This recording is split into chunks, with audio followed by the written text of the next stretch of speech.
get to combo on people in a gentlemanly fashion again. All right. Hold on. I actually need to adjust a couple of things.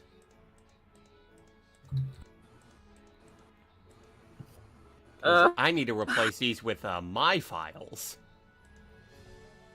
Mm-hmm. Okay, By the way, go. but you think a cheat? Finally. What? What were you gonna say? I said, I have. Oh no, she's blipping.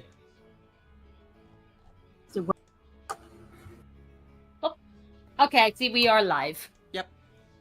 Hello. Yeah, I had to quickly change the pre-stream a bit because I think it was still when Jordan was doing the streams and it wasn't reading the files in my folder. Okay, So, gotcha. Yeah. But got that adjusted quick. I never want to host another stream ever again. I'm scared. Well, I did get a new network, and it's been working very good. Yay! So far. So hopefully you'll never have to host a stream outside of your own Twitch ever again. Yeah. Well, I mean, I haven't been streaming for over a goddamn year, and I hope to keep it that way. Yeah. So. Because the other thing too is, and I'm saying it right now. The adapter I have for it is actually in a different place. You also sound a little bit clearer than you did before. It's weird. I didn't. Yeah, your mic change quality is like drastically different. Yeah, it's funny. I don't have a different mic. I mean, I will say though, like if it does sound like, if I do sound a bit different, it's that I am just a slight bit congested. Oh. Ironic. Yeah. Which, the funniest part about it is that the only good thing about this is that, for some reason, my voice can hit even deeper octaves. So, like, maybe Am I still blipping?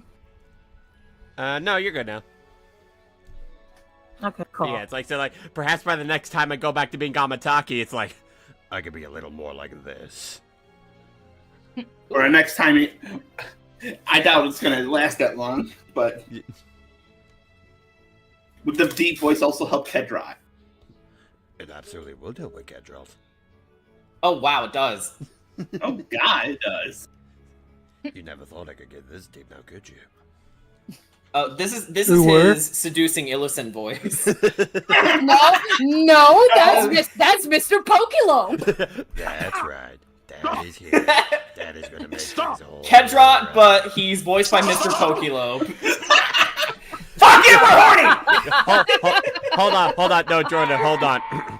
Kedrot's just like, Kedrot's like, victory's been acquired by the Terror Court once again. Oh no, don't even. Okay, this is what I'll If do. you bring the dance into Curse of Strahd, you're getting an inspiration. But I'm gonna be side-eyeing you. That is the how do we want to do this when we actually beat Strahd. Yeah. Oh, imagine if it's Aster's. How do you want to do this? Oh, yeah. Alec doesn't even know what a Psychonaut is. Oh, yeah. So how's everybody's day? We're all good in the hood. It's good. I will say, though, Daddy, it does seem like I have, in fact, converted Jordan into a Psychonauts fan. As you should. I've been like it, but now I like it even more. Yes, Okay. Psychonauts is awesome. Yeah. You know what I'm gonna do, Jen, with those voice lines. You know what I'm gonna do, right? I'm gonna take those voice lines. What? I'm gonna transcribe them, and then I'm gonna re-record them in the Spice 8 Rack Oko voice. Oh no. Alrighty. Oh lord. Alrighty. So, Yeah. So, anywho, first off, before we begin, I do want to apologize for last week. For it being so short. Between the fact that we had stream scuff going and then I made the mistake of, underestimating or overestimating, I don't know, because usually whenever I prepare these sessions, I tend to write out so much, and it's like we're lucky if we get through half of it because you guys do great RPing. So I figure, okay, we'll have this last session be strictly RPing, do some of the extracurriculars and stuff. And yeah, we got through all that quick, and I was like, oh fuck, I didn't have anything else planned.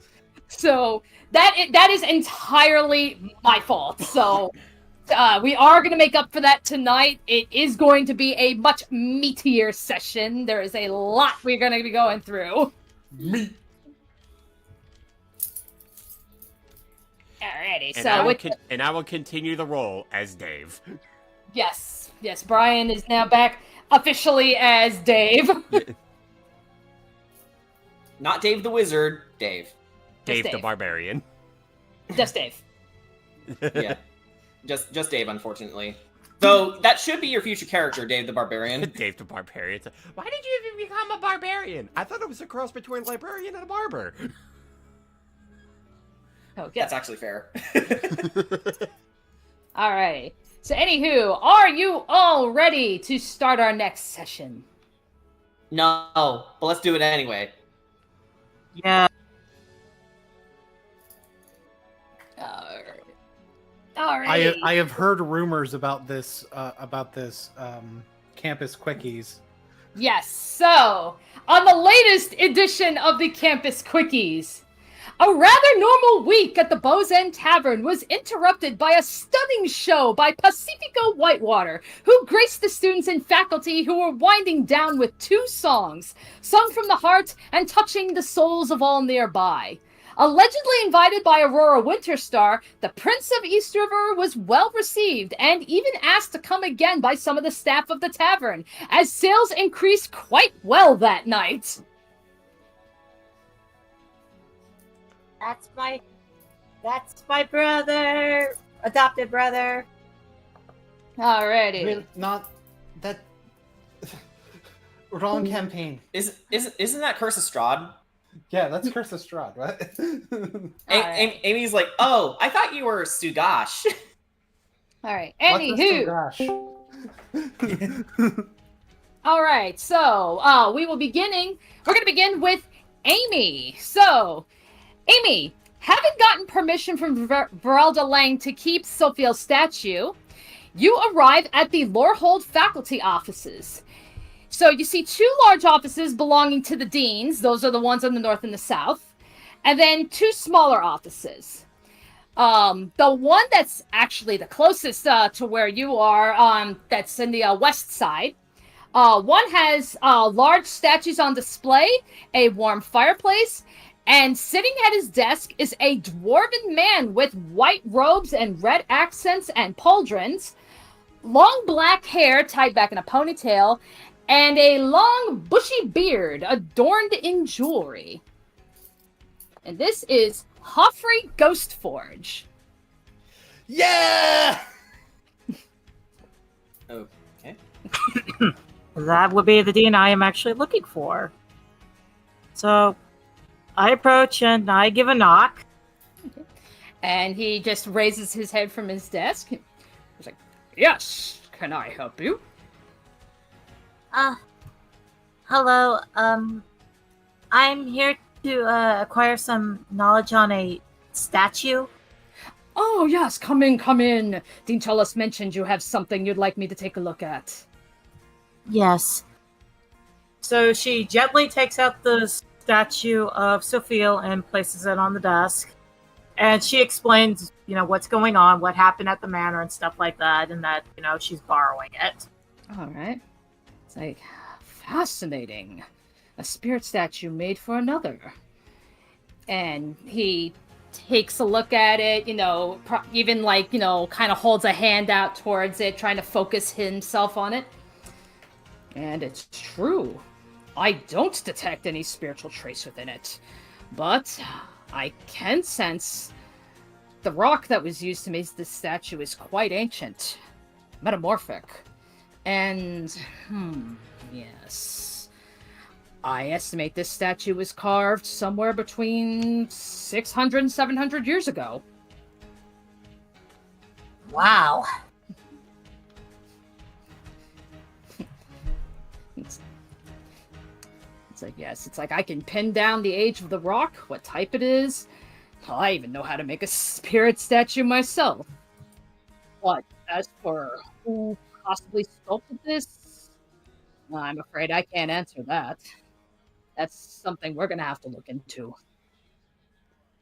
Alrighty. Thank you. It's like, Um, I do think I know who could help. That would be the reconstructor. He's in his office upstairs.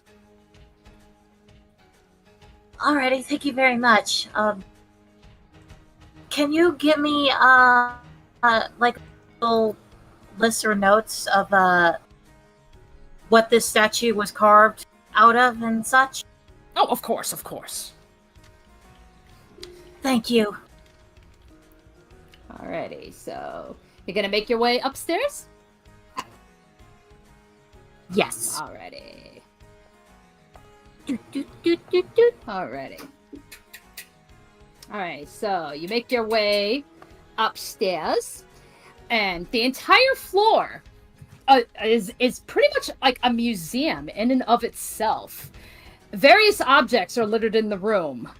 To the east are various writing tools and knickknacks that could easily be found in someone's room.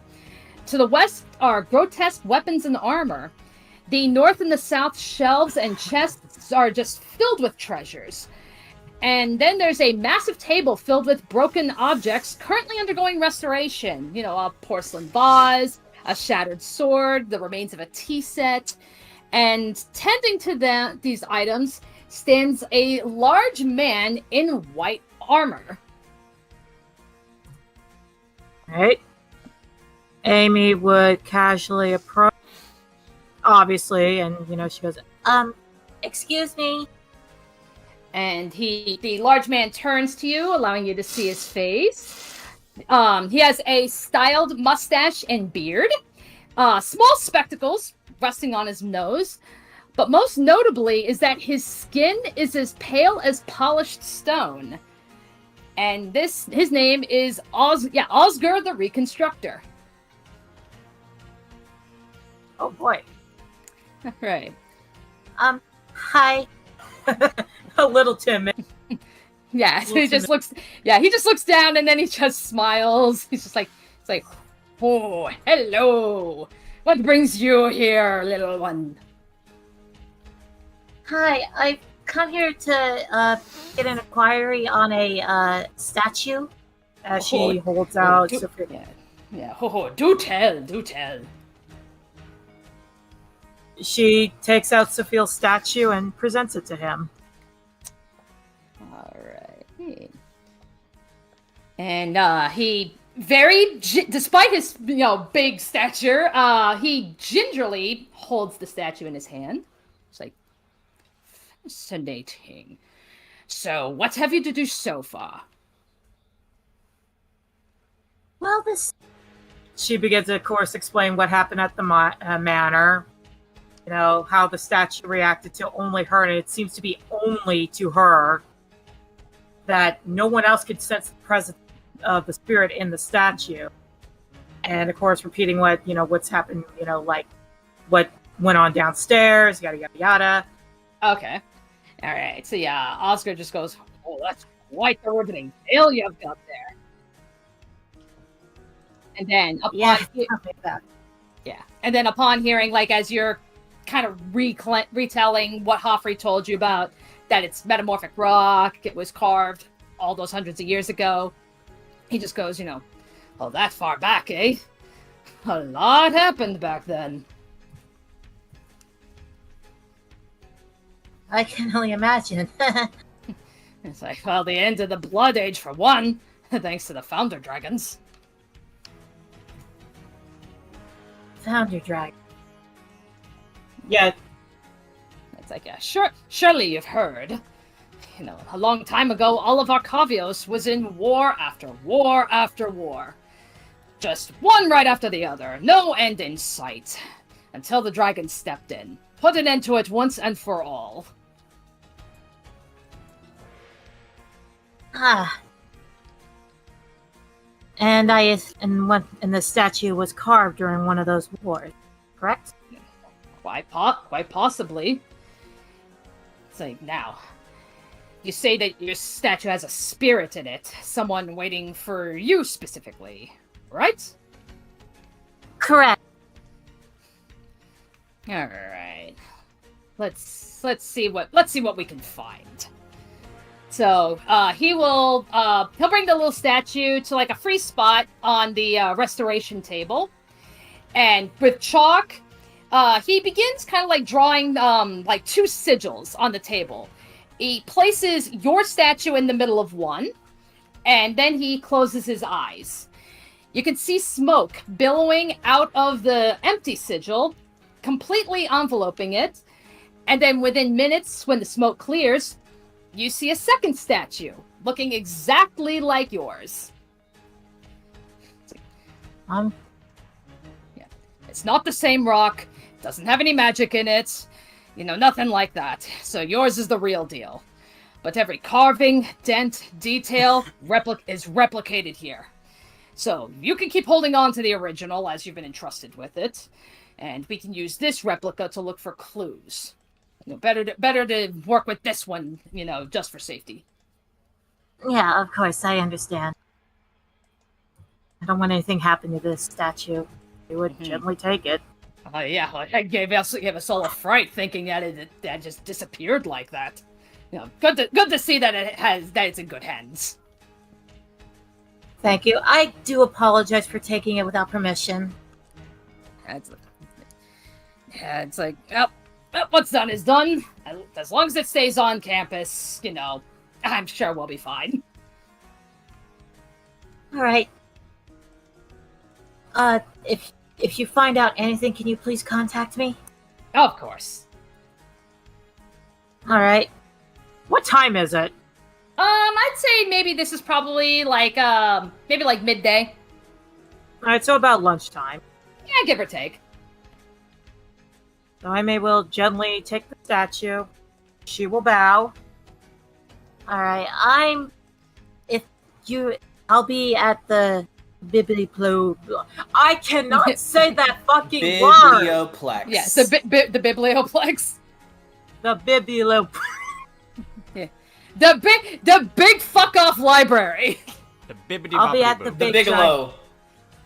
I'll be at the big library getting lunch. The Big Bad Library. Alrighty. So let's. That's my notes. Alrighty then. Okay, so okay, let's sorry, Klonoa. We love you, but okay, so alrighty, so let's transition over to Luke. So, Luke, what would you like to do? Would you like to do your extracurriculars? Would you like to, go work at the bar? Or you can do some scrounging for, since you've been taking on all these projects, you want to go try and find some pieces. I've got so many things that I'm working on. I'm going to need to go find some parts. Alrighty, so you're gonna go scrounging. Okay, so at least as far as for maps I've got prepared, you can go scrounging in Kaladesh, or you can go to Tavestian. Kaladesh probably has more applicable parts that I could use. Alrighty, so we will do that, and then I guess another question. From the last session, I know Canvas has offered her services to help. Canvas, would you like to help Luke, or would Luke prefer to do this solo? Any help would be useful. Alrighty, Yeah, Canvas. Canvas will put her hand in to help out. Alrighty, so off to Kaladesh. Alrighty. So, both of you decide to go to make your way to Kaladesh, and through Canvas's guidance, she will actually kind of take you to a kind of like an open scrapyard. It's like a place where some people can go to find various parts. Of course, whatever aether might have been in them before is completely removed, so it's just the spare scrap.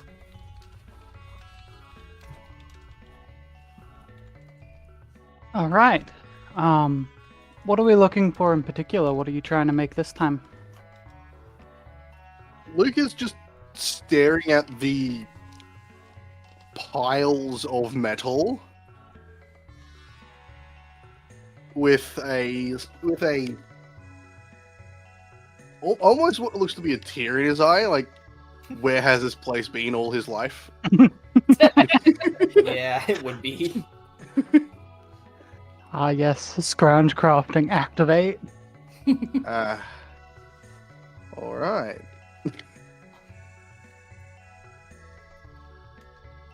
So mostly I'm in the need of scrap to melt down to build to make metal parts.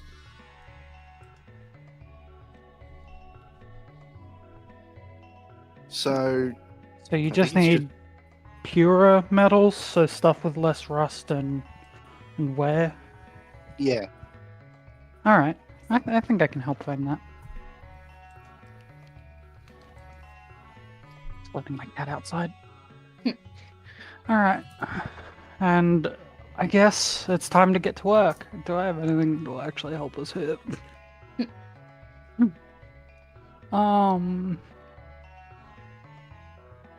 Well, if you get pricked by something that'll give you tetanus, I can probably cure it, but that's about it. Otherwise, let's have a look. Alrighty. You know what's hilarious? Because of scrounge crafting and this place having so much metal in it, I could theoretically make quite a few weapons. Because I've got proficiency in smith's tools, I can make them permanent as well and make them look like they're real. This area is...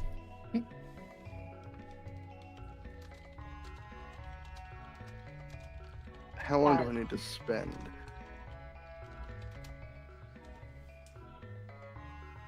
I can spend 8 hours converting an item to make it a fully functional real one. Nice. Scrounge crafting is busted if I've got access to a bloody scrapyard. Hey, you want some fucking plate mail? Alright, let's get to work. Alright, so, whenever you're ready, I guess, we can start making, investigation checks. And, furthermore, Alright. and I know you got a lot of projects on your hand, Luke, so is there anything absolutely specific you're looking for? Anything absolutely specific? Yeah, because I know you got the planer watch, you got the typewriter. I know for those, so that's where I'm trying to remember if there was any other project you picked up. But I know you have those two at least. There's also planned upgrades to Canvas's arm. Yes. But he won't find the metal he needs for that in a scrapyard. Okay. And there really is nothing specific, because he's going to need to melt it down to get it into the right shape anyway, as most of these gears are broken. Gotcha. Alright, I'm good for investigation. I'm gonna use my student dice. Yep, go on ahead. Ka-chow. Now, 2 nat 20s is a wild thing, but that's not exactly what I got. I did get the best I could possibly get, though. So I got a natural 20 and a 4 on the student dice. Oh, hot damn. All right. So 24. That means Yeah, that's 24 before modifiers, so 29. Damn! All right. Yeah, just Alright, max glad rolls. I came, because Yeah. fucking when am I going to use investigation? What's that Okay. like? How do you guys do that? Well, that was enough to summon a cat. Alrighty. Alright, So let's see. okay. So I guess on the fly. I'll ask you Letter on this one. Because I know with some things like the recipe that we've written out for, say, like the typewriter, it includes a lot of small parts. So would you say, like, if you had to like take like some like big pieces to like smelt it down to make some smaller parts or something, like how many pieces would you exactly need? Well, considering I'm looking to build a relatively basic typewriter, Okay. the arms are relatively thin but long for stability. I can't remember exactly how much each arm weighs because they all weigh a different amount. Because they're all different lengths, Okay. so they all fit into the right position and can Yeah. hit the same spot on the page. Yeah, because like ultimately, I would say with the nat 20 and the max rolls that Canvas just rolled, and considering that the majority of the parts for the typewriter are all the small parts, I want to give you what you need for all the small parts at least. I just don't. That I guess, doesn't seem unreasonable considering we are surrounded by metal. Right. Yeah, Yeah, it that's would why be I think. insane if you couldn't find anything here. It would be Yeah. insane if I couldn't find enough metal to even make the smallest pieces. I'm Yeah. just Okay. going to put Canvas up on this pile because she'll have to have explored to get that high of a roll. Okay. Alrighty. Yeah. Okay. So then, yeah. So Canvas, you're just going in and you're just finding, all manners of scrap. So like, not just gears, but like, small pieces of letter, levers, bolts, other little things, and you're just grabbing by the handful at this point, being and like maybe dumping them in like one of the carts nearby so Luke can take a look and see what exactly it is he needs. At some point, Luke, you hear "Wah," as you see a gremlin get punted into the distance. It's going to be fine because they're extremely elastic, but they were trying to eat some of the scraps, so they're gone now. I like to imagine Don't do that to me. They actually went. See, it's like I don't know if this is actually canon or not, but whenever I hear gremlins, I think of like the movie Gremlins. That's what I think of too. Yeah, like the Kaladesh gremlins are the gremlins. Can we That's just have how Have you I- those ever gremlins seen instead? what a womble looks like?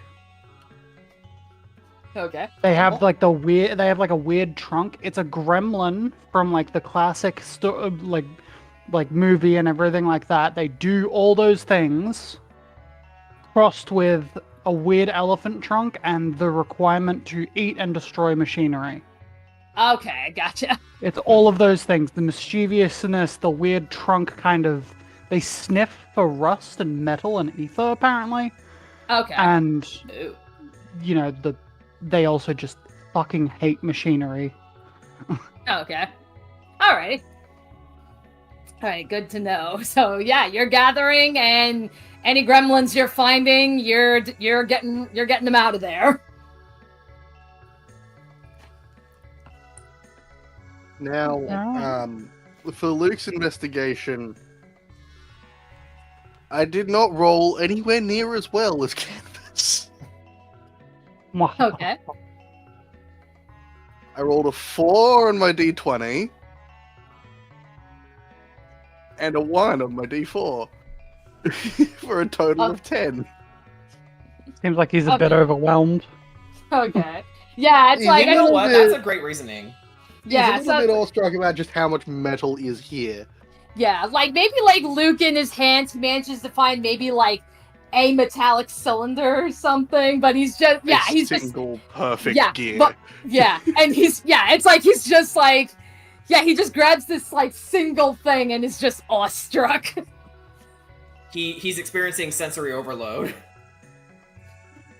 Not really. He doesn't experience sensory overloads. It's more so that he's never seen this much metal just thrown out. Because where he's from, it's always been reused. Like, really quickly. Alrighty. Okay, quick question from, sorry to derail here, but, we have a question from, Rihanna El Mori, asking, hey guys, what would a beginner need to start D&D? A dice and someone who knows the rules. There you go. Yeah, like, another thing too is, don't feel immediately pressured to sort of suddenly go into thespian acting. Just have a good time with your friends. Don't stress too much over the rules. The DM will help you out. Yeah, we are bullshitting our way through this campaign, and that's how we roll. The biggest thing about D&D is that you bullshit your way through it, and as long as you keep in mind that this is a game, then it'll make your life a lot easier. Yeah. Other than that, I would probably say if you're at least interested in like the basics of like the rules, character creation stuff, check out anybody on YouTube, like, you know, XP level 3, Dungeon Dudes, D&D shorts, RuneSmith, Crap Guide to D&D, Davy Chappie. I mean, there is a plethora of material on YouTube out there, you know, that you can find things that'll actually walk you through things. So, yeah, have fun. Also, if you don't want to spend the money on the books, happy birthday, Joe Cat. If you don't want to spend money on the books, there is a website known as 5e Tools. You can use that. It has pretty much everything officially released, and you can just access it. You can also add homebrew to it. That is true. This is a good repository for information to make characters. I believe they even just have the DMG in there for the player who wishes to be the dungeon master. A warning: if you are the dungeon master, you are still a player. You just have more responsibilities. Yeah. I get to play all the characters, not just one. Yeah, that's... And that can be a little bit scary. Yeah, the difference between get to and have to is very... Yeah, so, actually, I actually had the perfect advice. If you want to get into D&D, do not start off as the dungeon master like I did. Yeah, that's also like... a limit of like 3 or 4 players. Don't do what I did and try 7. Yeah. You say that. Not my campaign. Thank the Lord. Do it the way that I did, and make sure you have a group of your friends, and you've read up on the DMG to get a basic idea of the rules, and then disregard them all and do whatever the fuck you want. Yeah. Alrighty, and then for my first foray into running, I disregarded spell slots whatsoever, so my players could get a feel for what D&D could be. Okay. Alrighty, yeah, because Rihanna says, to be honest, I kind of want to try to make a Digimon D&D campaign. Digimon is very easy to port over. Yeah, sounds interesting. But yeah, other than that, get some player experience in first. If you can find a group, a D&D group to jump into, maybe get some one-shots in, definitely take it because it's a great time.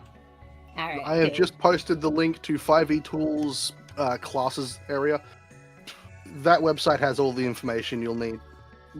There's a lot there. It can be a bit overwhelming at the beginning, but it's all neatly cut out into what kind of person needs them and then what they are.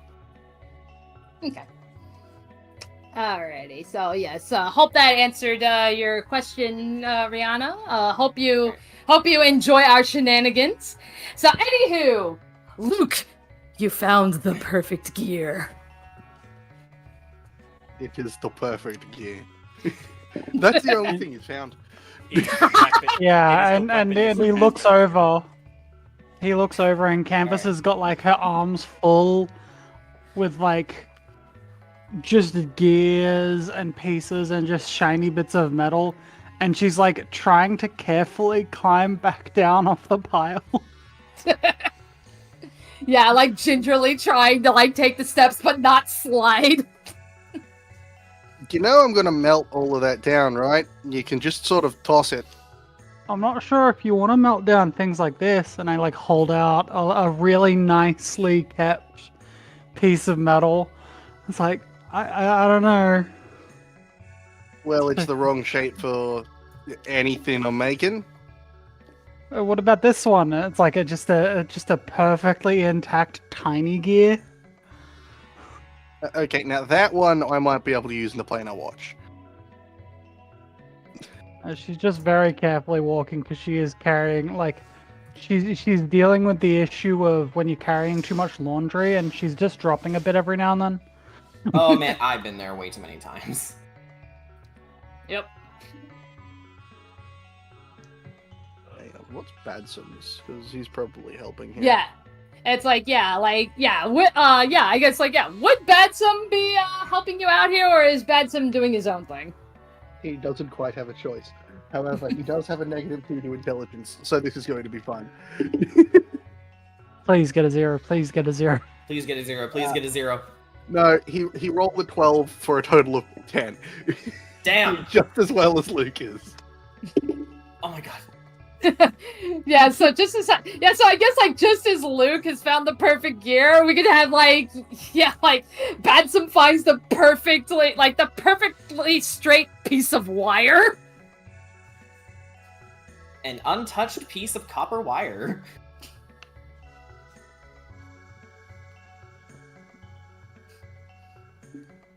Okay. Why do you guys throw out all this metal instead of reusing it? Oh, people do come through and reuse it. It's just, well, they do it en masse, and it's often. Oh, we're not really meant to be here. This is technically a consulate scrapyard, but like, it's Fuck fine. 'em. They don't really check. If you see a blue thopter floating over, we might want to move.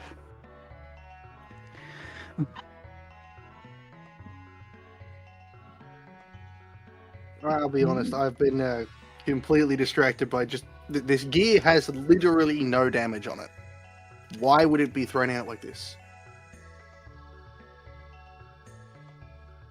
I mean, probably because it was part of a bigger thing that got broken. They're kind of simple like that with the consulate. If it's a bigger thing that gets broken, it gets thrown away. They don't have scrap trollers or anything like that. Speaking That's of which, ridiculous. it's kind of odd that there aren't any scrap trollers with this one. Might have to get one sent over. They'll do what we're doing right now, but a lot faster.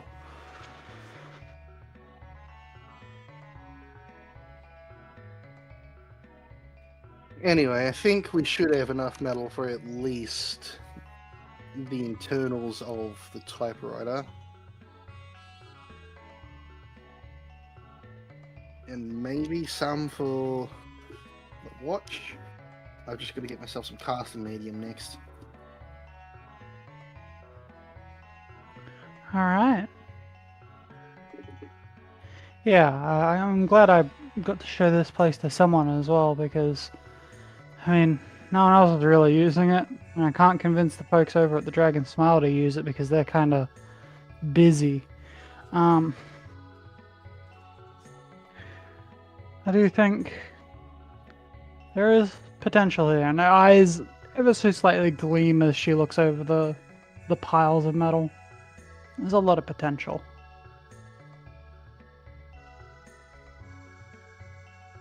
No wonder. And he holds up his hand for a second, just goes through a few bits of the metal, and with what looks to be just a flourish, he produces a short sword. It doesn't. Alright. It looks professionally made. That's But- definitely an art that you just... What?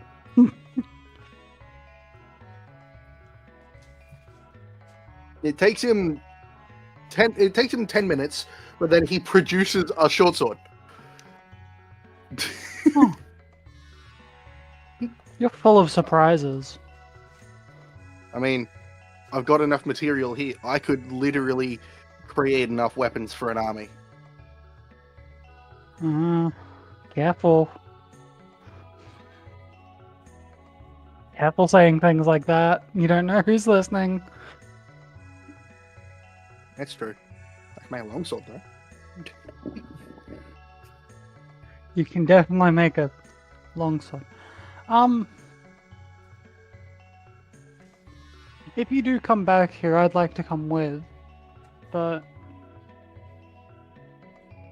between you and me, at least as far as things go, if we could try and make sure that Amy, like, because I come here quite a bit, and I come here quite a bit with you, and you might come here quite a bit without me.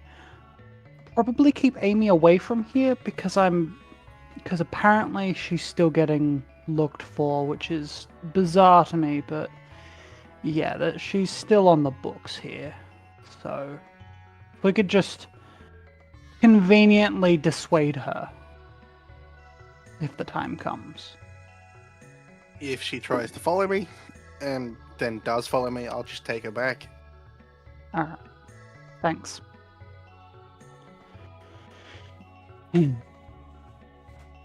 Flashbacks, not.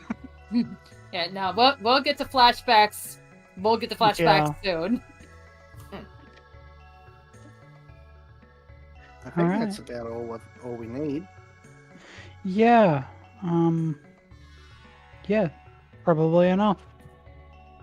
Alrighty, so you guys gather up everything and you begin to planeswalk back. So yeah, Luke, you got enough material. Like you said, you got enough material for at least the internal parts of the typewriter. So all the little bits and pieces.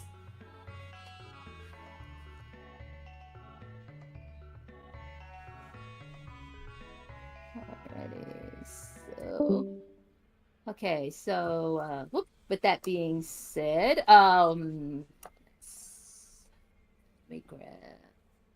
okay, we will actually continue with Canvas actually. So yep. So alrighty, so places to be. I dump all the shit in Luke's room and fuck off. It's like yes, so you go and deliver everything to deliver everything to Luke, and you make your way to the Student Activity Center, and for a Dragon Chess Club. And yes, so rounds of Dragon Chess, they've been taking place, and there are a pair that are currently tied with 2 wins each. And both have currently lost 4 pieces. This will be Canvas and Tilana. And the both of you just stare each other down as you enter mid-game. So, I'll refresh the rule. I'll refresh your memory on the rules because it's been a while since we've done this. But we're going to be making intelligence rolls. And since normally we would do 3 rolls, but we're now considered mid-game, so we'll do 2 instead. Yep. Alright, so that being said, so you make an intelligence roll, and then I'm gonna have Tilana making an intelligence roll. I'll probably just for funsies, I'll give her the disadvantage, so I'll have kind of like maybe you kind of getting ahead a little bit, like coming out with a strong opening play. Alright. I got a 12 to a total of 15. Alrighty. And Tilana got 19. Wow, even with a disadvantage. Yeah. Oh wait, that's right. Hang on, my bad. I forgot. Yeah. I just said I was gonna roll disadvantage. I only rolled 1 die. Hey, hang on.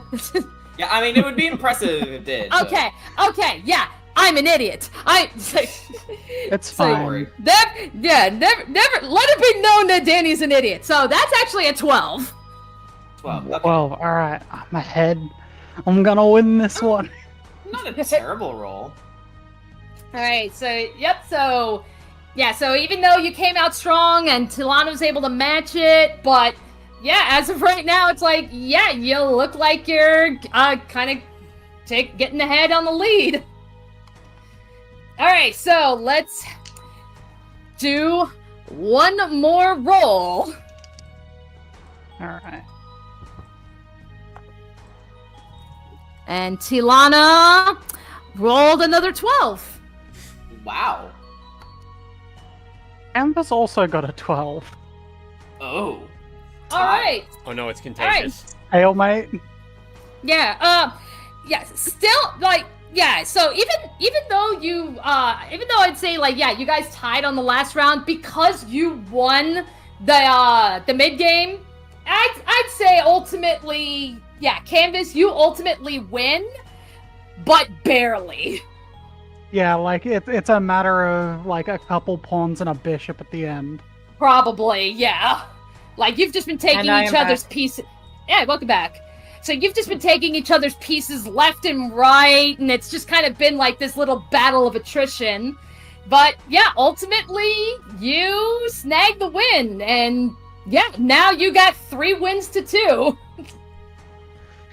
Yes. All right. Actually getting somewhere with this again. Lovely. It's like, yes, you've gotten a lot better. Yeah. It's probably from reading about strategies. I'll be honest, I practiced quite a bit before this. It's like, that's good. You know, it's like, I mean, don't get me wrong, everybody else here is good, but you're really the only one here that actually challenges me. Yeah, I'd like to say that about you too, actually. Although, I kind of look over to the elephant friend, and they are schooling the other guy. Rampart. Rampart Rampart is is good. He's not as good, but he's really good. Yeah. Out of game, Rampart is a fucking awesome name.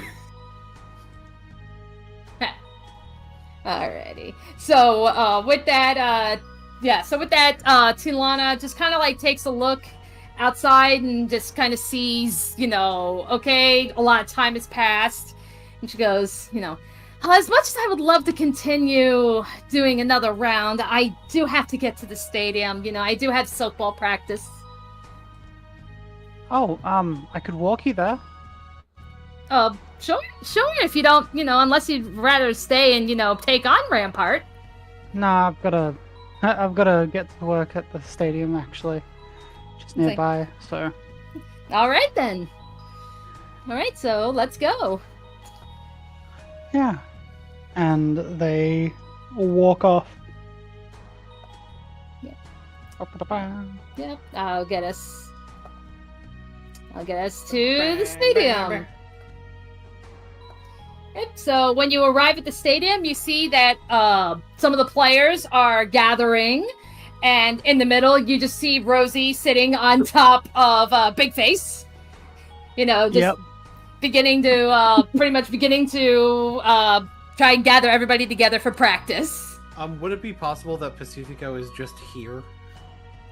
You know what? Why not? Because he also works at the stadium. This is true. He does. So Pacifico, like, what exactly would you be doing? Like, because I know you're technically an entertainment manager. So what would you be doing while there's soap practice is going? I would have my clipboard be going over the scheduling of various events, and basically during this time, I'd imagine I would be like probably keeping in mind like their schedule, because I don't know fucking softball very well. I'm trying to figure out how long a game lasts. Yeah, no problem. Alrighty, so Canvas, you and Tilana arrive, and then Davinesh sees you and just goes, it's like, hey, Tilana, we've been waiting for you. So then, for that, she'll just turn to Canvas and just goes, well, thank you for everything, and I'll see you for another practice round.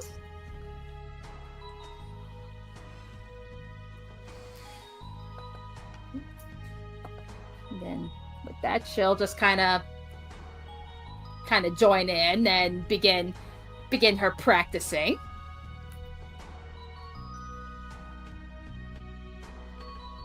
Alrighty, so I guess so in the meantime, Canvas, what you do?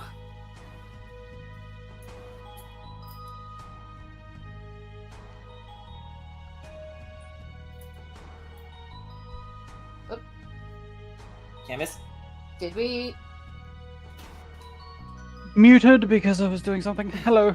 Oh, I'm sorry. I I thought Discord was being a butt. No, Discord's not a butt to me today. No, Okay. Canvas is going to smile and, see her head off, and then she's going to return to her duties around the stadium and the various courts and everything, which, because there's no crowd here right now, mainly consists of making sure that the chairs aren't all fucked.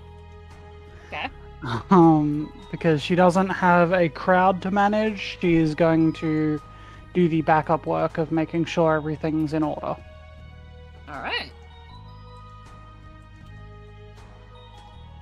Alrighty, so with that said, I would say Pacifico, as you come out with your clipboard, kind of overlooking everything, you happen to see Canvas, and she's just going through the nearby chairs.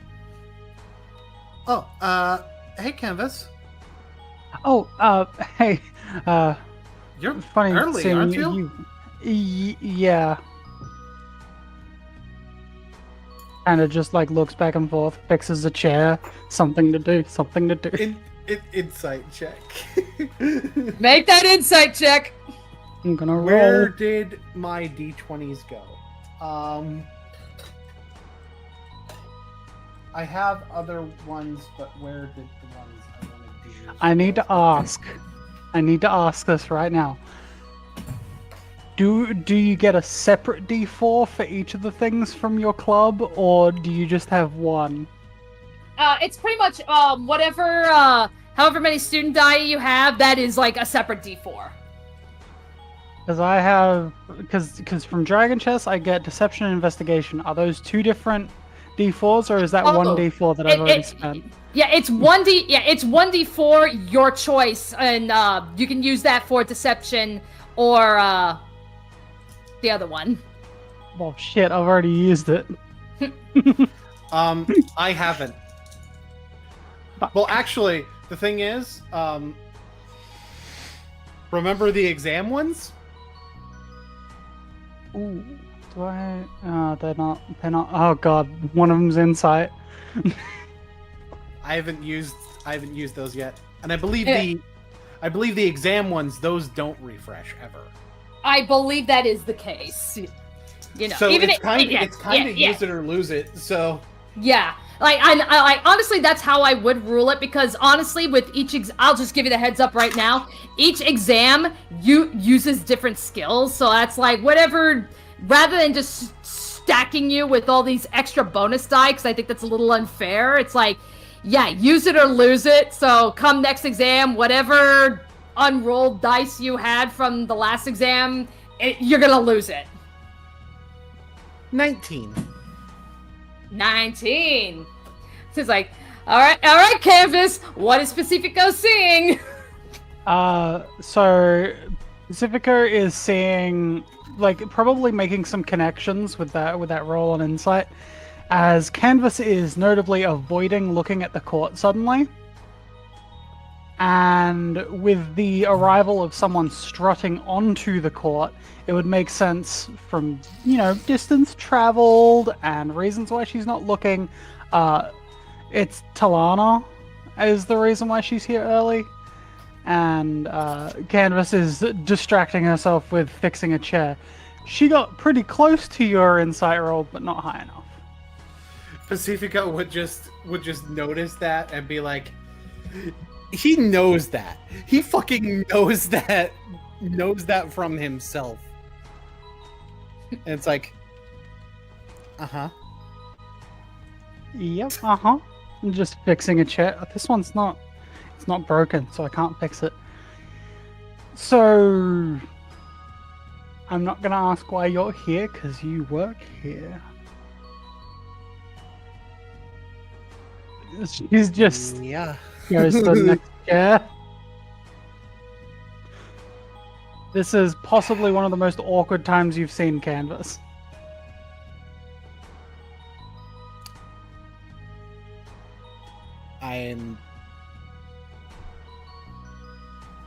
It's safe with me. I have no idea what you could possibly be talking about. Canvas just blinks a few times and then keeps moving. Uh-huh. Canvas is just gonna keep moving along the stands. And as she brushes closer past Pacifico, she just goes, "Thank you," and keeps going.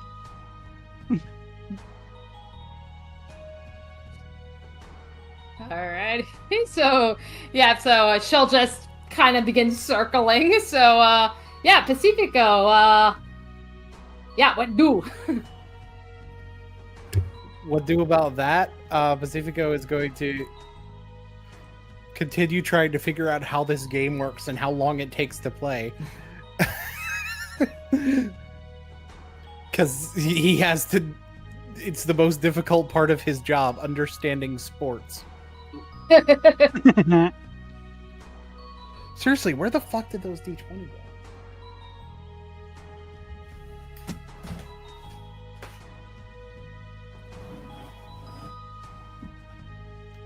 go? Alright, so I guess as Boone is looking for his dice. Yeah, I'm gonna mute while I do this.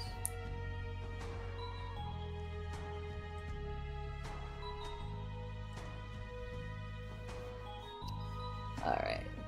Yeah, I guess just let me know when you're ready, Boone, because you're next.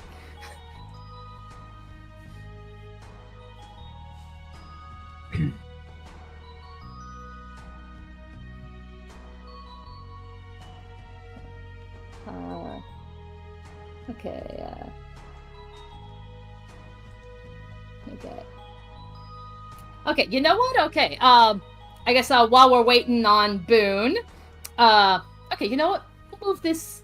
Yeah, I think we can do this little event that this little thing I kind of got planned out here. So, Canvas, you're making your way around the stadium.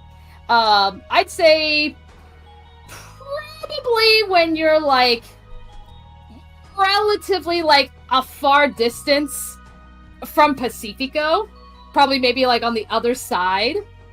Like over here. Okay. Perfect actually. I would like for you to make a perception check.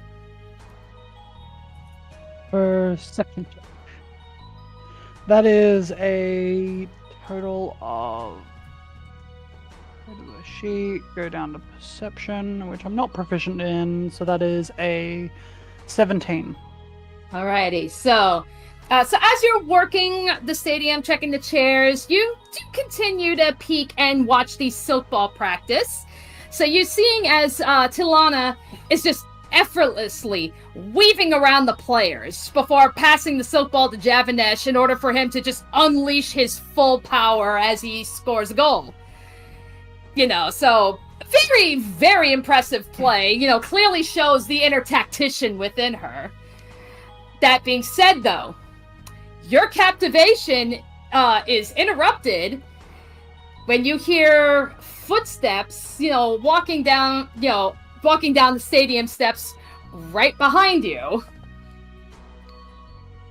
You turn, and you turn, and lo and behold. Oh no!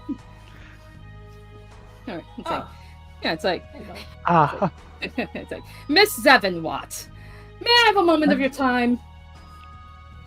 She jumps a little because she wasn't expecting. Sure.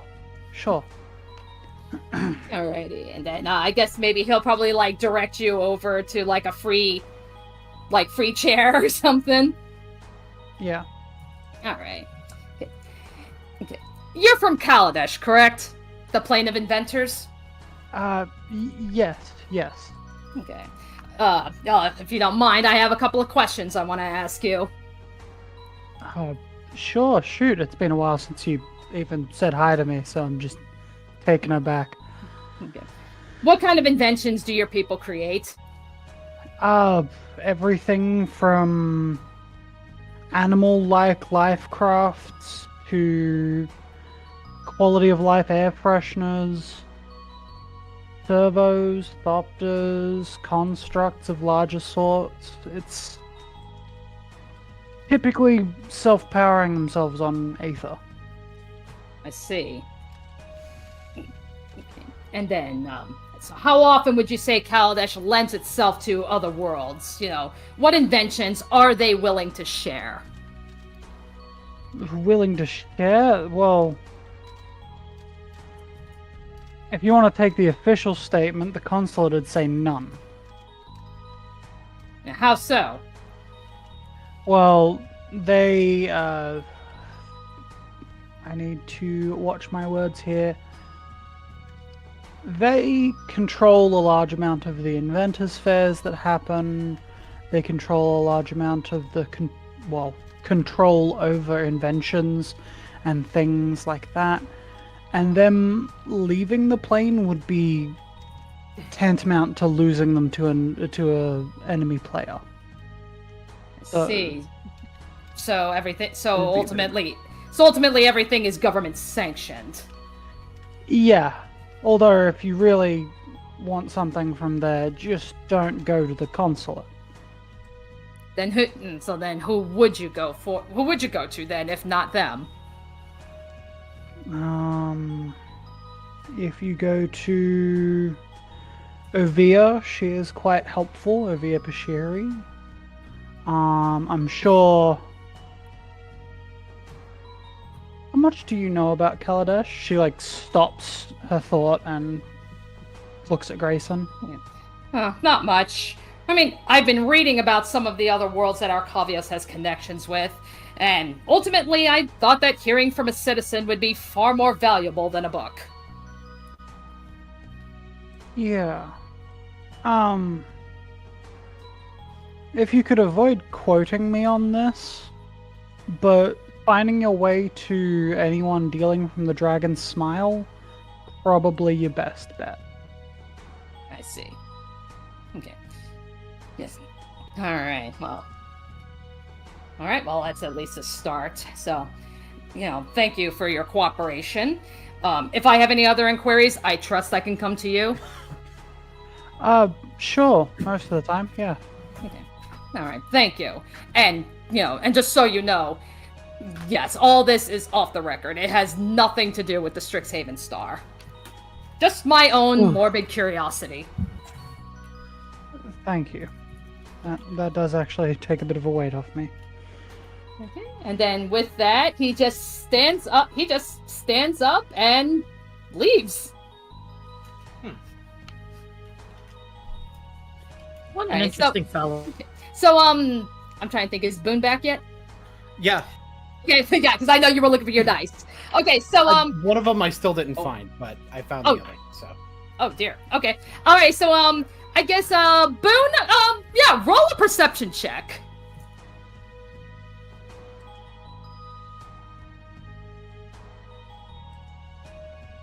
Rolling a prescription check. Fuck.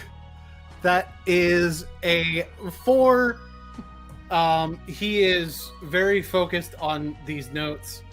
Yeah. Possibly a different sheet of paper underneath the notes. Yeah, so you're just so entrenched in your work, you don't even notice that Grayson, of all people, pulled Candace aside.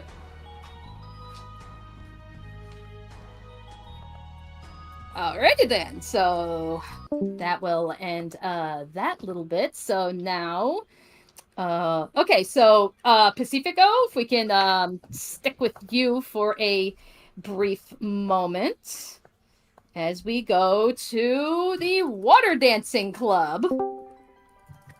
Oh, So Pacifico, map. Pacifico still has his clipboard, but he doesn't have the schedule on it because there was a piece of paper underneath that one that was the other thing he was working on. All right. Okay. So, yep. So, pretty much you arrive. You've got your clipboard, and you see Lorene, and she's in the middle of doing like her warm up stretches before she goes into the water, and she sees you. She goes, "Hey, Pacifico." Hey, Lorene. I came up with something. Do you mind looking at it? I want to know what you think of it. I was like, "Oh, yeah." He shows the paper, and it is a routine. Appears to be designed. It appears to be designed for 2 people, although there's like dotted lines for what to do with third and fourth with how to handle a third and fourth person as well, depending. Okay. All right. So yeah, so she's just going over everything and is just completely just awestruck by it. She's just like, wow, you really put a lot of thought into this.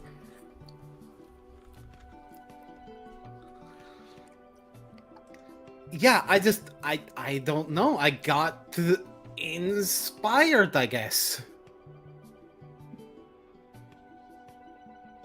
Alrighty. So then upon, Pacifico, I need you to make a perception check.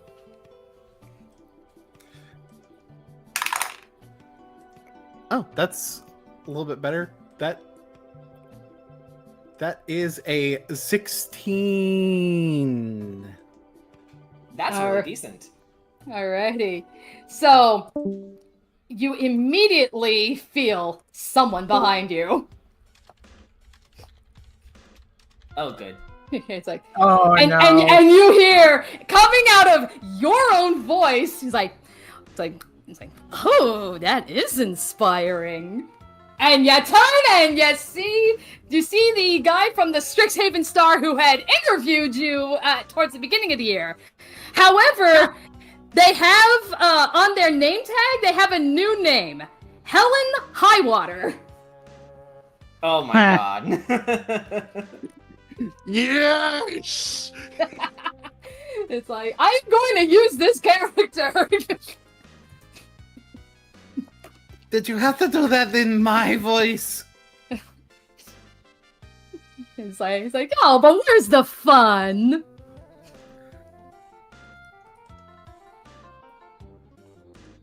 I feel like there should be a limiter on this fun thing.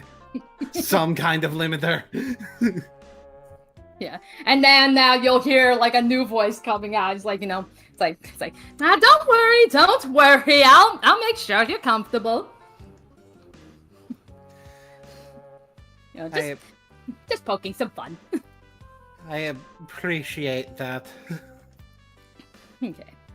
And it's like, anyway, so we're putting together articles on all the clubs on campus, and who would have thought that I'd find Strixhaven's up-and-coming celebrity here?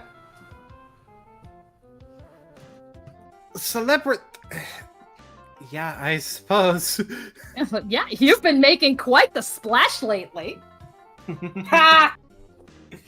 Pacifico just gives a dead stare at that, making quite the splash. Really? Yeah. How long did it take you to come up with that? 3 seconds? It's like I'll have you know it took me 5. You must be so proud of yourself. I am. It's like, and as people said to say in our work, give the people what they want.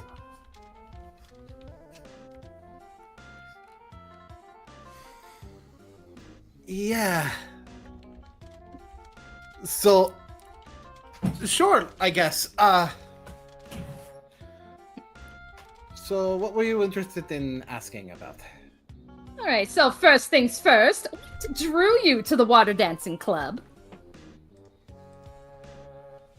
He's thinking, and he has to...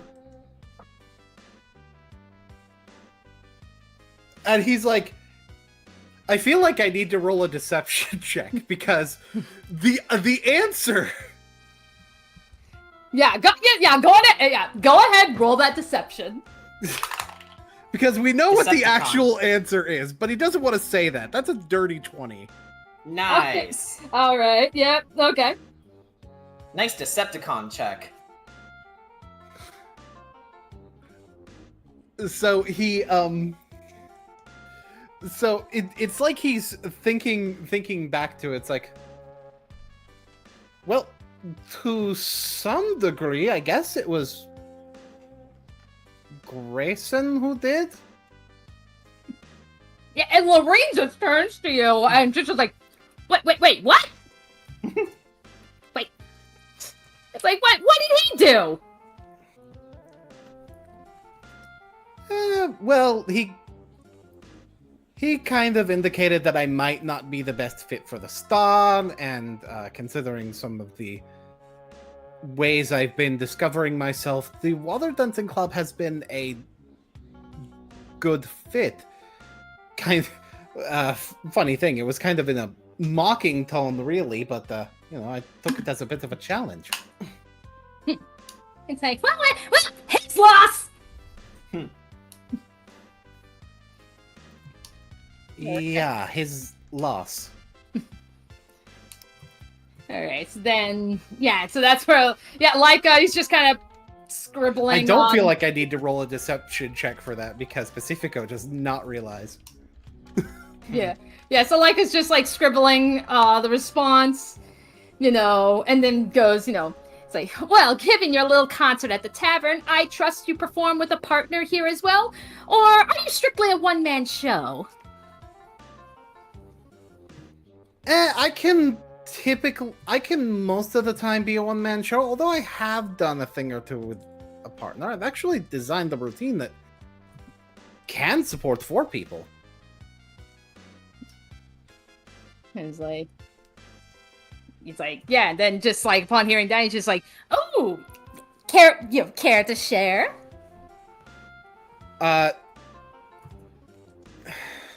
He looks to Lorene about that. It's like, I literally just showed it to Lorene just now. Yeah, and she just goes, she just says, like, it's a work in progress, things change from time to time. Sometimes we get a little too ambitious. Sometimes we come up with something, different than what we had planned. You'll just have to come by and see for yourself once it's time for recitals. Exactly. Early stages. Alright. Oh, and then... Oh, thank you. Okay, yeah, sorry. I'm just getting food and tea.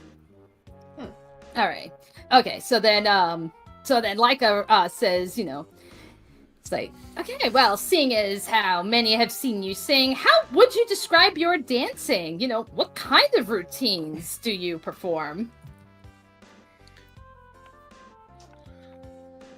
Well, the thing is, before this, my dancing was primarily sort of a fighting style, as it were, more so in that degree. Although, doing this here, I suppose to some degree that's still true as a form of simulated combat, but the fighting style itself tends to lend itself more towards an elegance and free-flowing movement, so kind of similar in that sense. Oh, He shrugs, not 100% sure how to answer these questions properly.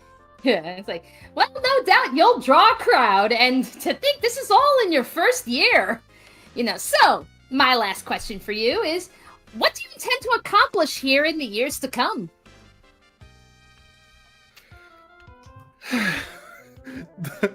That's another question Pacifico legitimately has to think about, instead of just thinking about how to bullshit his way around an answer. And you can always do another deception check if you want. well, no, this is legitimately him thinking. Oh, gotcha. Okay. And the other time it was him trying to bullshit an answer, but this time he is having to actually think. It's like, truthfully, I just came here to understand the way my own abilities work better, and I think I'm starting to, although now I suppose it's sort of advancement in the way that I'm able to use them, and kind of figuring out myself a little bit more. And I can't say that I'm not here for diplomatic reasons as well. That anytime I go anywhere, that kind of tends to be the case, but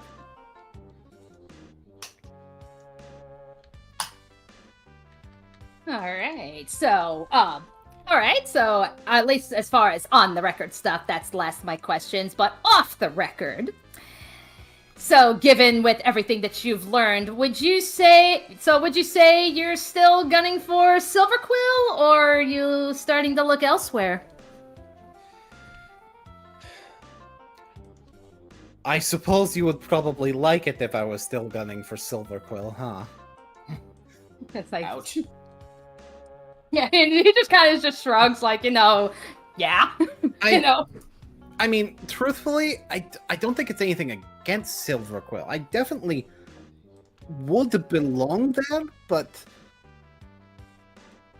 it also feels like the things that I would learn there in terms of being actually a part of the college, other than just I'll probably still be taking a significant number of Silverquill classes, but I don't think I'll be joining the college, because in terms of oratory and written abilities, I might have learned as much as I'm realistically going to. I think in terms of what I need to learn, it's not at Silverquill.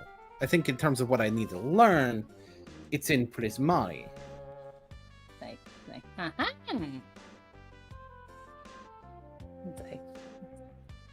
And that is a very genuine answer. All right. It's like, well, either way, hope everything works out for you, and can't wait to see what you come up with next. Sure.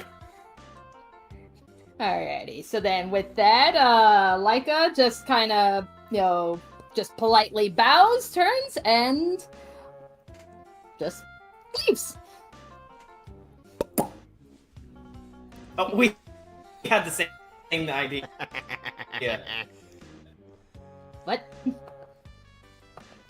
Just disappear with a. Yeah. Yeah.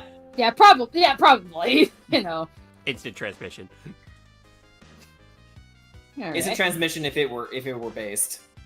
All right. Or Team 4 Star. Kind of slumps his shoulders in relaxation when she's gone.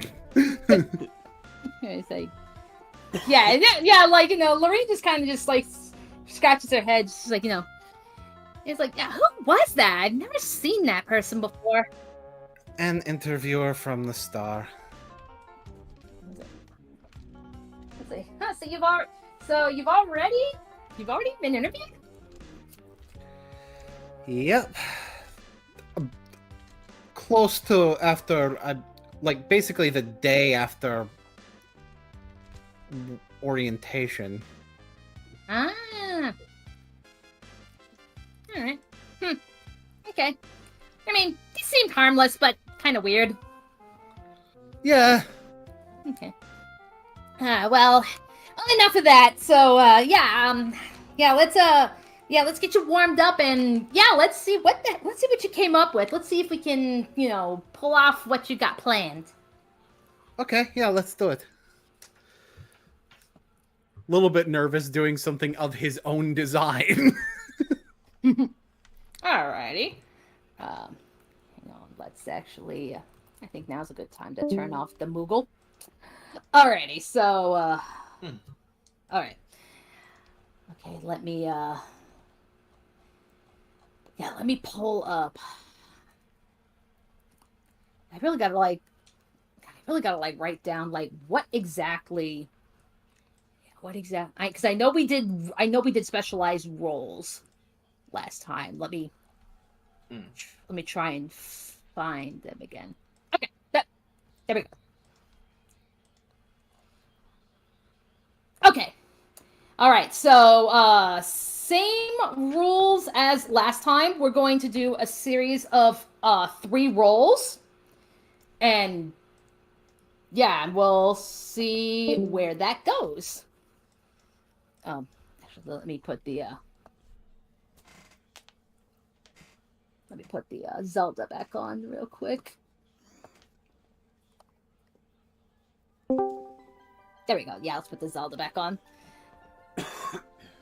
Alrighty, so let's start with acrobatics. Acrobatics can do.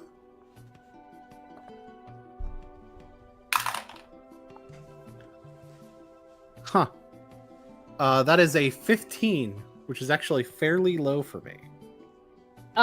Regardless of that, yep, so as you kind of begin to go through some of the moves, it's very obvious that you have really been putting thought into this, so you already kind of have in your head, like, the timing and when to execute each move, and Lorene is mostly following you. Maybe she's like a half second to a second off, but which makes sense given the fact that this is her doing it for the first time. Yeah. Okay, so now let's do performance. For this one, I think I'm going to use the extracurricular die. Okay.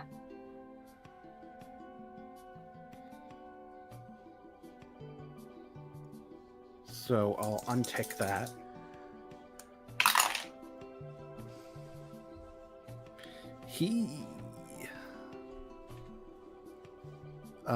This die is going into dice jail, but that's okay, because I still get a 14. Okay. Alrighty, so, yeah, once again, you kind of already have this, like, built into your heads. So, as far as, like, choreography and music interpretation, you kind of got an idea what you want to do. Lorene, on the other hand, cannot follow at all. She rolled a 4. So, so while you're, trying to do, like, the dramatic movements and stuff, she's literally flopping like a fish. Did she drop on the deck and flop like a fish? Okay. Then, the last roll will be athletics.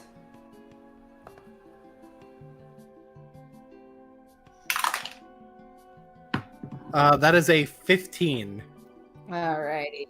And yeah, Lorene also rolled a 15 on that one. So even though she is, having a hard time kind of keeping up with the choreography, at the very least, she is displaying that she's able to keep up with your overall swimming power.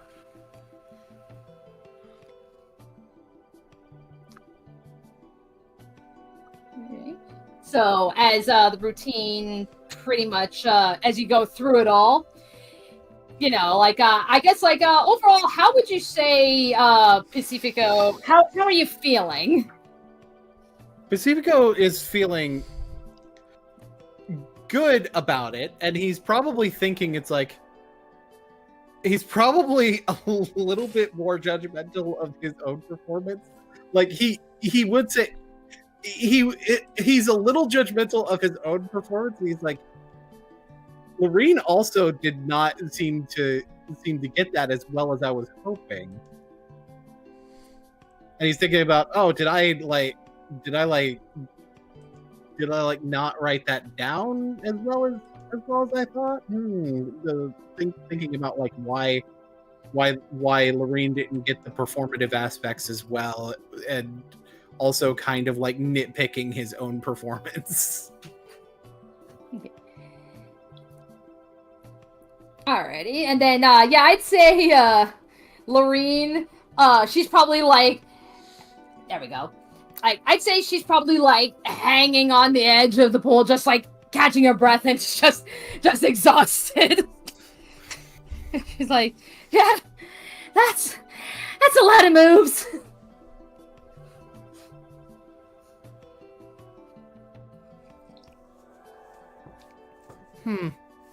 It's like maybe I could make a simplified version. Maybe. I mean, it's only the first try. Yeah. So, but that's what the practices are for. But I'd imagine she's out of breath, but Pacifico does not seem all that tired comparatively. Nah, no. Pacifico rolled pretty well compared to her.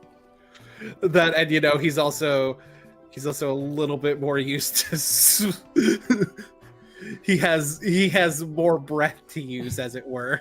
Right. I think that makes sense, actually. Yeah. Yeah, that does make sense with him being the Triton and all, and she's just a regular old human. He can breathe in water. Yeah, she's just a regular old woman. Alrighty. And then, and as she's kind of breathing... I think when you get more used to doing the movements, you'll be able to, nail the more performative aspects better? Maybe. I think you can help me with that. I mean, you just said you're looking to go into Prismari, and they're the art nerds. And now she, drifts into the water. And then, as she says that, she's just looking, and she sees that, the little school of angelfish that also inhabit the pool, they are far away. She's like, and they still don't want to join us.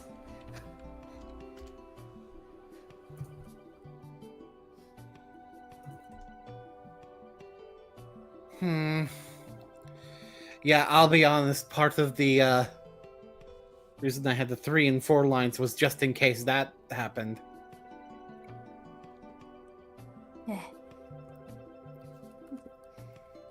Okay.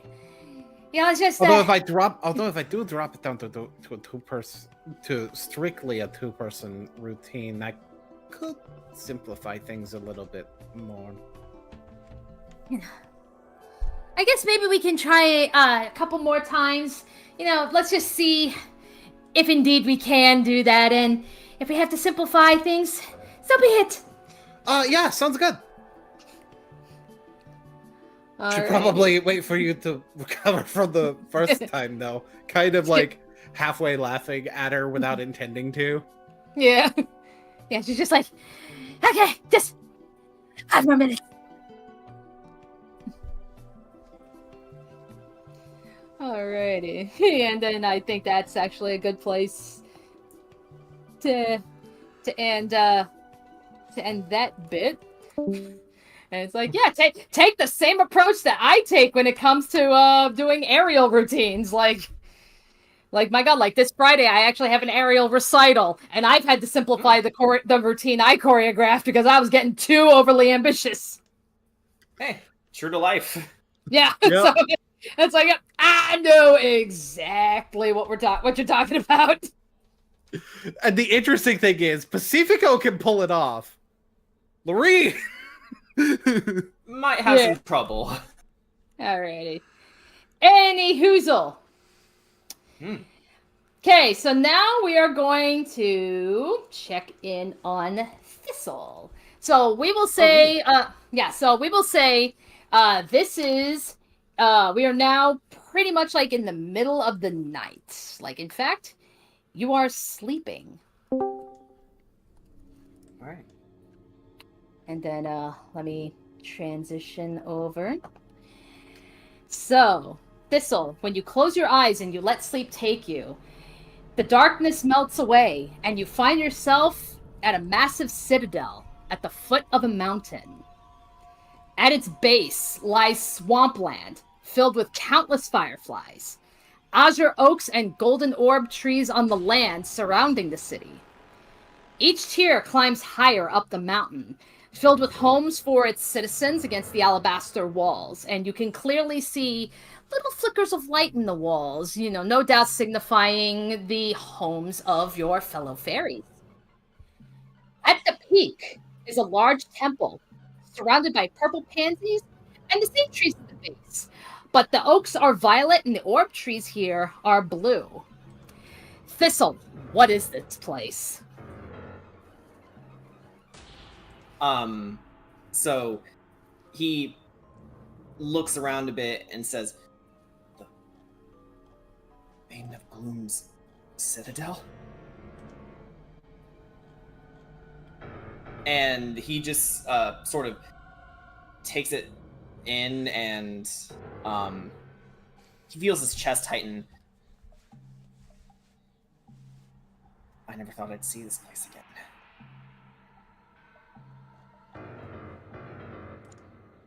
And he begins to motion towards it.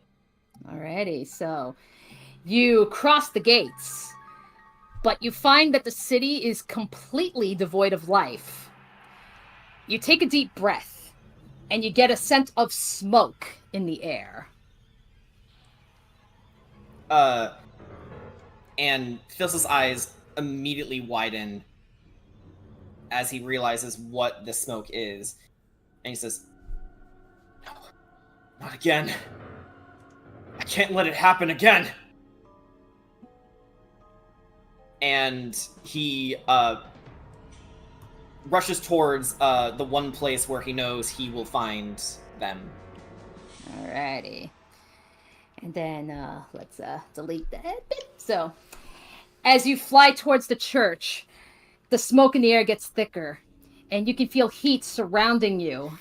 And though it is faint, you can hear crying in the distance. You can feel a burning pain in your delicate wings, yet you still find the strength to fly forward. The crying becoming louder and louder. And hang on, buddy!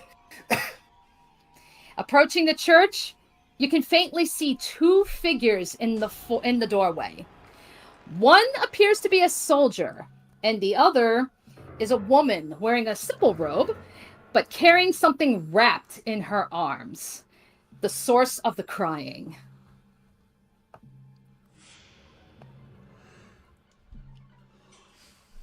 Dad? Mom?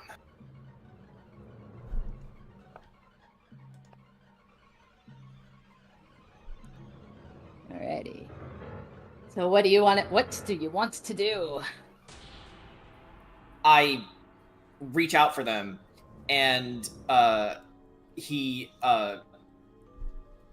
passionately goes, "Come on, the exit's this way. If we fly fast enough, we can reach it." But when you reach towards them, you're then met with this resounding boom. White light blinding your vision, and the heat of the flames just completely engulfing you. And with that... And, he lets out a scream. Ah! Okay. Oh, wrong map. My bad. It's not the Biblioplex. Right. It's the map next to it. There we go. It's okay. I'm an idiot. You wake up. You snap up, drenched in sweat. There's no smoke, no heat, and the crying echoes in your mind until it too goes silent. So leading into that, he's like trying to push the flames off of him. And when he shoots up from his bed, he grabs his rifle and goes, "Ah!" Aiming at whatever might be here, but quickly realizing nightmare. I think suffice it to say, with that loud screaming, Greta, she just kind of like bolts up and she's just like, it's like, what was that? Addie's false alarm. And Thistle is visibly shaking, barely able to hold his rifle steady, even as he lowers it. He doesn't let go of the weapon. Yeah, so Greta and suffice it to say, Greta's roommate, Shivadri, also awaken. The both of them approach you in your little makeshift bed in the tree. And it's like, are you sure? I mean, you look pretty damn rattled. Yeah, And with their presence here, he finally puts his weapon down and says, I was back home at the Maiden of Bloom's Mountain Citadel. I saw the fire that took my family. Our friends. I tried to help them. Anyway, I'm sorry to wake you too. Hey, look, don't worry about it. I just want to make sure you're okay. And then Shivadri will, kind of like kneel down to you at your level. And she just goes, would it help if I made you some tea? Maybe with some lavender, help you go back to sleep? Thistle, hearing that, nods and smiles and says, yeah. All right, just give me a couple of minutes. Under his breath, while they get the tea for him, he says, yep. Affy.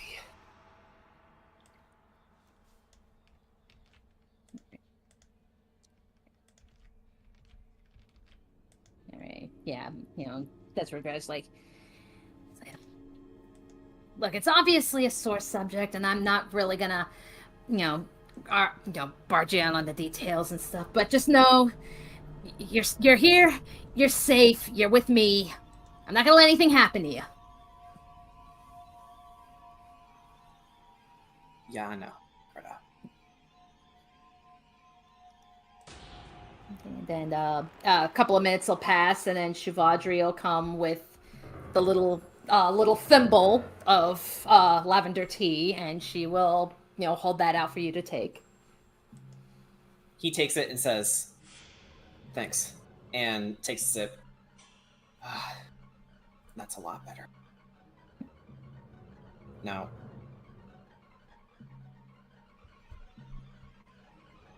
if I know anything about nightmares, this is likely a premonition for things to come. Which is terrific.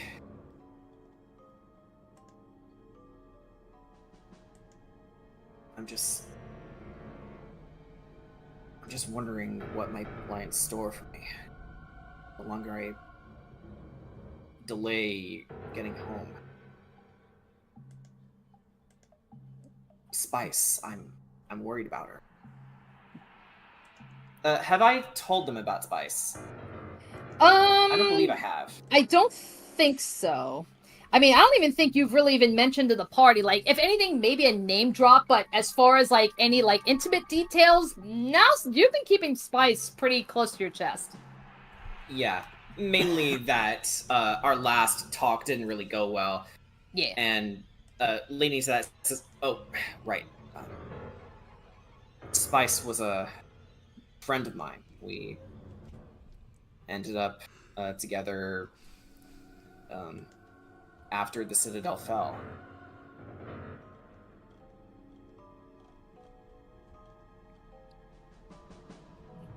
She's a fairy, like me, actually.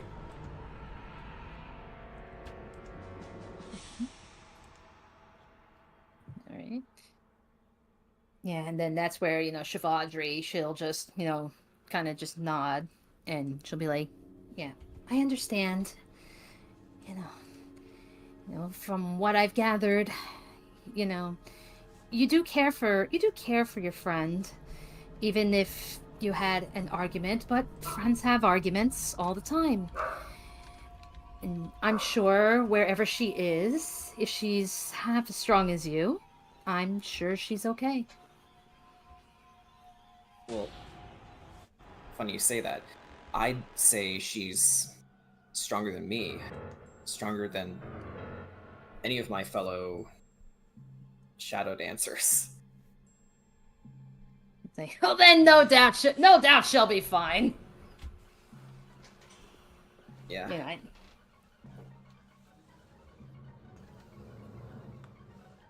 And then his smile fades a bit as he says, which makes my last talk with her hurt all the more. Well, when you get back home and you find her again, you make sure you apologize. And with clear conviction, he says, I intend to.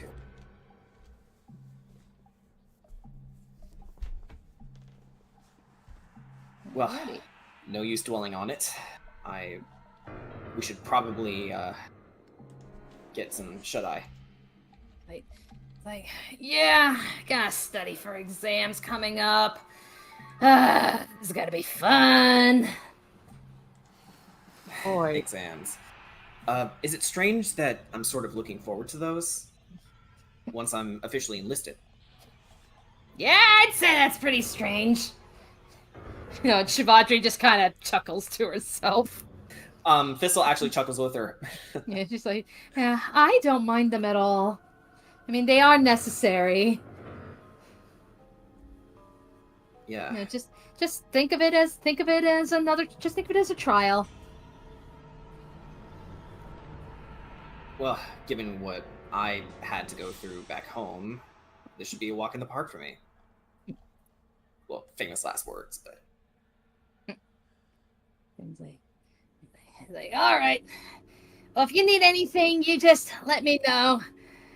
And yeah, I gotta go back to bed and hit the damn books. And she'll literally just go and just like plop face first back into the bed. All right, and Thistle was about to say something, but then he sort of, good night, Greta. She'll be fine. And good night to you, Shivadri. Thank you again for the tea. You're welcome. Hope you have better dreams. Baking I'll on dreams. do my best. And as Shivadri shuffles off, Thistle would look at his rifle and then just put it off to the side and then sighs heavily. Mom, Dad, little brother, if you three are somehow hearing me from up there,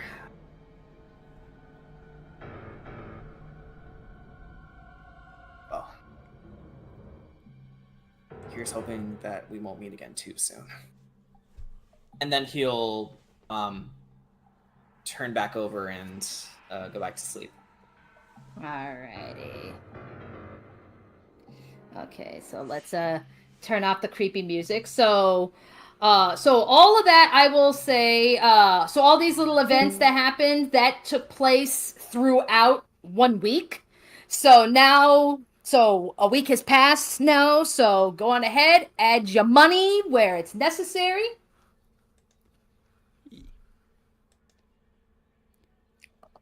Thistle wasn't the only one having a nightmare that night. Anywho. His was quite violent. Yeah. Okay. Anywho, so we are actually going to be okay, so where would you guys like to study for your exams? Because last time you studied here in the dorms, I mean, you can do that there. You can go to the Biblioplex. You know, where do you want to go to study?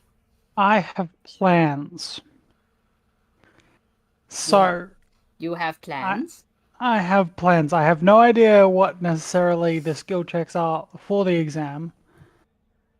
However, I have gathered enough personal wealth and items that I am going to sell the last 2 scrolls that I have so that I can afford the primer for Quandrix. Aha! The Quandrix primer. All right. So you have to go on ahead and make those monetary exchanges. So that one nets me 50. I'm selling things for half their value because that's how selling things works. Yeah, no problem. Okay, yeah, in the meantime, let's boot it. And this gets me up to there, and then I remove 300. And I get 1 Prismari primer. Not Prismari, Quandrix primer. Yeehaw. Alright. Alright, where are we dropping, boys? Yeah, Have a we're magic item. Okay. Alright, you got a new magic item. Yay. But as far as magic item? but as far as to the previous question, where do you guys want to study? Take our little corner again. Yeah, we could just use the corner again, because that worked out pretty well last time, just down here. Alright, Canvas, Amy, Pacifico, Luke, go on ahead and take your spots in the little corner. Thistle, due to your size, you'll probably be sitting on the table. Yeah, like, Thistle obviously isn't a student, so he's not partaking in the studying. However, he's actually getting more and more interested in the actual process. Also, a DM, I don't believe I can... Oh, wait a minute! Did you perhaps make a new token for me? Because I can't seem to control my old one. I also can't control my token. None of us can control our tokens. Oh, what the hell? No. Okay. All right. Well, I will delete them, and you guys can just drop in. Yeah. That's weird because it's like, yeah, I didn't. Okay, now we can do it. Yeah, because I didn't make new tokens or anything. I just flopped, because so. I know some of us have been playing with the multi-sided feature, so I was wondering if it was that, but then it was like, well, I couldn't move into the nightmare sequence, so I'm assuming that was just part of it, so I just leaned into it. But God, I wish you would have told me. Yeah, I'm sorry. I also didn't want to ruin the flow, is the thing. Okay. So that's why I didn't say anything. Question. So Danny, were you the one dragging the tokens prematurely onto the maps?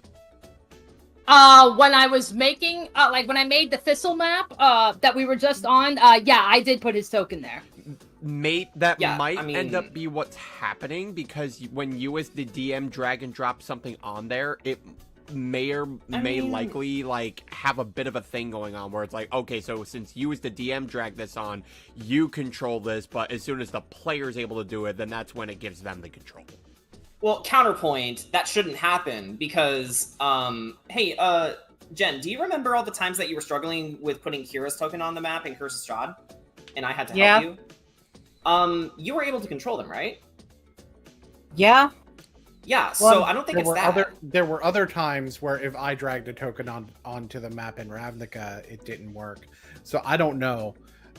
That's really strange. I mean, at least for me, I made it so not only can I control everybody's token, but I also made sure that the players themselves or their characters have control and they can place it on the map. So maybe check the settings again. Roll 20, fix your shit.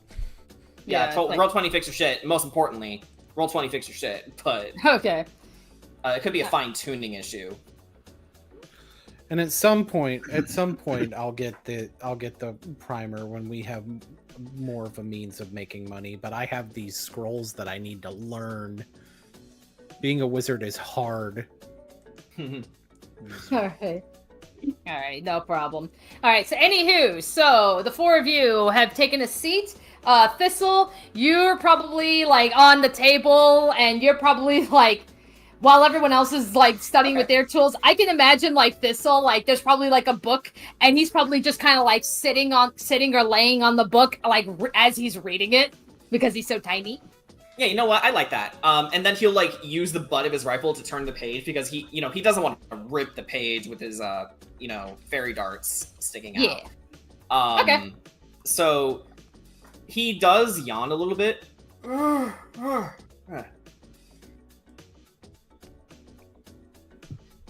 Did you just yawn? I did. Surprised me too. Yeah, I've never heard you yawn before. Are Is it you okay? Well, truth be told, no. I was awake at 0 hours in the night. Had a nightmare about home. That's a mood. Thistle sort of looks in Amy's direction and says, well, if you want to share with class, you can, but it's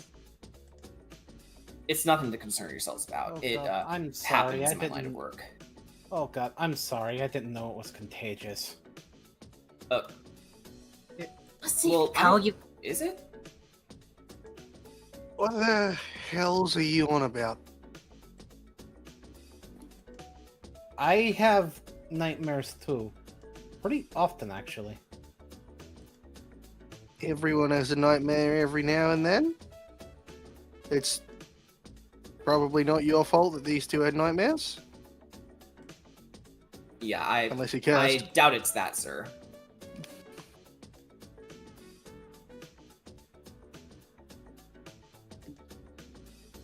Yeah.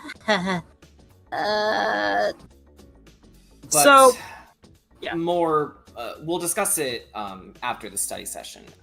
I know this is important to you guys. So if you need me, come find me later. But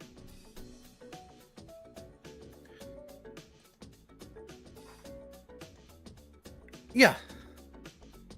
Anyway.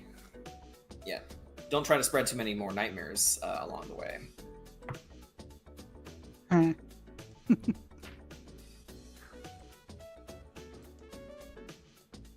Canvas is just going to quietly have a flashback to her nightmare that was specifically about Pacifico. Insight Jeez. check. Jeez, all 5 of us need therapy. I'm right here. Even therapists need therapy sometimes. I did say insight check. Yeah. Insight. Who are you inciting me? Yes. Can I provide the help action? Oh my god.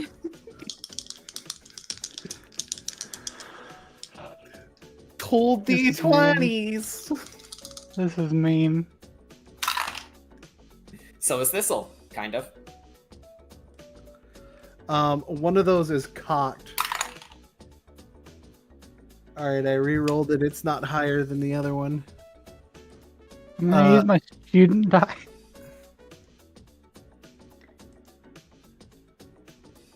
You're gonna use the one for you're gonna use the exam die? No, the student die. As in, it's been a day, so I have a D4 for deception. Yeah, it has been a day. Well, I do have another D4 from exam 1. Yeah, you do.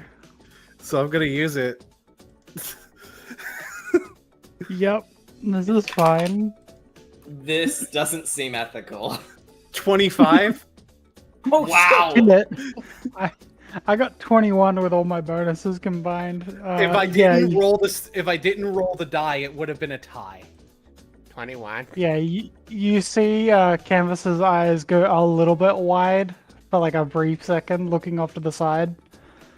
But like, it's not a big reaction. She's not having a meltdown over it. She's just remembering it.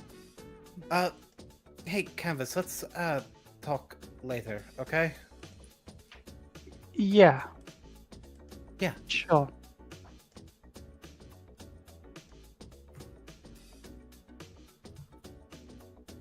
All right. Anyway, Let's get to studying. Yeah. We'll talk more later.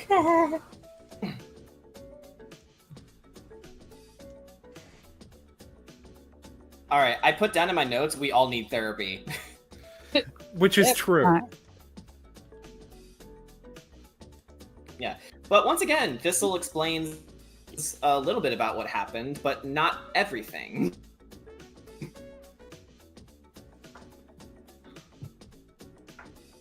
Okay, I'm just gonna... I think, for the most part, I'll keep Quandrix Primer set to Mage Armor, just so I have a spare slot just for Mage Armor.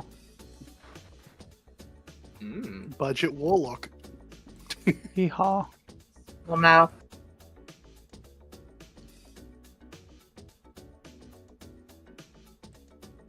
Yeah, we study. What do we do when we study?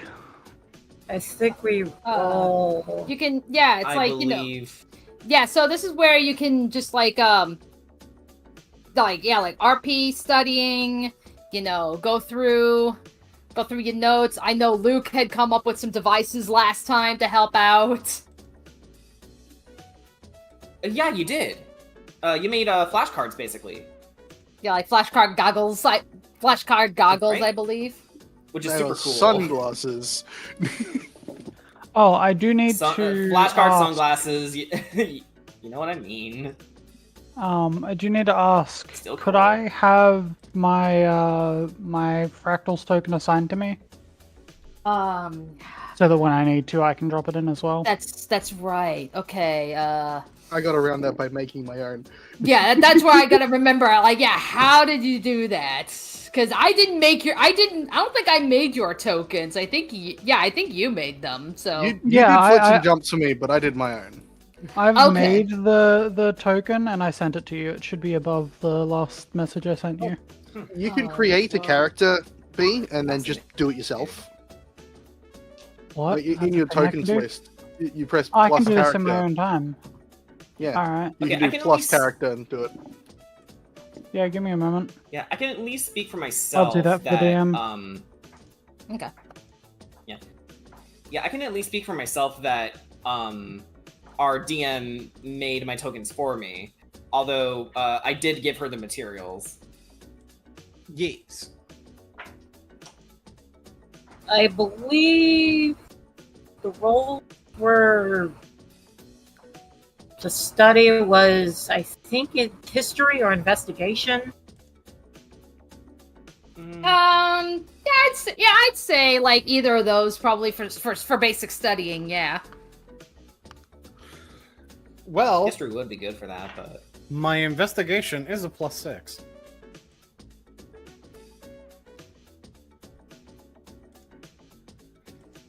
All right, I got a 15. Yay. I got a 22. And I'm just now seeing Ryan is in the chat and he's sending us lots of love. Yeah. Yay! Hello! Ryan! He's my boy. yeah. Hello. So I believe for passing that And we we should get you in re- for a one-shot one of these days. Yeah. I believe for passing that, there are re-rolls on the exam, correct? Yeah, like once you've asked each player how they want to approach the studying, let me see, make a D12 ability check. Make sure the players keep track of the re-rolls from this phase and apply them during the testing phase. So yeah, if you beat the 12, you get a re-roll, essentially. Wait, what Should are we you- rolling? should Sorry, you- I should you- zoned out while I was working on this. Yeah, Yeah, so Canvas did a zone out. okay. Yeah, so the rules for studying for the exams, let me see, did I post them in the game rules on the Discord or not? I mean, that Yeah, could be let's double check. be possible because I'm an idiot. No, you're not. It does not look like I you am. have posted studying in here. Okay, yeah, because I posted Yeah, I don't. Yeah, I no. posted the exam stuff, I think. No, Also I did no. not. Okay, that will get fixed. But okay, yeah, that will get fixed. But yeah, so the rule is you guys for studying, I'll let you study however it is that you please, and then once you've decided, I just need you to make a roll for that, and if you get higher than 12, that pretty much nets you a free reroll during the exam itself. Nice. How does a One more time, what were 24 we strike you? So yeah, that's a reroll. Look, when you roll a 19 with a +5, you roll a 19 with a refresher, what were we rolling again? What? Getting lost. Whatever it is you want as far as studying, like if you're just kind of like going through like textbooks and such, I mean that can be a history check, that can be an investigation check. If there's maybe other methods that you're using, like, you know, if you're practicing magic or whatever, it's like I'm kind of leaving this up to your guys' discretion, you know. All right. So basically this is like a skill challenge, and if you clear 12, you get a free reroll. Yeah. During the exam. Alright, I'm going with history just to study at a base level, and I got exactly a 13, so... Alright. That'll do. It just beats it. Yep.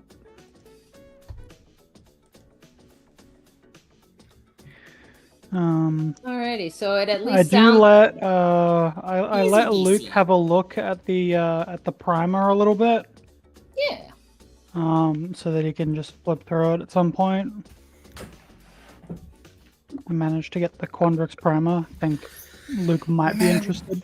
I really need more money. How These much primers are expensive. How much you need? Well, I have 4 scrolls to copy. I guess I probably don't need Purify Food and Drink, but I need like 220 more gold to get a primer. Oh, dang.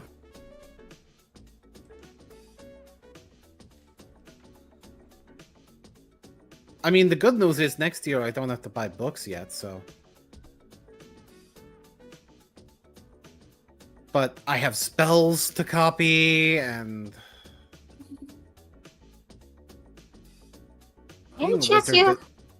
Being a wizard is expensive. Any chance you Luke can just use... sort of looks at him. Metal is a lot more expensive than you think it is, mate. Okay, how do you have hearing that much money?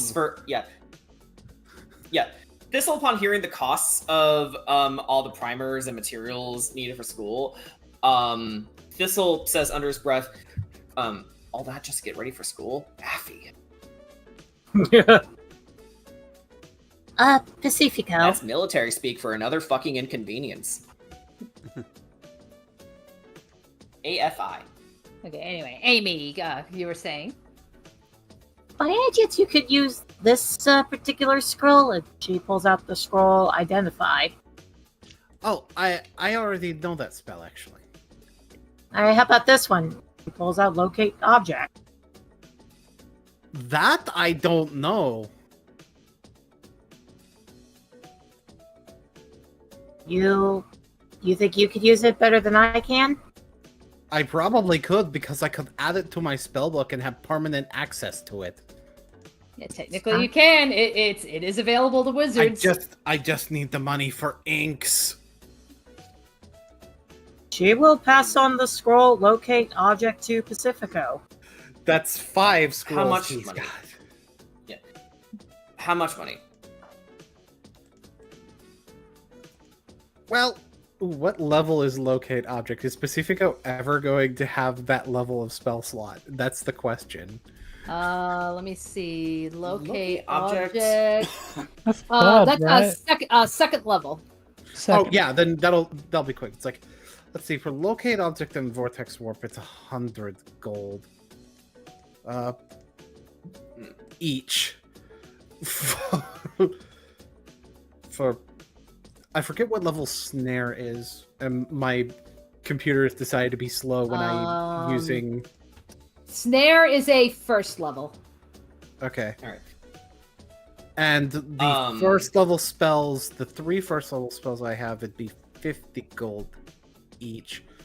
So that's a total of 350 gold. If I want the Prismari primer, that's 300 more gold. And see, and he looks to Luke and it's like, see, you can reuse your materials after using them. That is absolutely not an option for me. Oh, I can't learn purify food and drink. Wait a minute. I can't. Yeah, that's not on the wizard list. Oh, well, yeah, I can sell that Weird. one then. Yeah. Artificer, Cleric, Druid, and Paladin. So, as Pacifico is breaking it down, Thistle reaches into his pocket and then slides over 65 gold pieces over to you. Aren't you going to need this next year when you're enrolled? I'll probably get a job somewhere, so should be fine. Huh. I could hook you up at the Fire Jolt Cafe. Is this to Thistle? Yeah. He's like, no thanks. Actually, I actually have something in mind here. And then he'll look through his notes. What was it called? Oh, the intramural fields. They're actually offering some jobs. Cleanup crew member, crowd manager, equipment assistant. Groundskeeper is the one I want. I think I might choose that. Yeah, I've already grabbed the crowd manager one. Canvas looks up for a book. It'll be good to see you around there. We'll also likely see Pacifico a bit while we're there. Likewise. The fields are quite close to the stadium. Yeah, I'm one of the entertainment assistants there. Oh, fascinating. So I do a lot of the scheduling. Right. Though groundskeeper sounds a little more up my alley, personally. Yeah, I can see that. Yeah, I already do a good job keeping an eye on things in combat, so keeping the students safe shouldn't be too much of a challenge for me. Well, plus, also, I do need to say nice. something. I'm curious. I won't say it because he's more over at the stadium and dealing with technical stuff. I do need to warn you, since you're groundkeeper, you'll see the other side of me, which is a lot of shouting. Oh, that's no problem. I've been shouted at plenty of times back in the force. All right. Mainly with my mainly with my CO. I've been around when people get rowdy and Canvas is there. It's not pretty. Well, neither is War Son. Wait, I don't know why I said that. That was a rare moment for him, and it's like, still must be tired. I grew up in the midst of a war with a crime family. I know. Yeah, I know too. Just still working off those Z's, I suppose. My headset full died for a second there. Yeah. Oh, maybe you two can help me with this. I've also been looking to join a club. Figure it'd be good for me. Mm. And then he looks through his notes again. Let's see. Leafing through the pages. Oh, the Dead Languages Society. That's one of the ones that I was looking at for a little bit there, but yeah. Yeah, Quinn is a part of that club. Oh, well, it'll be nice to see a familiar face. We got along well enough when we met. Yeah. Not up to your capacity, of course. I just mean professionally. But dead languages, it could be a boon for my particular research in Lorehold.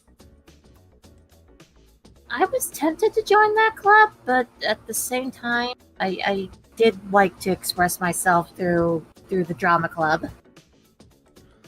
Yeah, I can see that. Yeah. She just looks over. And Thistle looks, and I mean that in the best way. You seem to have a flair for the dramatic. So you guys aren't going to believe this. Well, try us. I showed up to water dancing and I got interviewed. Interviewed.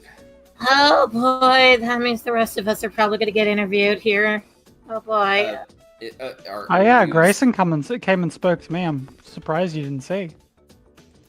He did? Yeah, I was working around at the stadium fixing the chairs, like you saw. I mean, I suppose he walked up behind me and jump scared me. So they're from the Star, correct? Yeah. So is the typical life of a student here basically boil down to you wake up, go to class, learn some lessons, you go on your merry way, maybe go work at your job or attend a club, and then occasionally the Star will just go sniffing around for questions? Well, the average life of a student may apparently also involve random bouts of monster-related violence, but you know. Well, violence is no problem for me, so... The interview thing is mainly because we seem to stick out as a group, considering literally the called me getting out as all of us are planeswalkers. They literally called me a celebrity. Yeah, and Thistle's like, well, hopefully I won't get roped into those questions. You'll get roped in just because you talk to us too much. Oh, trust me, Leica has a lot of fun reporting on us. Yeah, and then Thistle says, okay, honestly, Dilligaff, but if it does happen, I suppose I'll prepare for it. What's Dilligaff? Do I look like I give a fuck? Yeah, that's a shorthand for that. Thank you, Luke. I was about to put it a lot more gently, but that's an acronym. I'm sorry, military things. We use a lot of acronyms. For example, did you know that food or dinner is just called chow? Yeah. My friend Spice has a name for pistols or rifles. She calls them bang bangs. That sounds adorable, not gonna lie. Well, don't get caught in an arm wrestling match and you'll see how adorable she can be. You know, honestly, I think you'd like her, Spice. yeah. You know, it's funny, Thistle. I kind of come from a military background, a little bit. Huh. Small world. Yeah, my mom was the captain of the Knights of Ardenville back on my home plane. Your mother? Interesting. Odette Freya. Love her, but when she gets mad, that's when the military side comes out. 10-4. I'll make sure not to get on her bad side. I'll be honest, part of me feels a little bit bad for the... And like I came around specifically to interview about the club. Wasn't expecting to run into me. So, there's that. Part of me does feel bad for the reason I'm in the water dancing club.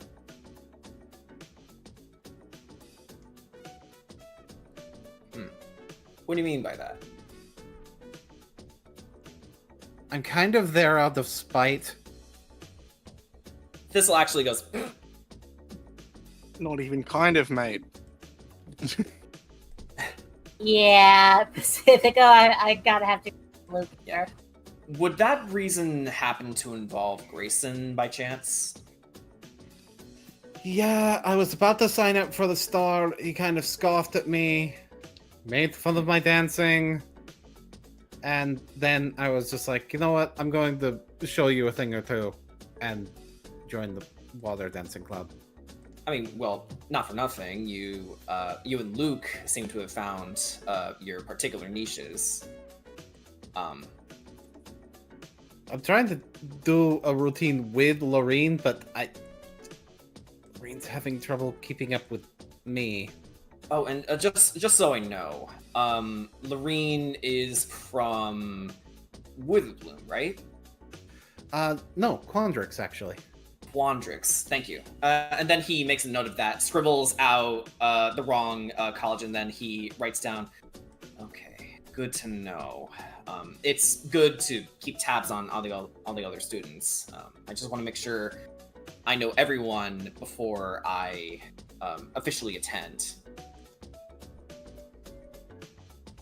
Thistle, you know that you're likely going to attend in a new year when there's an entire extra fleet of new students, right? Luck favors the prepared, Canvas. Sure enough, I guess. She's like, you're preparing, but you're preparing, like... Don't prepare the third years or later.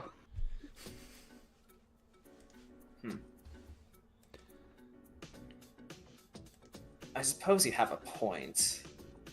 I mean, you four will officially have a year on me, but, you know.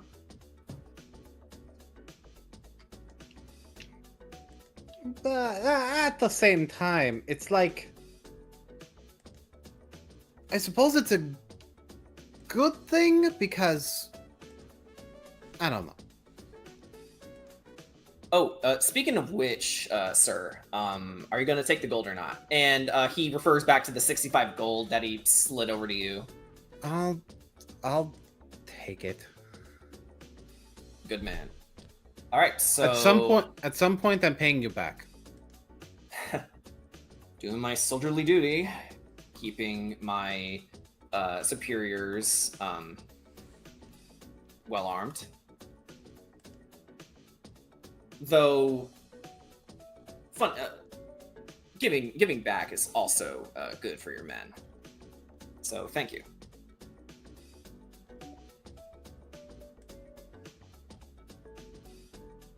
Of course, at some point the money is going to be less of an issue for me, I'm sure. So I will be able to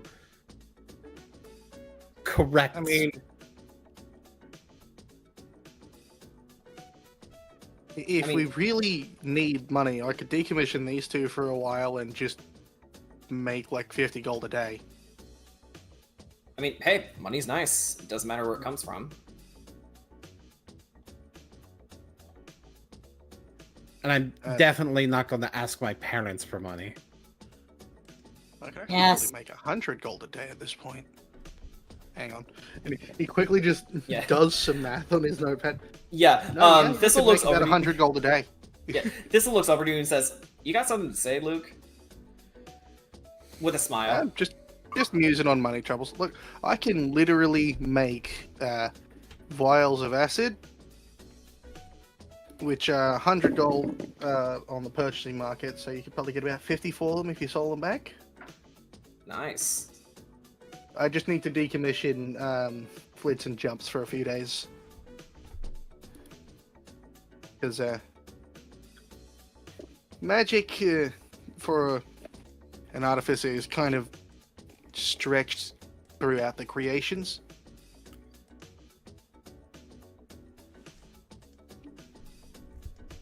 That I don't doubt. I mean, I can cast some magic myself, but nowhere near to the degree that, well, come to think of it, most of you can do.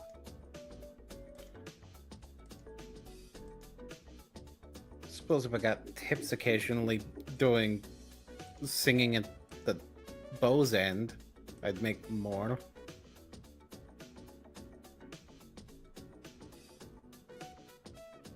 I could probably talk to some of the teachers about maybe I can bring over some food from Eldraine as to earn a little extra cash on the side. Oh, like food delivery? Give me about a week. I will come back with like 700 gold. Thistle looks over to you and says, "Fucking magic." You're in a school for people who can use magic. Oh, that's another saying. I can also make I know spell where I am. scrolls, can't I? You could make spell scrolls and sell them, yeah. Yeah. Look, we have no shortage of ways to make money. If you need money, tell me, give me a week, and I'll give you 700 gold. Well, now I'm starting to wonder, what can I do to make money, if anything? You could hunt. The explorers group would probably do well with some stuff. Yeah, Thistle actually widens his eyes at the proposition and says, "You're right, I could hunt."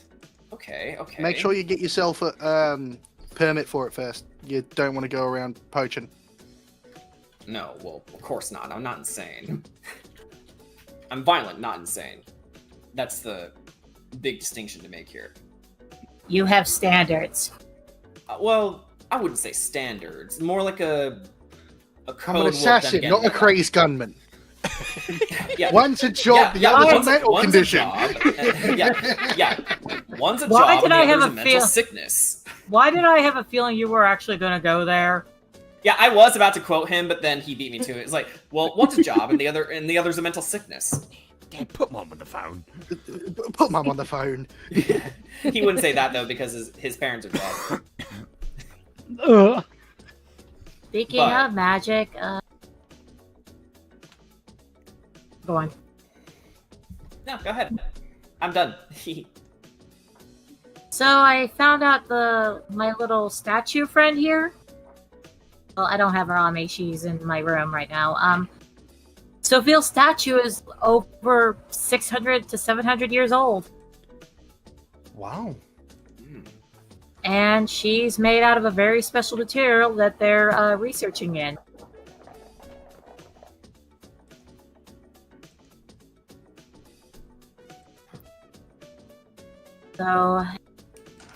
So the material's unknown.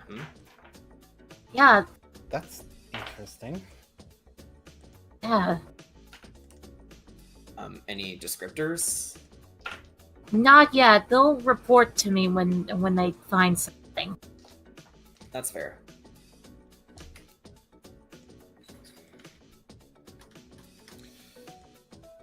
So I do believe, like, after these exams is the Winter Festival, I believe.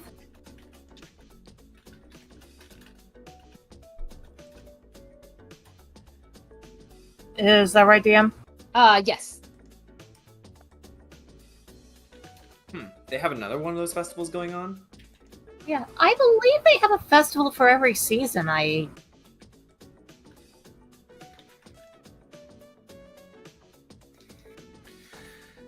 Well, it'll make things a lot less boring for me then. I feel like I've been, hovering around you guys ever since I arrived. I don't mean to be an inconvenience, of course. It's just the circumstances involved. Oh, no, you're not an inconvenience at all. I mean, if anything, you're quite fun company to keep around. Oh, me the fairy is fun company for you. Yeah. Like I said, I know you're not like the fairies back on Eldraine. I want to make that perfectly clear. I do not judge all fairies. I know they're all different. Just the ones on Eldraine are a pain in the butt. Fair enough. Nice to know I'm in your good graces, at least. There's a similar saying back home: a triton isn't a shark. I point over to Pacifico. Like, there you go expression on my face as I do. All squares are rectangles, but not all rectangles are squares. Hey, well, All these somewhere. circles make a square. I was And about that to one's still say. green.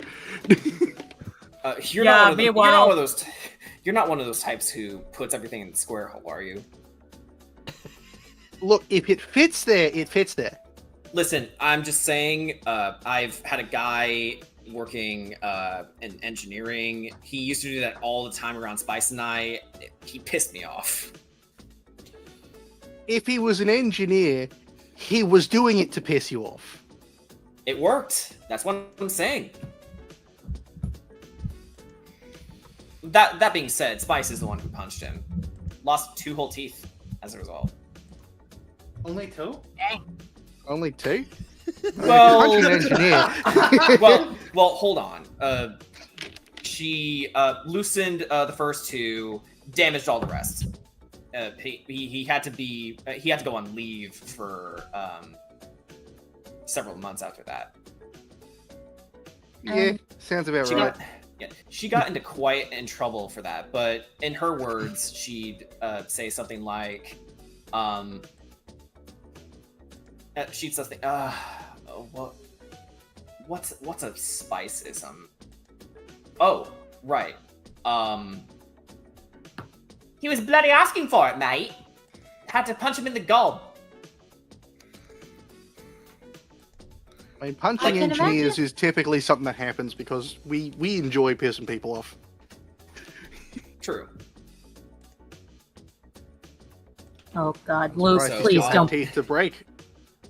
I mean, I'll definitely have something to one up Spice on once I eventually, well,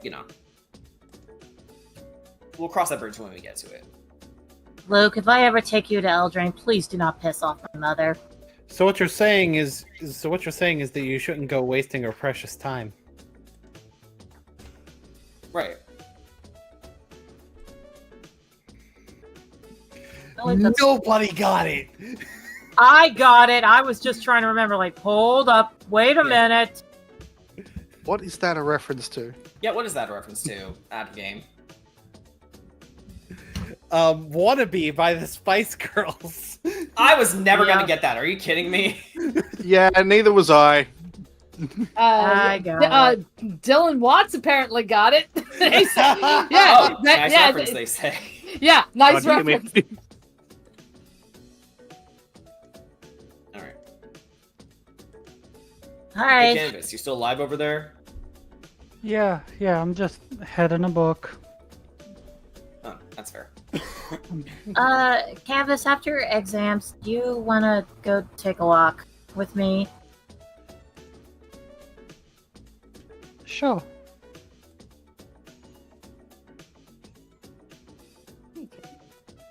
All right, so with that said, is there anything else as far as like studying wise or anything that you guys want to do before we transition over to the classroom itself for exams? Nope. Wasn't it possible last time to get 2 rerolls? How did that happen? I think that was just for the first one because it's sort of like the demo to it. I mean, that's how I saw it. Let me double. But yeah, double check just to be sure. Yeah. Okay, let me see. Which, to be fair, we're doing all the exams as one exam, so it's kind of possible that. Ladies and gentlemen, Let's we've been see, graced so- by CC. Yay, CC. It's also Johnny possible supporter. that it would make more sense to just have the one reroll for balance reasons. Okay, so let's see. Here we go. So as far as rules go, during the studying phase, each character must succeed on an ability check against the DC noted in the encounter. They can use any ability and skill they wish when making this check, but they can only make it once. On the successful check, the character gains 1 reroll to use during the testing phase. As far as studying together, if 2 or more characters engage in a group study session, each participating character has advantage on their ability check during the studying phase. Which I forgot to roll with advantage, but I passed anyway, so. That's okay. Same. I didn't roll mine with advantage either. I know. Like I said, I gotta repost these rules up, just for this. Yeah. So yeah, we only got one reroll. Huh. Okay. All right. Okay. Alrighty. Okay, so I mean, not that it's useful to me at the moment, but it's good to know for the future. Yes. okay. Hey DM, Yeah. can we enter into these with a spell active on us? The Are you trying to cheat? rules- The Like rules. enhance ability. The Are you rules- trying to cheat? Let me Not see. cheating, it's using my magical prowess in magical Cheater, school. cheater, pumpkin. Are we eater. allowed to use magic during the test? Do the Okay, rules tuning allow? exams. I mean, honestly, I can see Canvas doing it. Okay, so there is. Okay, so as far as rules for cheating, because yes, there are cheating rules. Yeah, here we go. So, an unscrupulous character can cheat on an exam. Doing so requires a successful deception check and a successful sleight of hand check, both using the DC set for the exam. If a character cheats, they cannot use any of the rerolls from their studying phase. If they fail either of the checks, a proctor or authority figure notices the cheating and the student fails. If both are successful, you ace the exam. Oh But god. wait, So it that- doesn't. But it's It a doesn't. hollow victory. But It it doesn't. mentions- But it doesn't say anything about. It does Yeah, it- not say anything about whether spells are allowed or not. It does not. Nothing in these rules mention magic. The rules. You know what? There's nothing in the rules that say a dog can't play basketball. I mean, yeah, like honestly, thinking about it more, this is a school of magic, so anything to heighten your focus is, or making sure that you do better than bad would definitely be within the lines of this place. Can't believe Canvas is about to turn us into the tuning exams. Oh no. Okay. Hey, is But- anyone else feeling a little bit iffy on this test? No, I feel confident. Alright, alright. No Just- comment. Just sitting here with my twin spell. You know what? It wouldn't. It wouldn't hurt. Wouldn't hurt to be have a little bit more insurance. Yeah. Alright, well, on our way there, just stick closer to me for a second. Sure. And on our way there, I'm going to cast Enhance Ability, Twin Spell, to hit me and Pacifico with increased intelligence. Actually, probably Wisdom to cover our bases. Yeah, because Yeah, we're wisdom both saves are already rather common. pretty SMRT. Yeah. I'll hit our Wisdom, whichever one that Alrighty. one's called. Okay, so I'm trying to think. Let me read up the rules real quick on enhance ability because I am not familiar with that spell. It gives us advantage on checks using that specific ability. With Wisdom, it's just Wisdom checks. With the physical stats, there's a bonus effect, but with the mental checks, it's just you have advantage Okay. on them for an hour. Okay, so you're using Whoa. Owl. So you want to use Owl's Wisdom? Yes, Owl's Wisdom, and I'm using Twin spell so that I can hit another target without having to upcast it. Gotcha. Okay. Given that you used it on the wizard.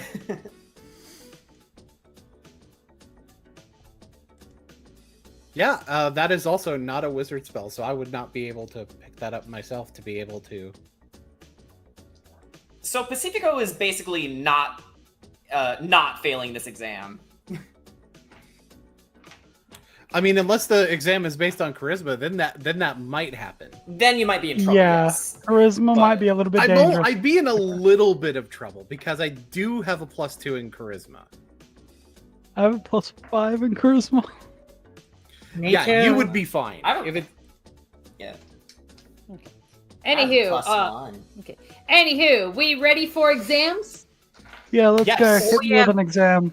All Good luck, right, guys. So, just for shits and giggles, I'm just transferring you over to the year 1 class just for the sake of scenery. Hold on a minute. Thistle not here. Whoop. Yeah. Oh, fuck. There's not very many open seats. Just right here. Actually, you know what? Because of the whole What? There.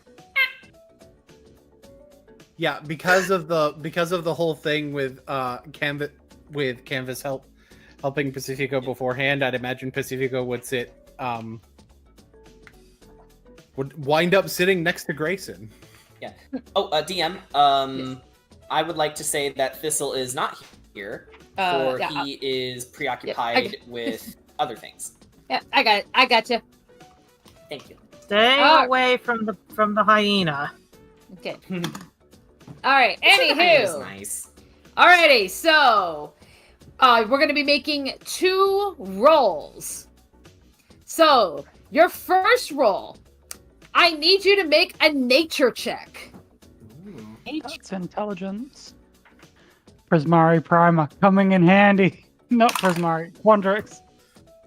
I'm using my reroll. I am also using my reroll. I'm using my reaction to spend 1 charge on my primer to get a +4. Because I rolled a d4 and got a 4. That's not great. That's an 11. Yeah, so if you can all, I guess just put your rolls down in the rolls chat. Which is also good for us note takers. That one going in the dice jail now. Did I write that? Yes, I did. All right. Damn, nice, Luke.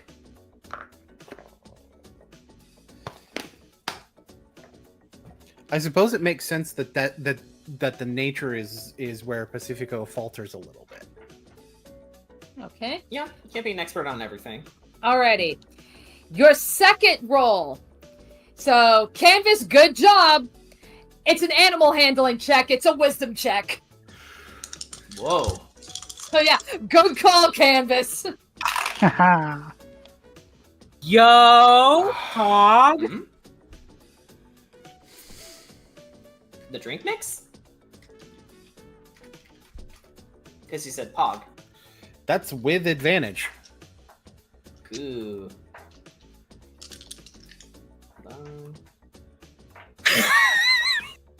Ooh. Wait a minute. I think it's possible that Pacifico is not acing. We write the exact same answer. Me and Amy write the suspiciously same answer because we prepared it earlier. Yo, can I copy your homework? Alrighty, so the DC was 12. Nice. So I do pass. Yes, so Pacifico, you do pass. I mean, you got some answers wrong, but you do pass, and you do gain 1 student die, particularly like the exam die. So this goes either towards animal handling or the nature check.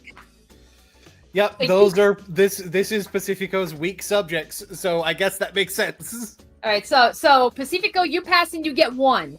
The rest of you all aced it, so you get 2 student die. Yeah, specifically with these exam rolls. Let's go. Yep, so go on ahead and make a mark on that on your sheets. You know how I could flavor this? What? Amy is a farm girl, so she probably knows a thing or two about animals. Makes sense. Yeah, that makes perfect sense. Sorry, there was a bug on my wall. Okay.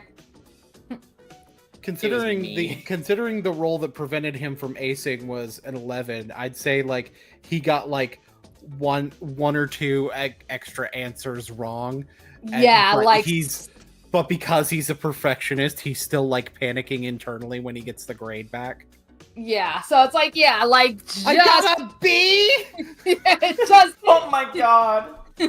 Yeah, we're I got an A-. No, hold on. This is the Spiffy Needle Geeks. We should be saying it as B. That's bullshit. Oh my fucking god! Actually, you know what? It's like he shows up with the others and he like looks kind of dejected when he has his grade. Dang it!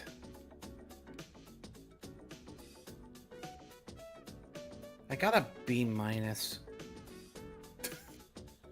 Hmm. No, not a B-. I got an A-. Still not bad, Pacifico. Well, can't win all of them. I'm really not good at biology. He says with his A-. What's the name of the class that we should put down next to this one?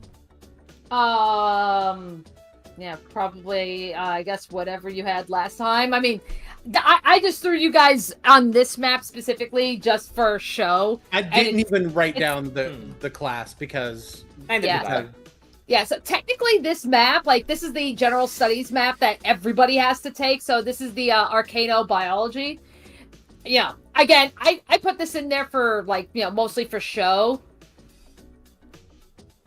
Since it's the one where all of you are in it together. Yeah. You know. But it's like, yeah, but because you guys are taking different classes, that's where it's like, I like to think, like, this is probably just, like, overall, like, you know, rather than having you guys do, like, 5 different fucking roles for all your classes, because that's bullshit. Mm. Everything for the sake of brevity. Yeah. But, you know, it's still interactive.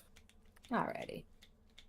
So with that said, let me... Yeah, because this is a live play, and you know. Yeah. Let me make sure I got Luke got a natural 20 for nature because he lives in a fucking forest. I buy it. Fucking course. So anywho, are you ready for your quote-unquote after-exam parody? Yes. Yeah. Sure. And by the way, let us know when we get paid. Well, yeah, but, you know, for right now, you're good. Like, okay. Money. Anywho. All right, Boy. so welcome to the Winter Carnival. Ho, ho, ho. What'd you call me? It's the tale of Sand and his 3 hoes. Haven't you heard it before? Okay. Anywho, so as you can see, there's various areas for some games. There's some carnival rides, pretty much made like a mixture of Quandrix magic as well as probably some ice magic to go with it. In the middle, you can see that there's this like little arena area with like a bunch of random piles of things, but there's a shield, and you can see in there that people are throwing snowballs. It's a snowball fight arena? It's a snowball fight arena. Finally, my spell shield. Finally, a worthy opponent. Our battle will be legendary. Squidward. Right. And then I think I might want to do that one. Okay.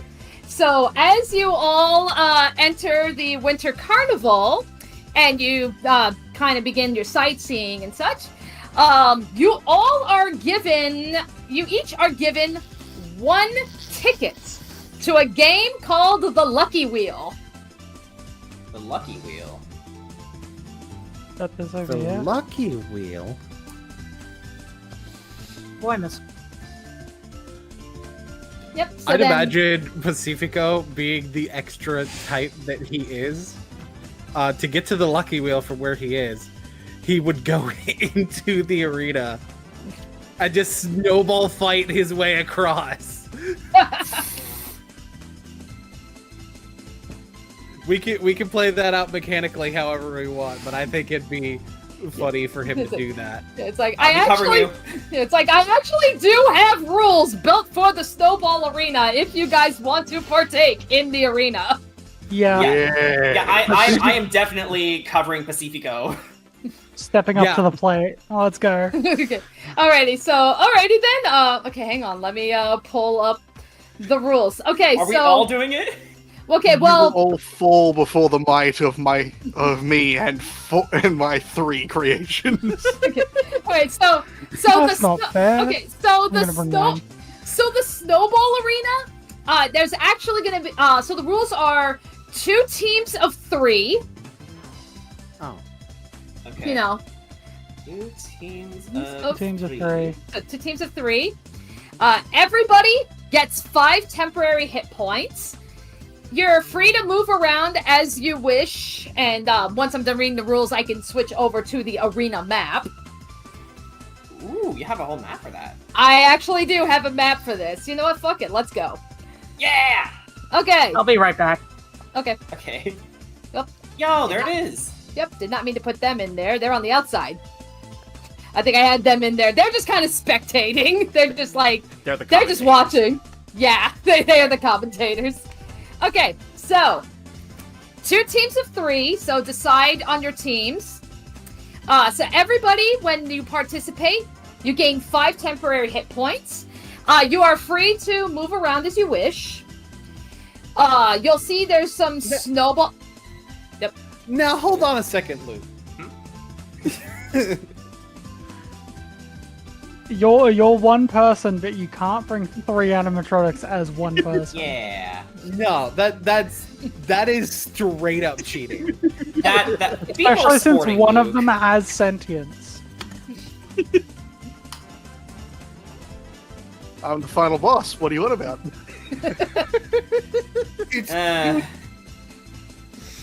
It's DM. Are you going to allow this?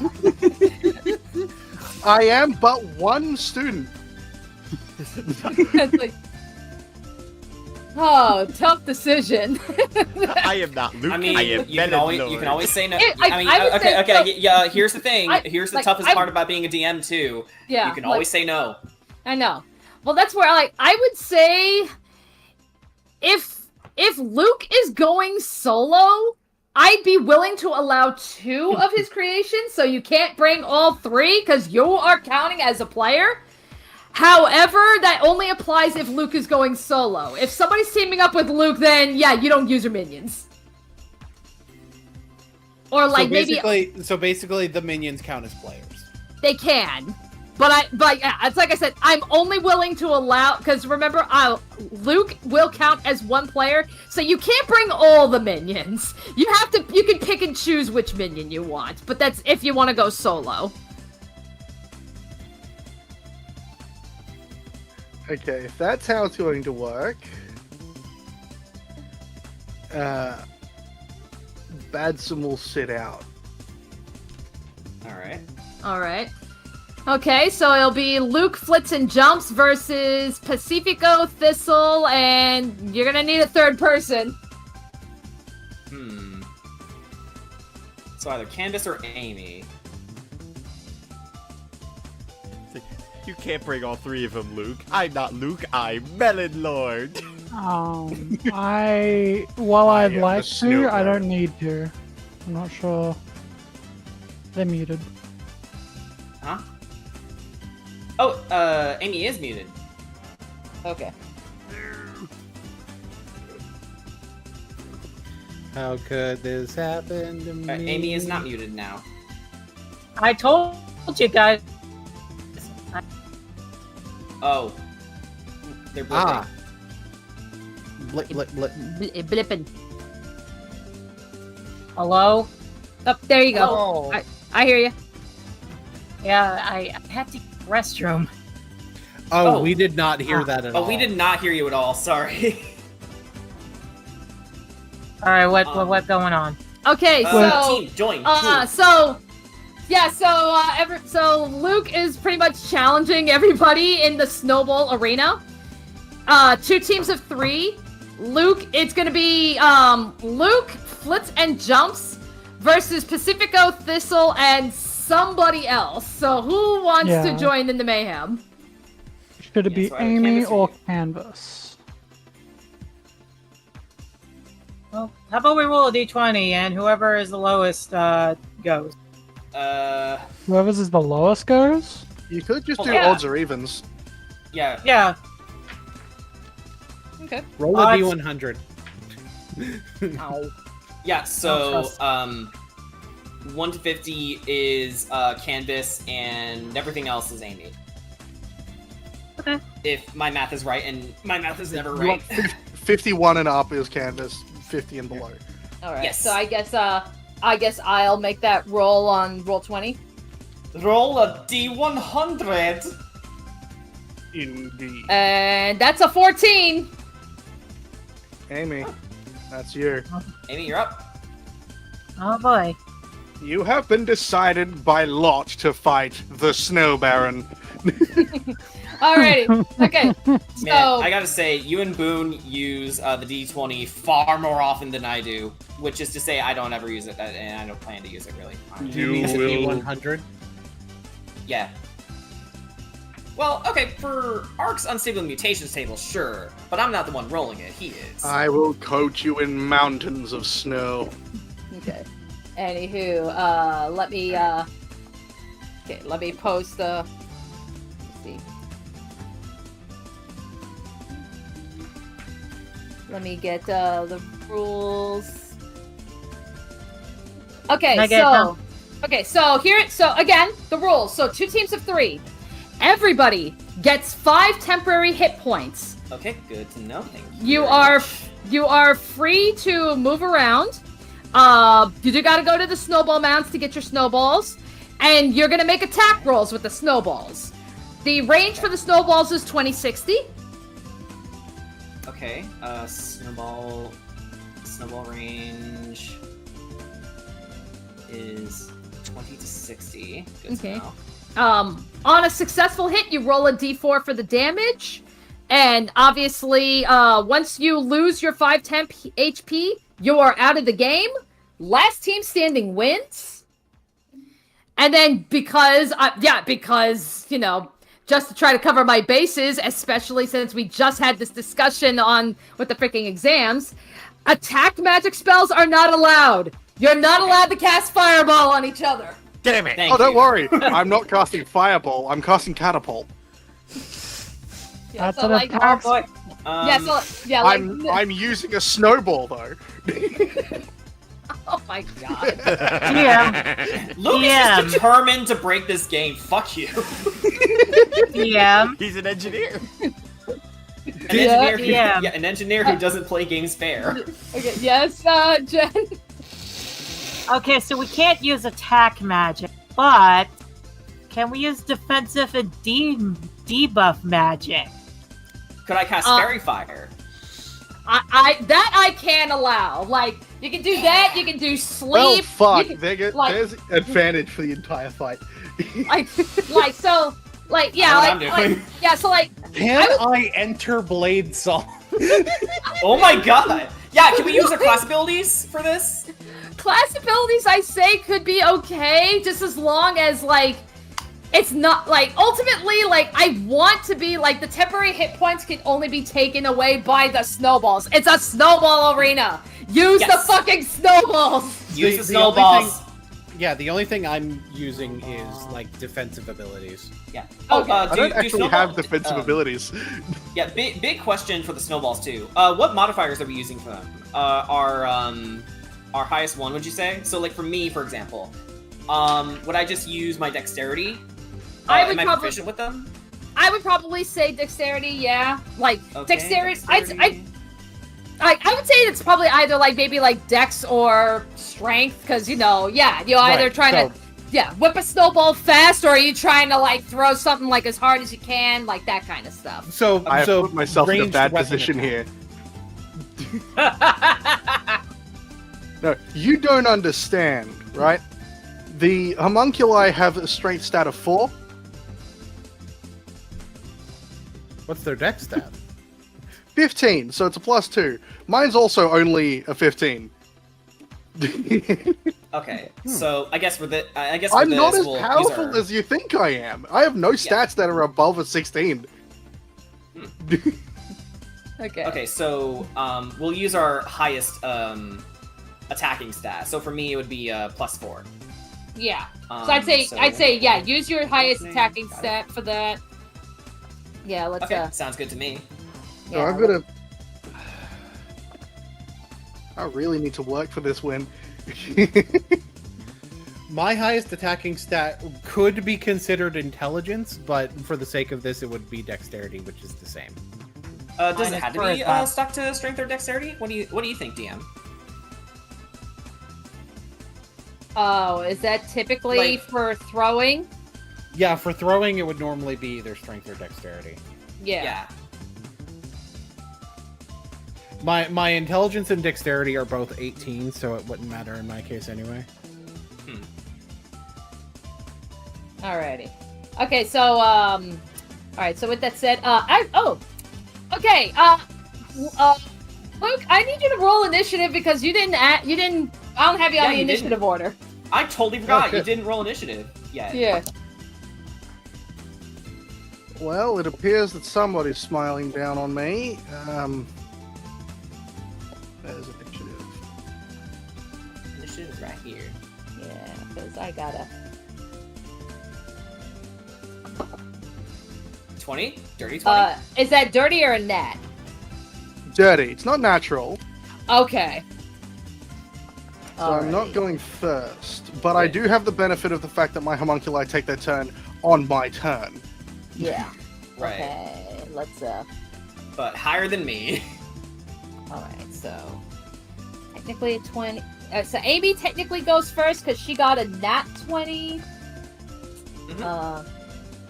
Pacifico goes next. I'm dead last. Yeah, that's where. Yeah, these are all left from the last time we did. I forget. I think I rolled on that bad day I was having, so it was like the final fuck you. Like, I'm over it now, but it's like, man, not even D&D is safe. Alrighty. And then, Brian, you don't need to go into the battle screens or anything for a snowball fight. You don't have to do that if you don't want. Yeah. It's not a life or death situation. You know what? It could be. I'm going to anyway. You can't stop me. All right. Alrighty. Alright, so, are you guys ready for your snowball fight? Ready as I'll ever be. Oh. Yep. Yeah. Yeah, okay.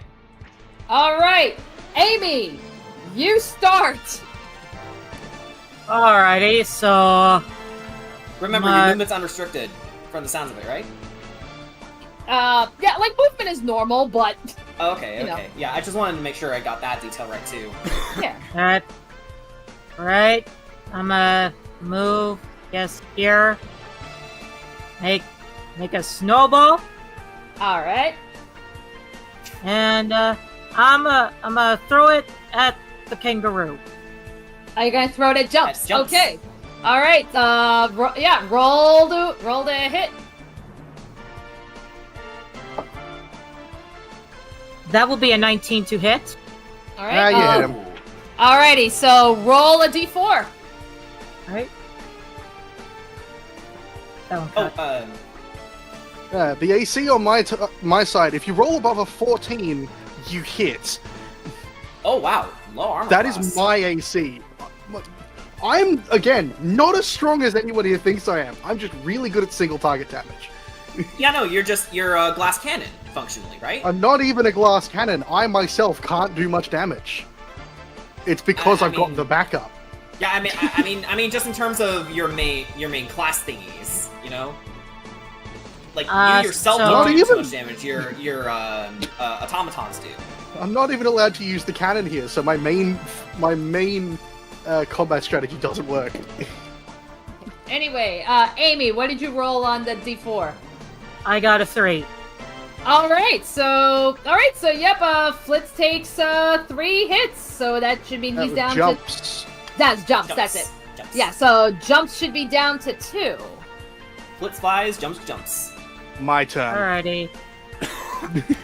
Or do you have a bonus action you're gonna do? Do I have a bonus action? I don't think I do. I do not. Okay. My turn. Alrighty, Luke, you go. Make a strength saving throw, all 3 of you. Damn it. Okay. I do not have a modifier for strength, but let's see how this goes. Damn it, it's an 8! You are restrained. Fuck! You are also 13. restrained. 16. You are not restrained.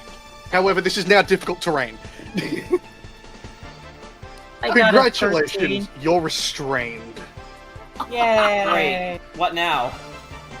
Oh, it just means attack rolls against you have advantage.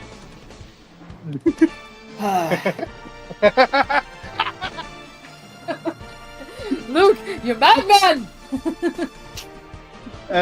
Blitz is going to move over here. And both oops. There's one there, so you caught. And both of them are within range. I'm sorry, but you probably have the best dex mod of this group, meaning you've got the best chance of surviving. So they're gonna both attack you. Oh, Okay. piss. Wait, they're attacking Oh. Thistle? Yeah, who? Yeah, they're both going for Thistle. Okay. You're Oh, boy. currently the most dangerous creature here, so Alright, so, yep, okay, so, roll to attack. does a 16 hit? That's above my armor class. Alright. Okay, You so, hit for yeah, so 2 D4 snowball damage. for Wait, what? 2. 2 snowball damage 2 snowball to your damage. 10 Oh, boy. HP. Alright, so you're down to 3. And this other one is a 15. That's my armor class. Alright, if it Okay. meets, if it meets, it beats. You are hit for another 2 snowball damage. You are not out of the fight yet. Yeah, nope, Thistle's down to 1 hit point. And Alright, so Got this will just sort of, as he's getting hit by the snowballs, he's like, this is so much worse for me since I'm small.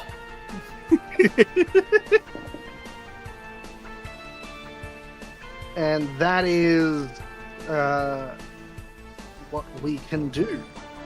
Alright, Pacifico, you're up. Well, there goes any chance I have of hitting Pacifico. Yeah. You really want that Blight Song? It ups his AC. It's good. It's real good. Okay. Now, the other thing I could do is because Rage would give. What kind of damage do the snowballs deal? I guess bludgeoning damage, technically? Then damage. then if I raged, I would get resistance to the. Well, I'm not going to do that. I am going to.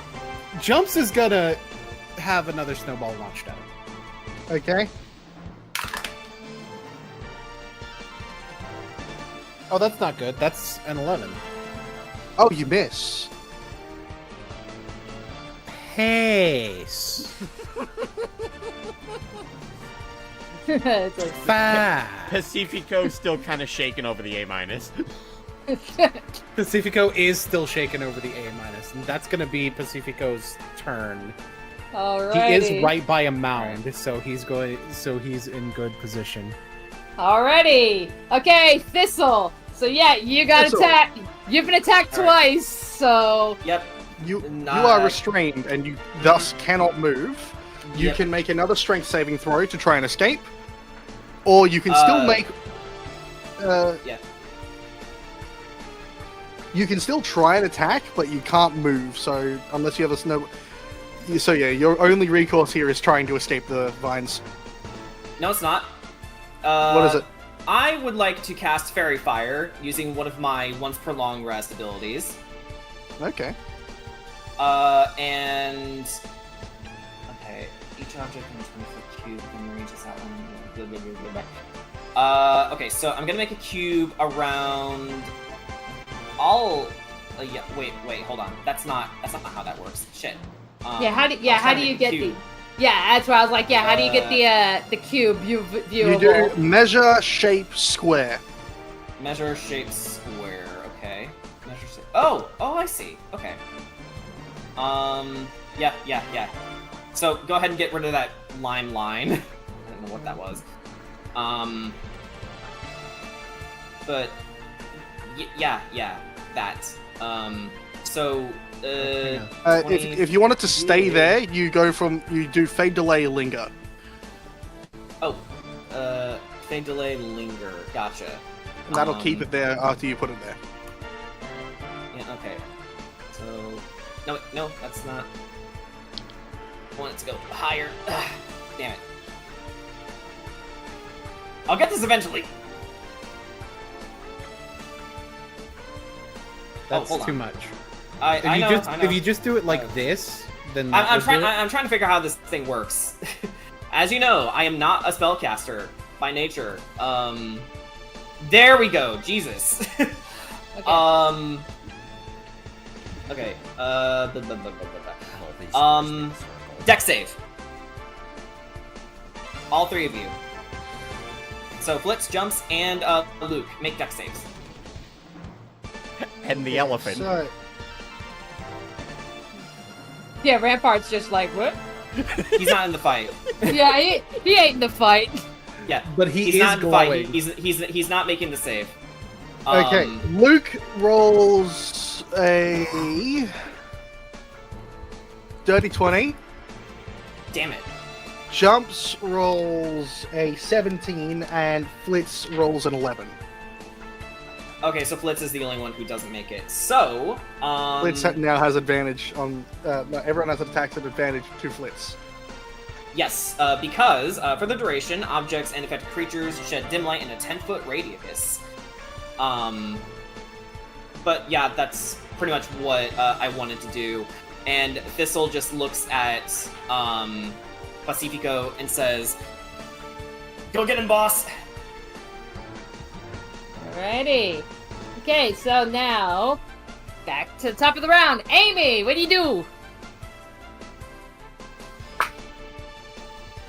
Oh boy, oh boy, oh boy, oh boy. I've got options.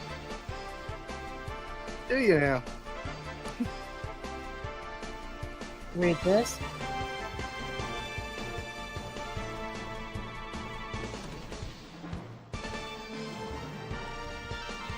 Luke, Flitz, Jumps. Make me some charisma save. What are you casting? Bane. Oh shit. Okay. Fuck. You see, this is the downside of being a single character with two minion type creatures. Because I've only got one person who can do anything other than attack. Luke rolls a 17 and the other two fail. Alrighty. So let me post up the rules for Bane real quick. That way I can show the DM and everybody else. Speak with the devil. Alright, so everybody got hit with Bane? No. No. Luke didn't. The two creations did. Okay. Yeah. Flitz and Jumps got affected, Luke didn't. Alrighty, let me, yeah,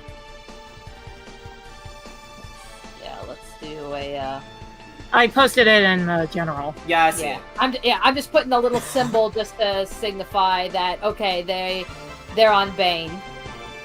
Alrighty, Oh, listen, that's some fuckery. alrighty. Is that a goddamn That's all I... Yeah, that's all. What are That's you- all that you can do. Because it takes an action Yep. to try and break out of the entangle. Yeah, Yeah. which is why I also went for Fairy Fire, because you know it's an action to cast, and Alrighty. Thistle's strength modifier isn't the best, so. Alrighty. Alrighty. So that will do it for me. Alrighty. Cool. Okay, Luke, you're up. So, Luke is now free to use his action because he does not need to do anything to maintain his concentration. So he's just going to chuck a snowball at Amy. Okay. Alright, make that attack roll. When you roll a natural 20 thanks to advantage. Oh. Damn. How does that affect the snowball damage? Do I roll 2d4?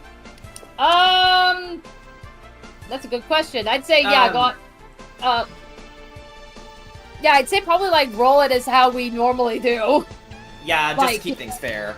Yeah, so like, I'm trying to remember. We're doing double dice or double damage. Oh wait, that's what you meant. Okay, I thought you meant like, to keep it in confines with the game. Oh god. Yeah. Yeah, well, that Bane, say goodbye to it. You've been knocked out with 5 snowball damage. Oh! Damn. Max damage! Fuck. Not max damage. I rolled a 2 and a 3. You know what I meant? It hurt. So the Bane has been deactivated because you're no longer in the fight. Damn. No. Well. So yeah, we just say Xanther. Yeah, like Amy, like how do you want to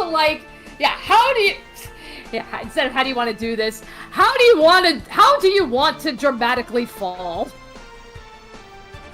She's like, no, just falls. Dang it. My nefarious plan. And I imagine Xanther just comes in and just like, okay, come on, princess. I'll just move her to the. Yeah. And that. Okay, so that means I don't have to deal with the -4 to anything. Fucking Bane. Minus a D4 I like to point out attack roll or saving throw. God damn it.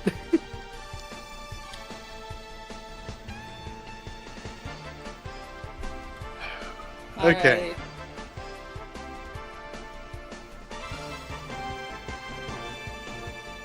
You're next, Thistle. Oh, right. Sorry. No one said anything. Okay. That is a 15 to hit. What? 15. That's what. Yeah. Okay. Yeah, 15 to hit. That's my AC. And right. because I know you're on 1, jumps takes you out.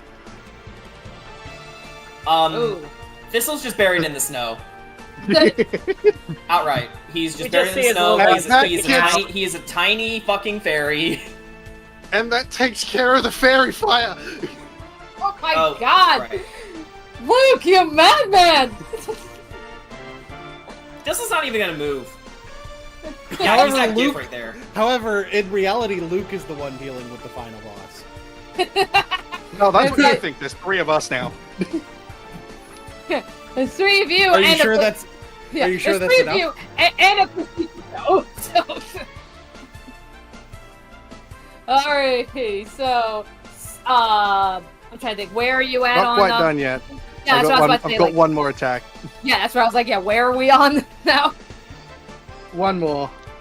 Not at advantage anymore because you made the save. That's a 2 on the dice. That's not hitting you at all. No. It's your turn. All right. All right, So- Pacifico, can you hard carry? It's like, So- yeah, how will you avenge your fallen comrades? So, I have a question. Uh-huh.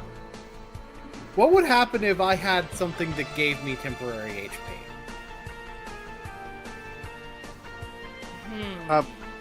I don't know. That's a... If you could do that, I could theoretically summon my cannon and then never lose. I think for the sake of balance, let's not include those. Yeah. Okay. Because I can get 7 temp HP every turn, and you would literally never win at that point. Yeah. Right.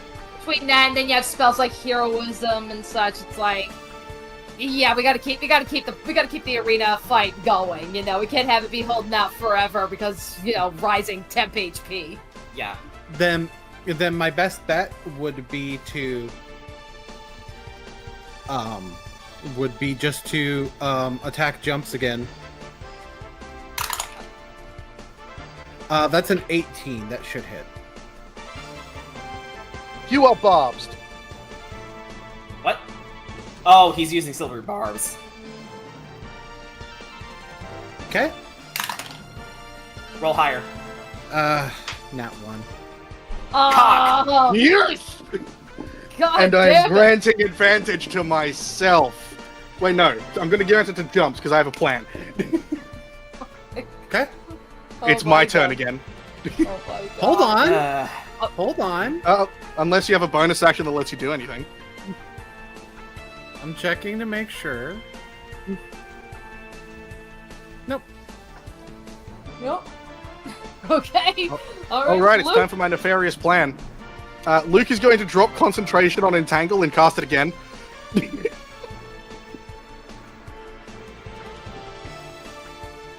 Strength save. That's a nat 1 on that. Jesus fucking Christ. You are now restrained. Oh my God.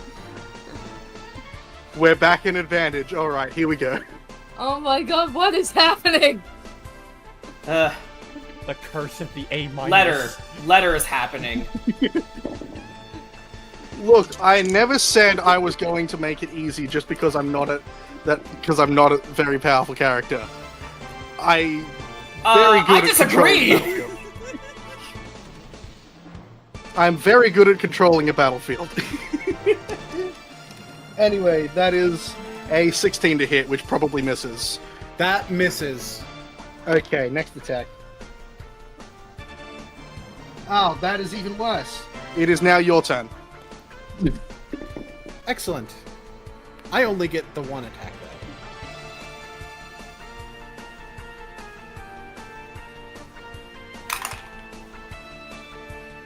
though. Are you rolling this at disadvantage? No. You should be. You are restrained. Well, it was a 2 anyway on the die, so go ahead. Oh, goddamn. Alright, it's time for 3 attacks. All of my dice in dice jail. Yeah, it's like, yeah, what the hell? Okay, that's a miss. I shake up the that dice might jail. actually hit you. That might sucks. actually hit you. What did you get? What'd you get? That is a 19. Nope. What the fuck? Blade song. Yeah, it raises your AC! And no, that's another miss. What is your AC? Just so I know. 22, and I also have the spell I shield. literally can't hit you unless I roll a natural 20. Literally impossible to hit you. Unless I roll a natural 20, I literally cannot hurt you. It's a good thing you have that advantage then. Yes. I was serious about the final boss. You restrain me, it means nothing. I restrain you. It does mean something. It gives me an extra chance for a natural 20 every turn. That's true. Oh is that your turn? That's my turn. You may insanity. restrain me, but you can't hurt me. You can't. Come on, hit him. It matters. I miss. Go ahead. No! That's a miss. This is gonna be a fucking battle of That's a miss. attrition, isn't it? It better not be! Finally! Oh, God. It's time for you to take some fucking damage. Luke's fucking us.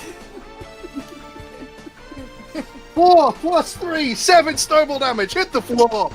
So I'd imagine like Pacifico, even with his legs like tied up, he's still like bobbing and weaving, and then one finally catches him in the face and knocks him on his back. Ah! We all lost. You all lost to Luke. The Snow Baron wins again.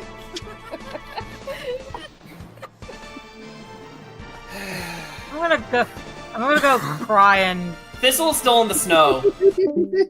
Someone pick me up. Yeah, We no, should probably Pacifico dig will out go. Thistle. Pacifico will go dig out Thistle. He'll be very disappointed in himself. Amy's gonna Hell's wrong go with that cry in the raccoon? corner. Yeah, what the hell's wrong with that raccoon?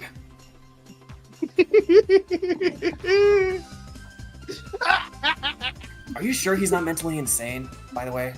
No, I I'm can not. fucking hear you. I know! All you guys hear is angry Sylvan noises. Luke really did become Melon Lord. He really did. But this is the reality where he won.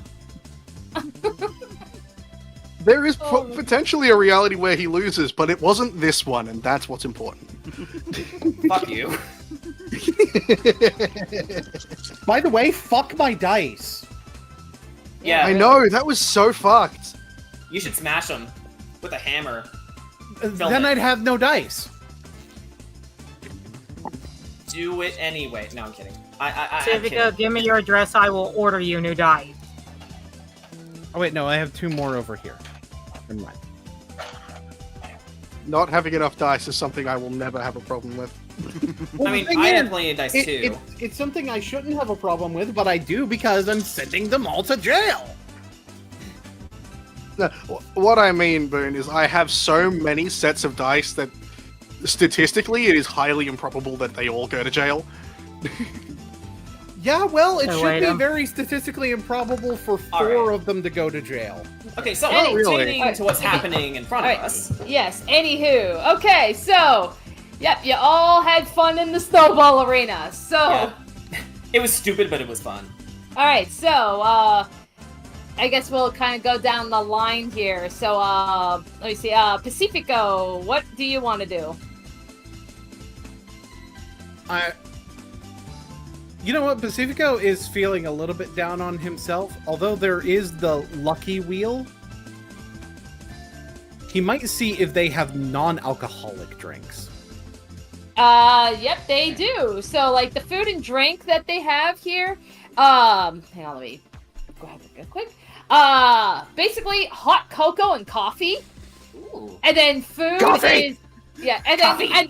And then, like, as far as food, they've got things like funnel cake, popcorn, and corn dogs. So, you know, carnival food.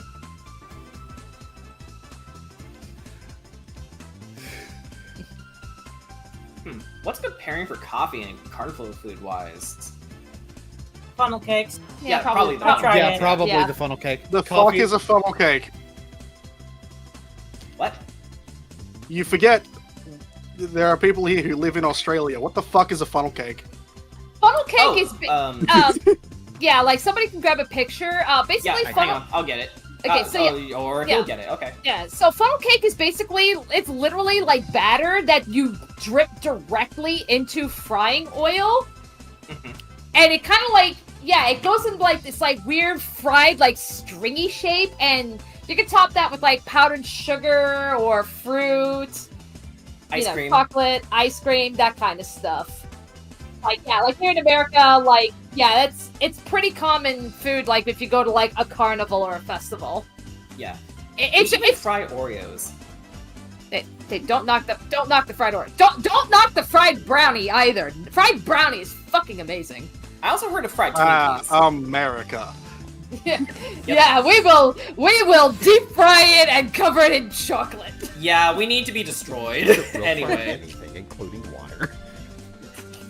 Yeah, that's actually not a lie. Someone did try to fry water and it worked. Okay.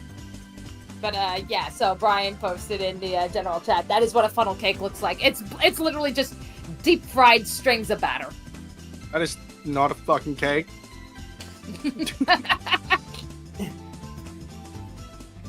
America, explain. What are you ordering? No, he's getting coffee. It's like funnel cake because he hasn't heard of it either. Because he's also not American. Well, technically none of you are. And he and he gets the funnel cake, and it's like, this doesn't look like a funnel.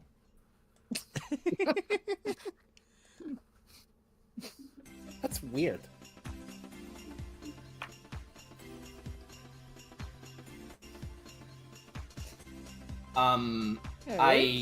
Yeah.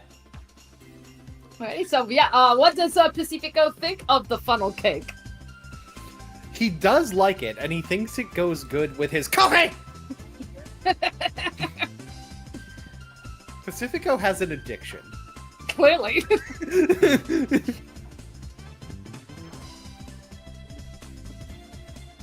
And the addiction is not funnel cake. Civica, we're gonna have to put you in rehab.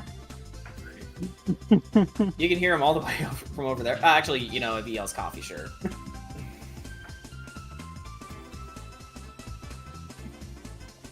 Alrighty, so then I guess, Thistle, Luke, since you're all nearby, are you going to be getting food as well, or are you going to be, checking other shit out? Let's have Luke go first. Well, you gotta have a cup of celebration coffee. Luke's gonna walk up and get himself a cuppa as well. Alright, so he'll get some hot coffee. No hard feelings, right, mate? Nah, no hard feelings. You were just better. Well, it's not my first time commanding, attacks. True. I'll be honest, it was damn near fucking impossible to hit you. Had you rooted to the fucking ground and you just kept moving.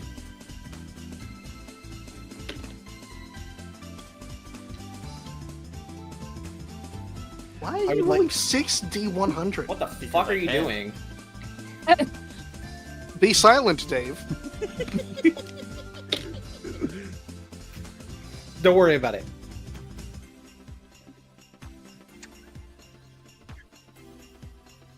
Anyway, it's kind of something I focus a lot on. Funny, if I had used the other thing, even that hit would have only done so much. By going by how much of a barrier they put over us, I'd have to have hit you a second time with that much just to knock you down.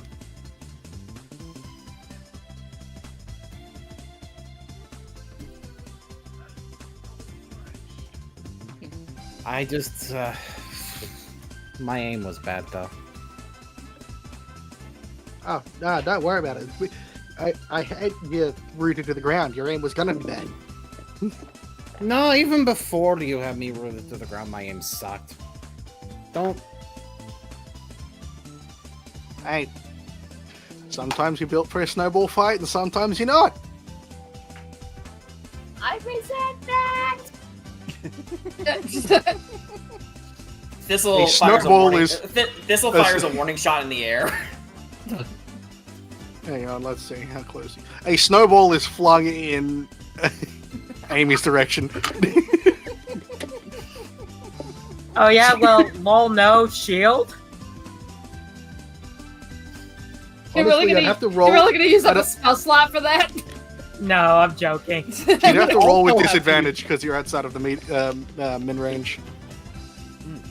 So we'll get rid of these. And Bazooka's just like, yeah, I guess.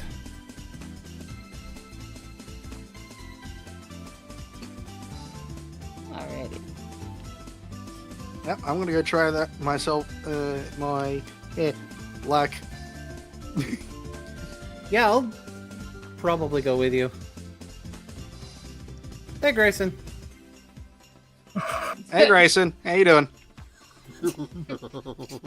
Yeah, Grayson's probably just glaring at more so at you, Luke. 'Cause, I think it's safe to say probably from his distance, he just watched you just clean house with a snowball fight, and he's just he's just thinking unfucking believable. He's mad because I won fair and square.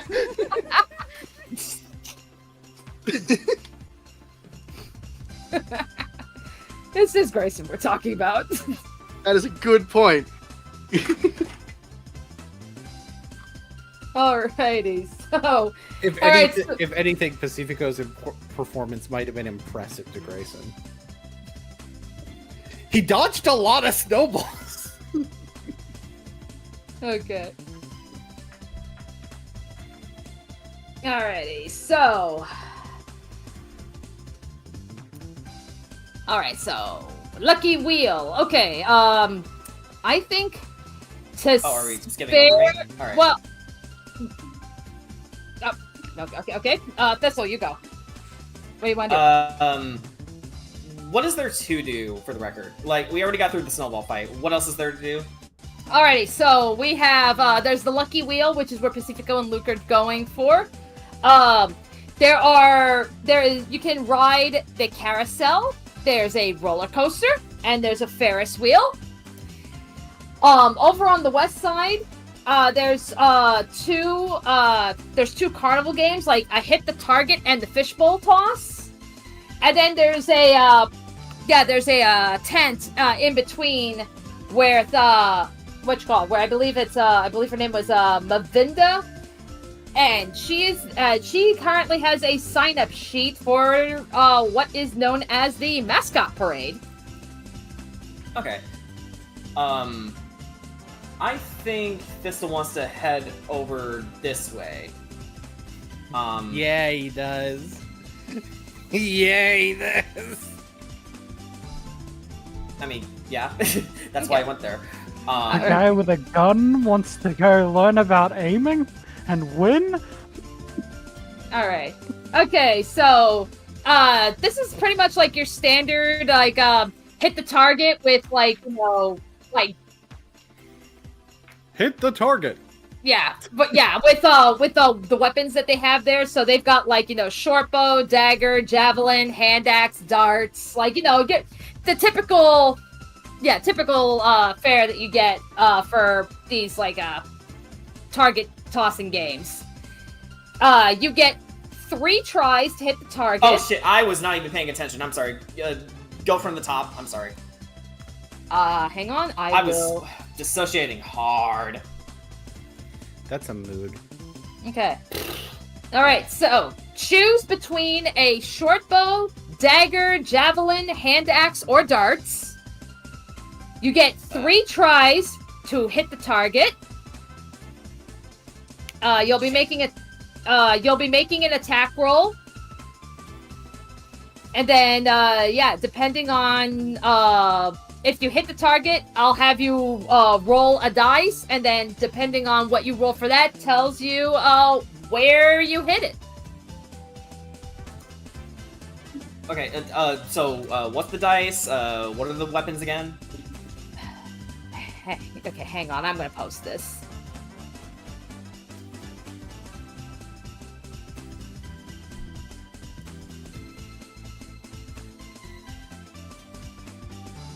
Okay, here we go. I'm stupid. Okay, thank you. Boop. Okay.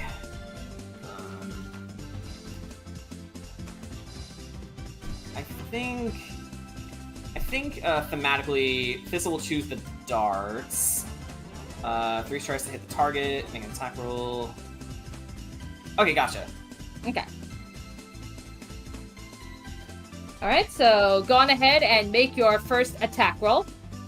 Alright. And, make an attack, is that with my attack bonus? Sure. Okay. So, that's gonna be a +4 then. Okay! Well, my first actual roll, no, wait. This roll is a natural 20. That's what I'm trying to say. Okay. Finally, I get one of these. I'm a normal person.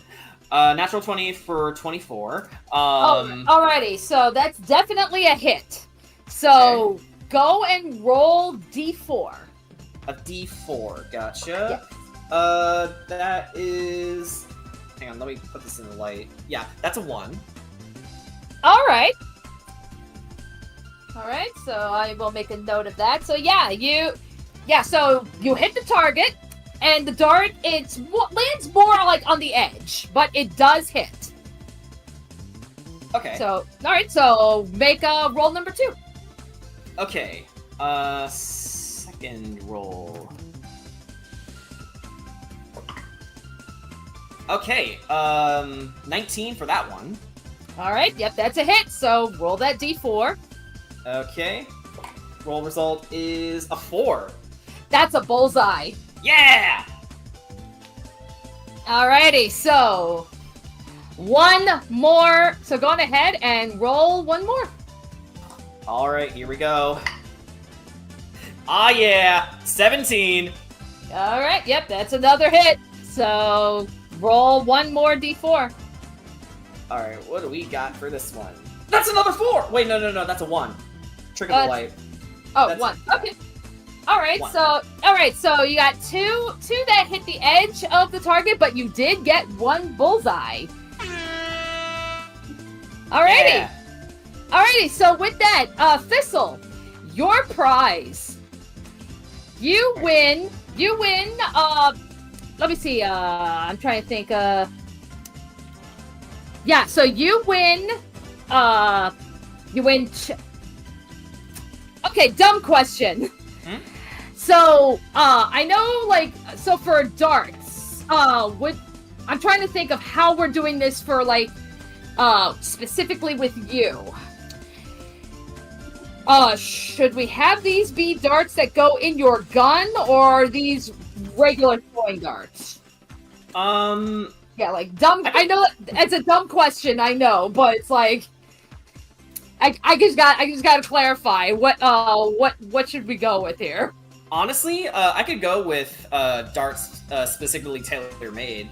Okay, so just like so just regular throwing darts. Yeah. Okay. Alrighty. Oh so wait, hold on. I think you misunderstood. Darts specifically made for the rifle. Specifically made for the rifle. Okay. Yeah, it's where it's like yeah, we gotta have that clarification with your gun now. Yeah.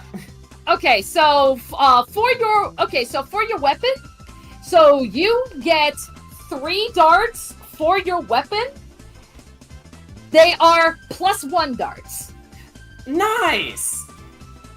Yeah, because you landed bullseyes. On top of that, because you hit a nat 20, you have also won another ticket to the Lucky Wheel. Nice. All right. So Thistle's got 2 tickets under his belt.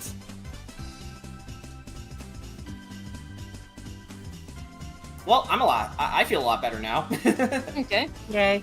Alrighty. Amy, you're nearby. What do you want to do?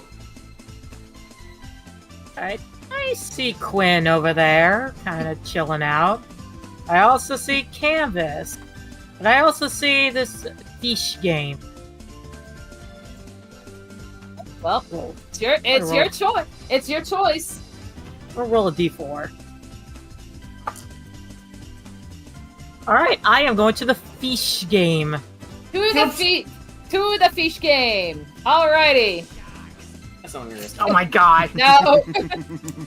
Alright. So basically this is the No sharks yet. Yeah, no, there's no sharks. I want Alrighty. fish. Alrighty, so here's gonna be the rules for fish toss. So, Amy, you get 3 tries to toss a ball into the little jars. And if you manage to get just 1 ball in the jar, you win a fish for a pet. Oh my god. Okay, I gotta win this then. Yeah, like it's basically it's the goldfish game. No goldfish in the jars. That's abuse. Yeah. Right. Yes. Alright. So roll 3. Alright. All If right. I'm allowed, could I roll 3 d20s and see if I get one? The roll is going to be you roll a d20. So roll your first one, and we'll see if you land it or not. Alright, that one is a miss. But how do you know it's a miss? It's a nat 1. Oh yeah, that's okay. that's That's fair. I was like, wait, how do you know the DC? okay. Number 2 will be a 19. Okay. 19. Congratulations, you won a fish. Yeah. Yay! And I got one more roll. Oh, okay. See. That will be a nat 20. Son of a bitch. Okay, you've won 2 fishes, and you get a ticket to the Lucky Wheel. Ready? So as far as the fish, again, this is just a cute little pet fish for you to have, like, in your dorm. I will let you decide what fish you want. It's just, it's got to be a small fish, so it's like a goldfish or a betta fish or something.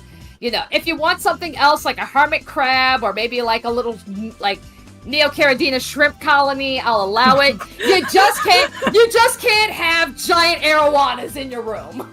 Well, obviously not. I'm gonna make one of them. Yeah, that's what I was I'm gonna like. make one of the. Yeah. Yeah, that's what I was saying. Like, yeah, like, can you tell I like fish? Yeah, you do. Yes. That's great. So, I'm gonna make one of them a very particular type of an angelfish. Okay, tiny angelfish, that can work. But I'm not keeping that. Okay. I'm going to go up to Quinn. And you're going to give him a fish. I am going to give him the angelfish. Aww. Alrighty. Yeah, so like, yeah, when you come up, you go up and you see him. He's just kind of, just chilling, just kind of taking the scenery. And he just goes, it's like, oh, Miss Amy, how are you feeling? I saw what your friend did to you. Meaning the snowball arena. Yeah. I mean, he didn't hurt you, did he? No, he would never. It was all good and it was all fun. Here, he presents the angelfish. And he just looks, he just goes, wait, for me? Yeah. Yeah, and then he just takes the fish and he just kind of looks at it and he's just like, yeah, and he's just kind of admiring it. He's just like I've never gotten such a pretty gift before. Not like this. It's like, oh, now I feel bad. It's like I didn't get you anything. Oh, it's perfectly fine. Blush. Yeah, so it's like, no, this is just unacceptable. It's like a lady deserves a gift. She's curious. Is Quinn actually gonna try and play a game and win a prize for Amy? You know what? Let's go. Let's see if he can win her a fish. Oh boy. Yeah. Okay. Time to play my own damn game. Hang on. Let me. All right. Let's see. That is a 2. No. That is a 5. No. The dice tell a narrative. What are you doing with my dice luck? Give it back.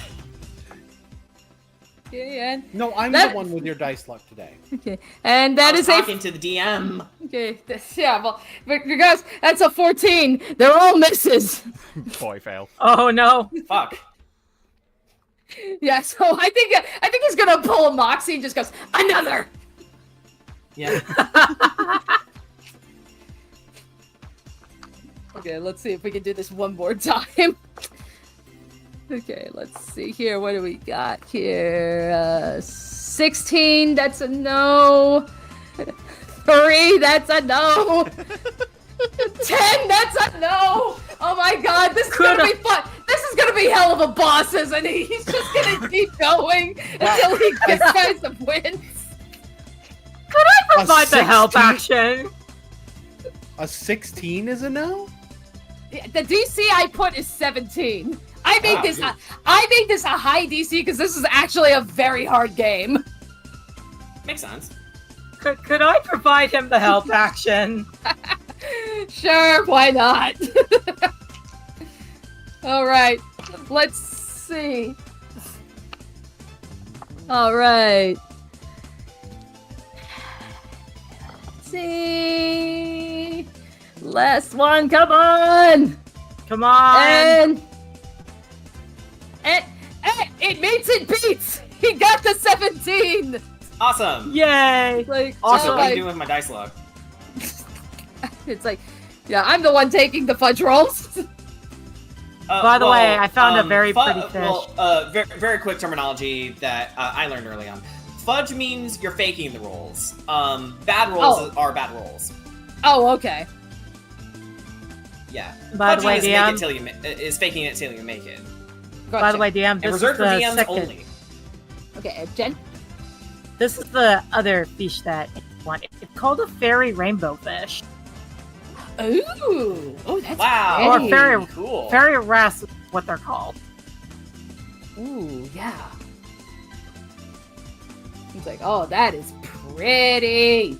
Okay, yeah, so it's like, yeah, so took a couple of tries, but suffice it to say, Quinn actually wins, and he hands you that fairy rainbow fish. Yeah. Her eyes sparkle like, oh my gosh, it's so pretty. Yeah, it's like, yeah, there we go. It's like, yeah, it's a fitting, yeah, quite a fitting fish for a lovely lady. At that point, her face is starting to get a little red. I think Canvas can see what's going on too.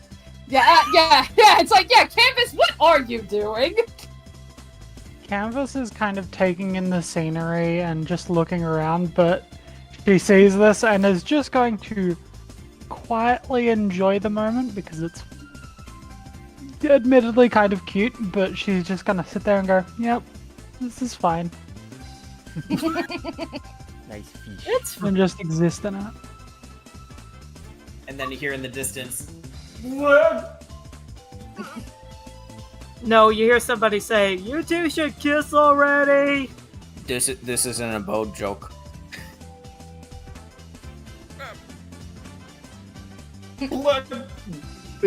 I think they're hearing me too. Yeah, they're hearing the me too. All right, yep, so Amy, you won and gave a fish. You also received a fish. And then, yeah, and you got two, like Thistle, you got 2 tickets to the Lucky Wheel. I'm just gonna casually invite Quinn if he wants to join me at the Lucky Wheel. Alrighty. Because I think he deserves it after that hard win. Yep, he'll take you up on that offer. Yay. Okay, so then, we'll just go right there. Okay, so while everybody else is over at the heading to the Lucky Wheel, yeah, so, Canvas, are you doing anything else other than just taking in the scenery? She's also gonna head to the Lucky Wheel because she can see people gravitating over there, and so she's gonna join in, see what there is, see what the situation is. Man, that is so me-coded. Not going to any of the rides, but very specific hotspots. Yeah. Alrighty. Okay, so with that said,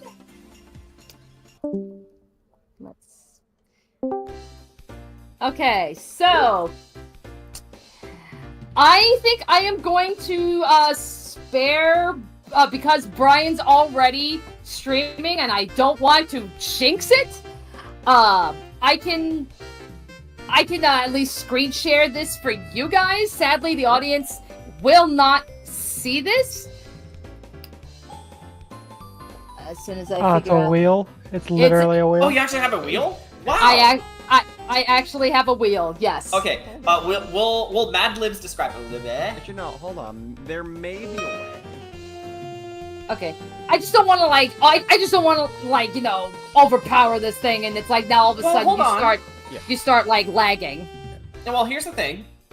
He did literally just get an upgrade to his connection, so it could work. It's a very good network. So I want to let's see if I can give this a try. Okay, I will send the link your way. Okay, so so I sent you the wheel. So the rules to the Lucky Wheel: it requires 1 ticket to play, and with the wheel, you can bet between 5 to 100 gold. Depending on what you land on, you can get a multiplier. Pacifico. Pacifico, what is this about being broke? Okay, there we go. Okay, so... Okay, but the problem with that is that I have to bet money. And... Then... Well, let's see what's on the wheel, because I bet what's on the wheel would determine how he's gonna do this. Yeah, I'm just trying to see if our host can get Oh, there is a bankrupt on there. Yeah, so you can lose whatever you bet. Okay. Oh, that... I'm going all in. Didn't you give me, like, all your money? I did. I don't give a fuck. I want to give it a try. Okay. All right. So is everything running okay? Yep, look like Yeah, it. Brian. Okay. Yeah, it's actually on there. There's the wheel. Okay. Yeah, there are 3 bankrupts. Yeah. 4. All right. 4. Yeah. Yeah. 4. I was trying to make this a little bit of a challenge, so. Go. Yep. So. Fuck yeah, it. so, I can make infinite money. Here. 100 gold. No. Yeah, so so like I said, as long as you have a ticket, you can play this game, so each of you have, so Canvas, Pacifico, and Luke, you have 1. Amy and Thistle, you have 2, because I ruled that any nat 20s that you guys got playing the games wins you a ticket to the wheel. That's sweet. So Amy, do you want to go first? Sure, I could probably bet 10 gold. All right, 10 gold, okay. Yeah, let's start safe. Okay, so going ahead and, Brian, if you can spin that wheel. Will do. Spin! Spin!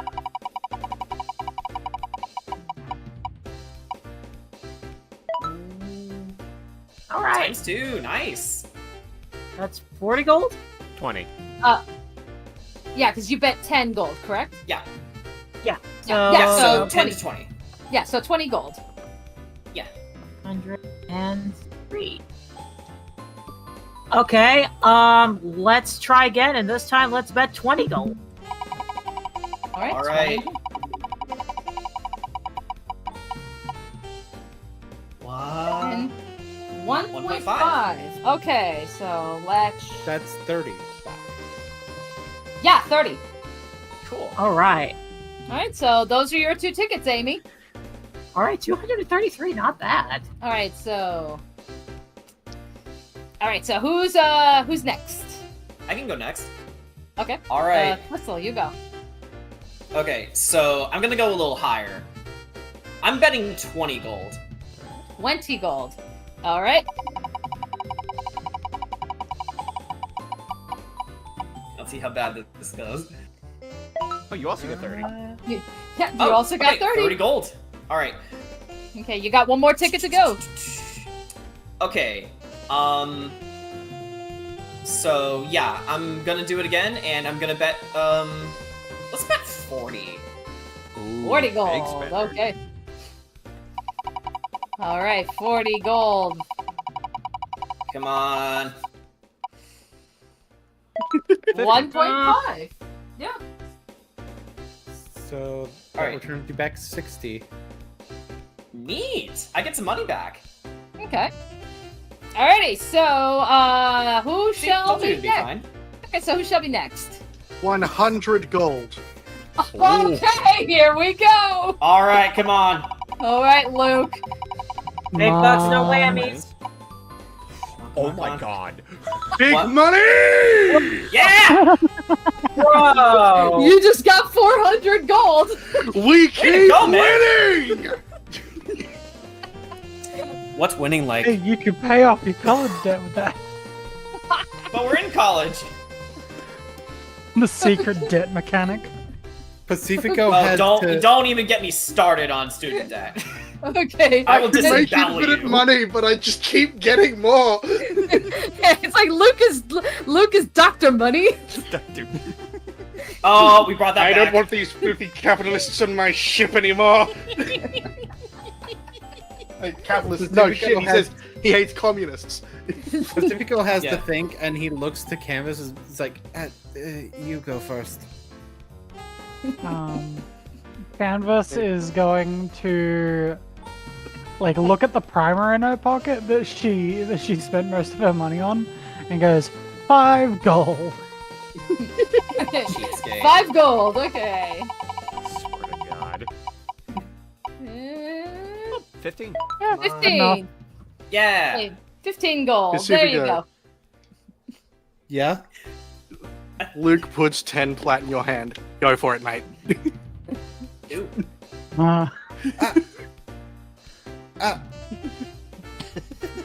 10 plat? Yes, 100 gold. It's like, all right, 100 gold. Okay, here we go. Come on, come on, come on. Big bucks, no whammies. And Something 50's not bad. 1.5. Yep, so 150 gold. He tries to give the 100 back to Luke. He doesn't accept it. Of course he doesn't. Bitch, I'm loaded. Yeah, I think I was taking the snowball fight a little bit too seriously because I feel much more chipper now. Oh yeah, the snowball fight was definitely taken too seriously. Yeah. Still mad, by the way. Not really. Alrighty. Stay mad. Alright, so if I recall, I believe that's all the tickets between you all so far? I think it is. Yeah? Yeah. Yeah, because I spent 2, Amy spent 2, Candace spent hers. Yeah, and you each spent 1. Yeah. Alrighty Yeah, then. I think it is. And That was fun. And then you see some random dude go, I bet 5,000! No, Even? no, I wasn't gonna have you go that high because that's just ridiculous. Go bankrupt! No! Oh, wait a minute! Why does it say spin again? Yeah, free spin. Oh, is that what it says? Yeah, spin again. Like, yeah, free spin. It's like, do it again. But it was on bankrupt, right? Weird. No, it was on spin again. Yeah. Oh. It's like, Oh wait, Oh where's boy, the needle? 7,500 gold.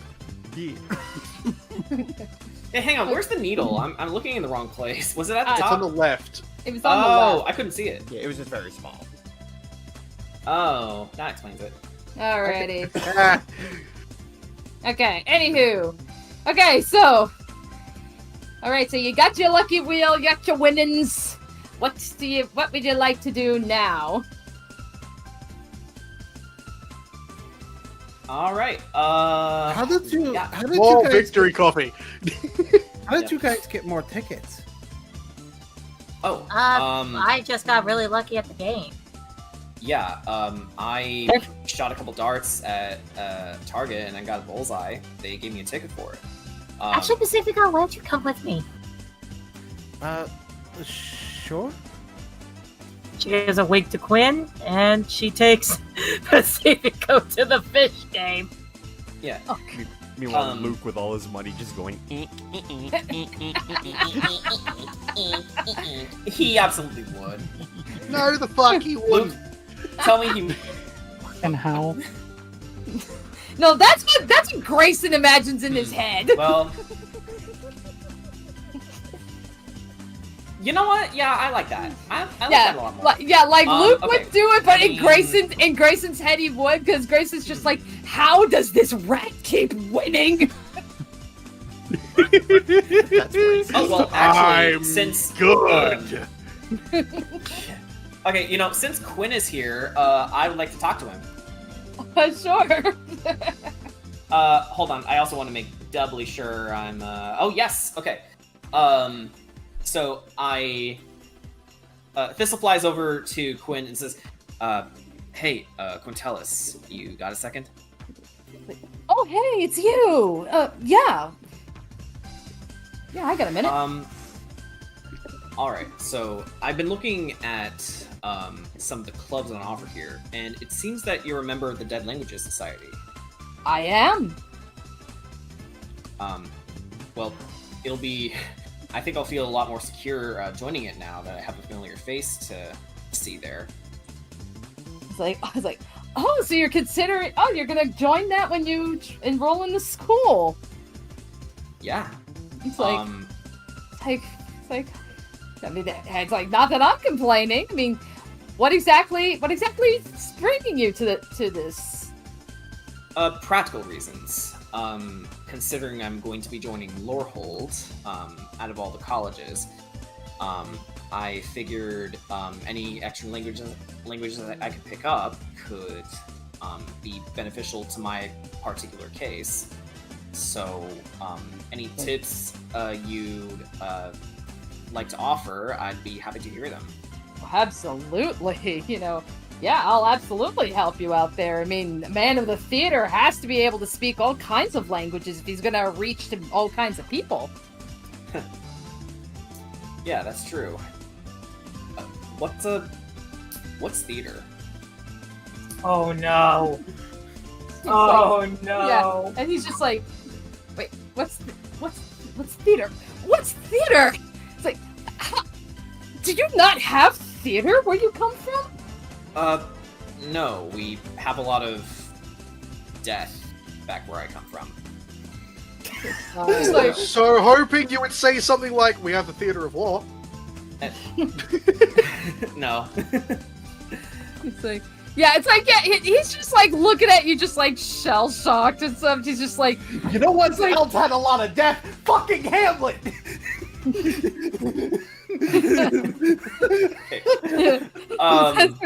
Yeah, but regardless, Quintelis is just like, oh, you poor unfortunate soul. In pain, in need. Shut up, Den. No. Yeah.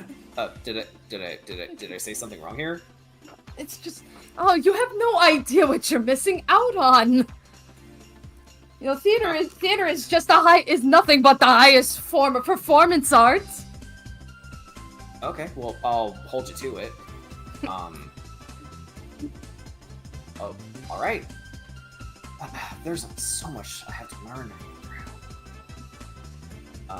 Anyway, thank you, Quintelis. I look forward to seeing you. And also, if there is an opening in the theater, I'd be interested in learning more. It's like, I'll hold you to it. And then Thistle goes and flies off. You know what? He's gonna fly over to the food stand. To the food stand. He's gonna go over to Luke and say, feeling a little happier that he had effectively got back some money from earlier today. Says, hey, so how's the King of Snowball Fights? I prefer the term Snow Baron, but I'm doing pretty good. Good to know. What are you drinking? Oh, it's just some coffee. I'll take some of that. I'm feeling a little more adventurous now. Because remember, he said that he found coffee disgusting just from the smell, but now he's just, he's becoming a lot more open with trying new things now. So, coffee and funnel cake.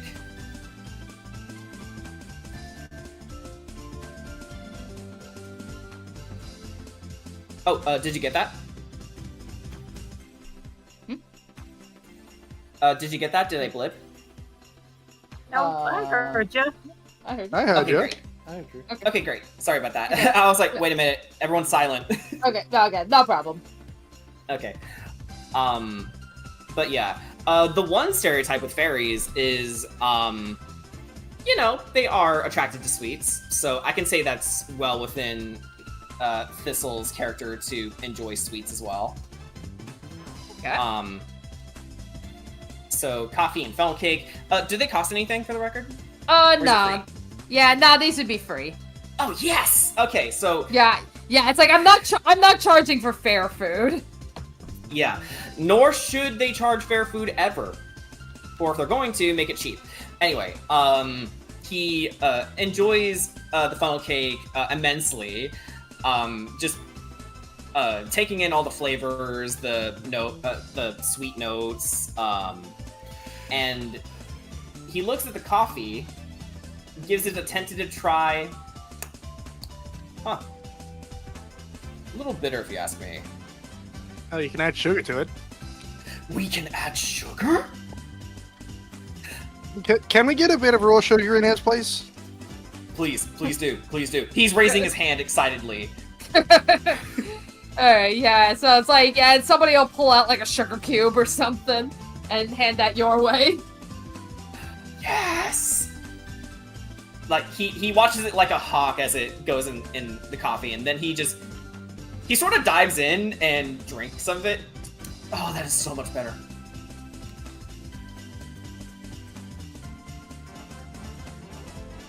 And, yeah, he'll just be enjoying himself. Alright.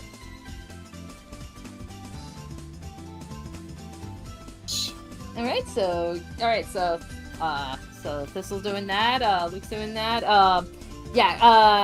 let me see, Canvas, what are you gonna do? I need to BRB for a moment, so switch to someone else briefly. Okay. Alright, no problem. I'll be right back. Alrighty, Okay. So in that case, let's go back to Amy and Pacifico for fishbowl toss. Yep. Okay, so Alright, so basically roll a d20. Three tries to toss the ball into the jar. And the DC to win is a 17. okay. Here comes the first one. That's a 7. Okay. Oh no. Okay, that's just number 1. That's a 1. Oh dear.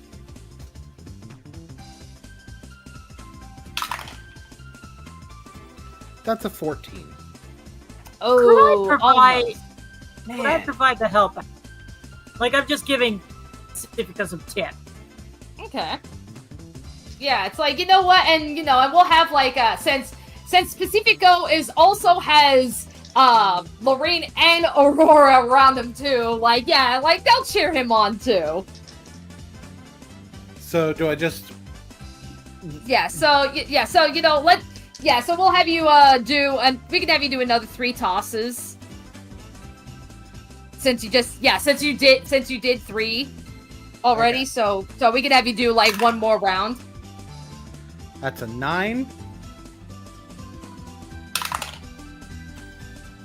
That's a 12.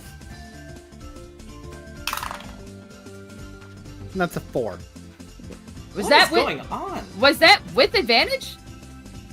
Oh, were those supposed to be with advantage? Yeah, Amy said she wanted to provide help action. Okay. Well, I didn't roll those with advantage. So... Oh, okay. Damn. That's a 16. That's a 15.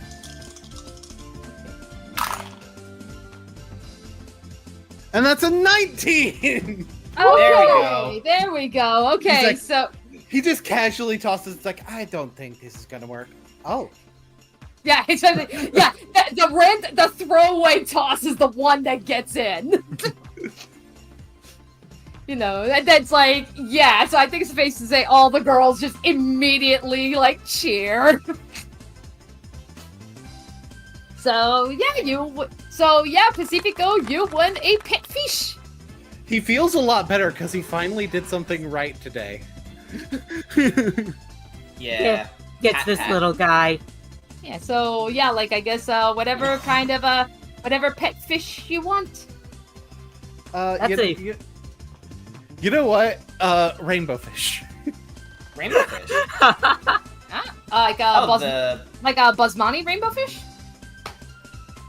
Let me look that Oh, up. I think he means the exact one that the Yeah, fairy wrassfish. Okay, well, because rainbow fish is a type of breed of fish. There's different types of rainbow fish. Oh, yeah, okay. So, yeah, see, this is why you're the expert.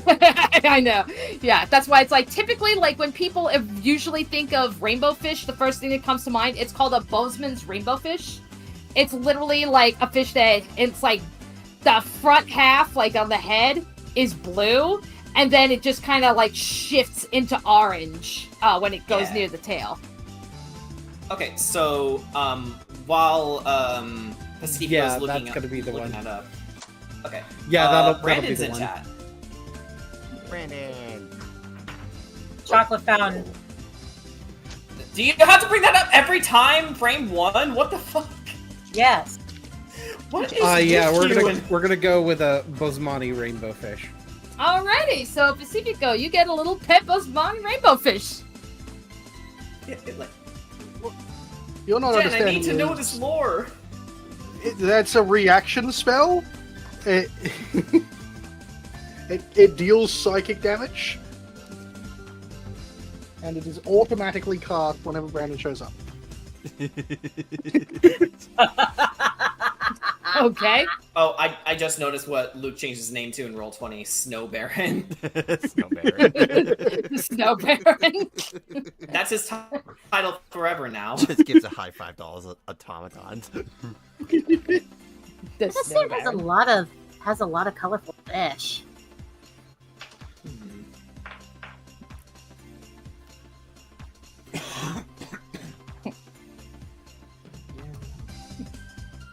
Yeah, it's like Lorene will probably like just like come over and just kind of look at the fish. It's like, yeah, he's really pretty.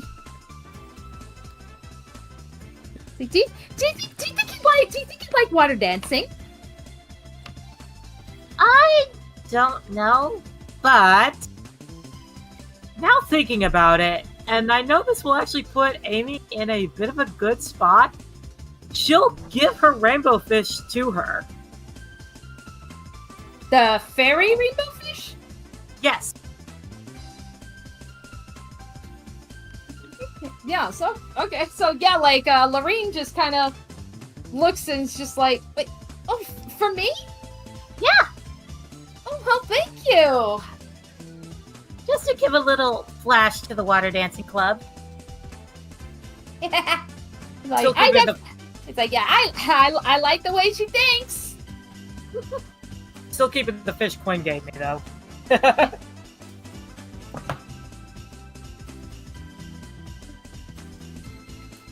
Alrighty. Okay, has Canvas returned yet? Yes, I am back. Okay, there we go. Okay, so, alrighty, so, Canvas, what would you like to do next? Canvas is kind of looking around. She is a little bit listless, kind of just unfocused on what she's doing. So she's just like walking over, she gets something to drink. Not even she really knows what she got because she's just kind of drinking it, not thinking. Oh, in this case, you totally notice Thistle's sugar rush at this point. Is he all shaky? A little bit. So he looks over to you and says, "Oh, hey, Canvas. How are you? How are you enjoying the fair? Am I talking too fast?" Yeah, maybe a little bit less sugar in the drink next time. Yeah. Duly noted. I guess I'll just. He tries to shove it, but then he can't because he's too small. Too small. Yeah, that's exactly him. I'm pretty sure if I drink any more of this, it will officially kill me. So yeah, I will stop here. Funnel cake's great though. Have you tried that? I haven't. She kind of looks over to it, sees how weird it looks. Try anything once. She gets herself a funnel cake and eats some of it. I don't know, not my thing. You know, I said the exact same thing about coffee, but I kind of like coffee now, especially since you can put sugar in it. And if you put sugar in it, then the flavor profile just is. I need to go lay down. Yeah. I'd try and slow you down, but I don't really like using my magic on friends. Yeah, that's totally fair. Yeah. Bye, Canvas. Ooh. And then he's just sort of flying wherever. Imagine getting Thistle loves sugar. Imagine getting drunk off sugar. Well, he's a fairy, and this is I said this before. I'll say it again. The one stereotype that I will adhere to with fairies is that all fairies love sugar. Yeah. He's just sort of flying around. Alright. If I shake Thistle, does he drop maybe he does he ends up drop in the snow pile fairies? again. Just head first.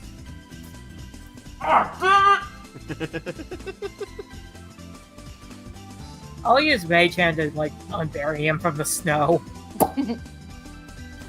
Thanks for your help, Amy. It was really cold in there. First time with coffee, huh?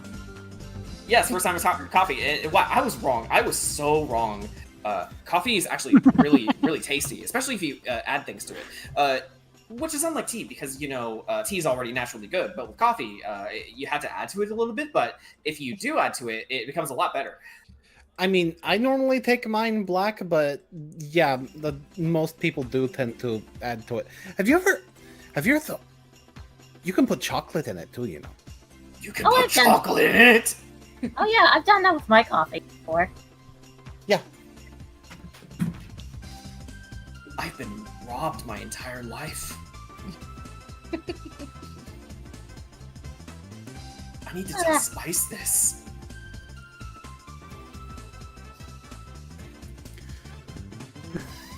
So that's something to look. That's a character moment to look forward to.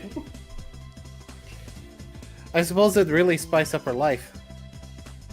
And with that, I'm gonna go for a walk. Yeah, I'm going. Yeah, that was enough to sober him up completely. I'm gonna pretend you didn't say that, sir. Amy's just gonna go for a nice, quiet walk now. Okay. Okay, so after that little tangent. Okay, so anyway, going back to Canvas, because, like... Sorry, Canvas. Yeah, you kind of ditched her there. I'm super sorry. Canvas, like that's kind of in tone with what's happening with Canvas right now, because she's just kind of quietly existing in this. She kind of watches them disappear and go their various different ways. And she's gonna turn to the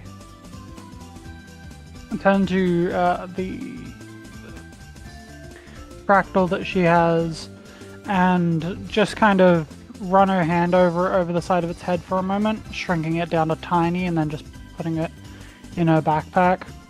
Just getting rid of it. Okay. And she's going to walk over, quietly get onto the carousel, and just exist on the carousel for a bit. She's just kind of being alone for a bit, and she's not sad. She's just kind of existing in it for a bit. Okay. Yeah, so you just kind of just kind of circling round and round, you know, as like the horses gently go up and down, you know. It's like, yeah, like for a carousel being made pretty much entirely out of magic, it's like, yeah, it's a very smooth ride. Yeah, it's not like the one that I had when I was a kid that was just rickety as hell. Oh, no. You'd end up getting a sore butt. Yeah, it's like, yeah, no. Yeah, like, I've been on shitty carousels too, so it's like, yeah, nope. This is one of the good ones. Alrighty. So then, you know, you just kind of... He eventually gets off, and then gets on, like, the Ferris wheel over here at some point. Okay. She's just doing the casual, quiet things and existing without people for a little bit. Alrighty, so, okay, so, when you go on the, Ferris wheel, you know, again, you're just taking the scenery. Canvas, can you roll me a perception check? Sure. That is a total of 17. 17. All right. So, as you're sitting, and the car that you're sitting in, slowly reaches to the top, and you're just kind of taking the scenery in. You notice, though, out of like the corner of your eye, like towards the trees, you kind of get the glint, like you get a hint of some kind of a reflective surface of some sort. And when you kind of take a look at it, you can see it's a little flying camera. What? Oh. Camera? Canvas is immediately suspicious, because that... Correct me if I'm wrong, that looks exactly like a Thopter. Yeah, make like a history... camera. Make a history check.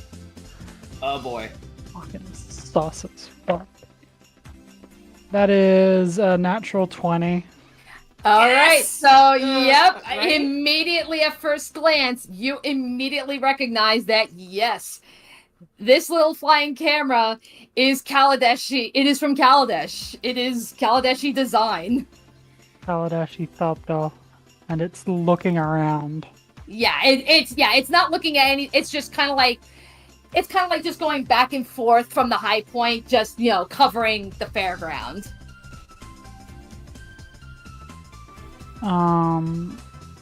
Canvas is going to, in the guise of just looking like she's having an alright time on the Ferris wheel, she actually casts Alter Self to change how she looks. Her hair turns a silver coat, and there is filigree tattooing that kind of spreads across her face. Just to hide who she is, just that little bit. Okay. Because you can use Alter Self to change how you look. Gotcha. Yeah, change appearance. Change, including height, weight, facial features, sound of your voice. Yeah, she gives herself a little bit of a metallic voice. Her hair is a lot shorter and is metallic silver. She just kind of changes into a completely different person, and eventually hops down off of this. And she's actually going to probably interrupt someone's fun. Amy's just kind of hanging out. Here, who does she... You know what? She's most concerned with Amy in terms of this. She is going to strut over to Amy. She does not look like Canvas. With the slight exclusion of the arm is currently silver and doesn't look as much like a prosthetic and more like an art piece. And otherwise the clothes are the same. And she struts over to Amy and goes, "Hello, we've got company." She looks. It takes her a second. Do I know you? She nods for a second. Good, it works. It's Canvas. But then she just quietly points with her like it looks like a solid silver hand rather than the mechanical look normally, and she points over at like the top of the trees where you probably still can't see it because it's nestled in the trees. There's a Thopter watching the festival. It's not what I think it is. Is it? I would prefer it if you were not within view of it. Gotcha. Well, I gotta go take care of my fish. Tell Thistle, Disco, and Luke to meet me at the dorms. Alright. And my dorm specifically, and I will have the curtain closed. Do Pacifico or I catch wind of this? I imagine Pacifico might be close enough to catch it. Yes. Yeah. It's also quite like it's important that you hear likely most of it, but her saying that her name is Canvas right now, she whispers that. She does not want herself being outed as who she is properly. right now. Okay. Yeah, So I would, you likely overheard it. Yeah. So I would probably say Pacifico and Thistle. I'd say maybe like roll perception checks just to see if you. Yeah. Do you recognize? Oh no. I believe I certainly do. I got a 7. Okay, yeah. So to you, Amy's just talking to a complete stranger and you really don't hear anything. But do they recognize the look of concern on Amy? I would say Pacifico. I would say Pacifico would at least recognize like Amy's looking a little distressed, but he just doesn't recognize that this person who's distressing her is actually Canvas. Right, so Pacifico's gut reaction is to walk up. It's like, hey, you're not threatening my friend, are you? Alright. Leading into that, Thistle immediately knows what's going on, and he says, hey, Pacifico, let's go ride the roller coaster. And leads him away.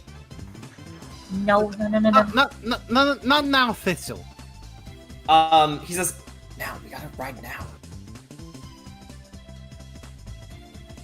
I suggest you go with them. Have a good look around. Can Pacifico have a good look around?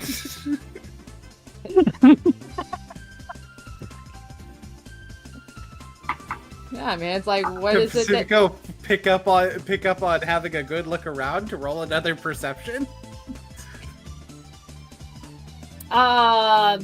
Like, I would say, like, Thistle's probably dragging you more towards the roller coaster, if anything. I don't know if he can drag me. He's got coffee in his blood. Yeah. Well, here's the thing. I give him a little bit of a pinch. On the inside of his ear, like I pinch him in there, and then I motion over to the coaster. He starts walking away, but he makes the motion eyes on you motion towards Canvas. What a chat. Canvas rolls her eyes, points across the way for a second, which isn't, it doesn't look like she's focusing on Pacifico anymore. She just rolls her eyes and points, and in the back of Luke's head, Luke just hears, again, the voice is oddly metallic. Get Flitz up in the air, we've got Thopters looking at us. But that's all. Back. And they're muted right now, so they can't respond yet, and I'll tell them. Luke only knows one person on campus who would refer to getting Flitz in the air, and then Thopters. Yeah. Even with the voice not sounding right, there's only one person he knows on campus who would message him and mention both of those specific things. So, with a quiet whistle, Flitz flies up, and so does Jumps, because yes, Jumps can fly. Oh, does he have rocket boots? It is unknown. I like the idea that he hopped in the air. It is unknown. He starts levitating upwards. It's screw gravity.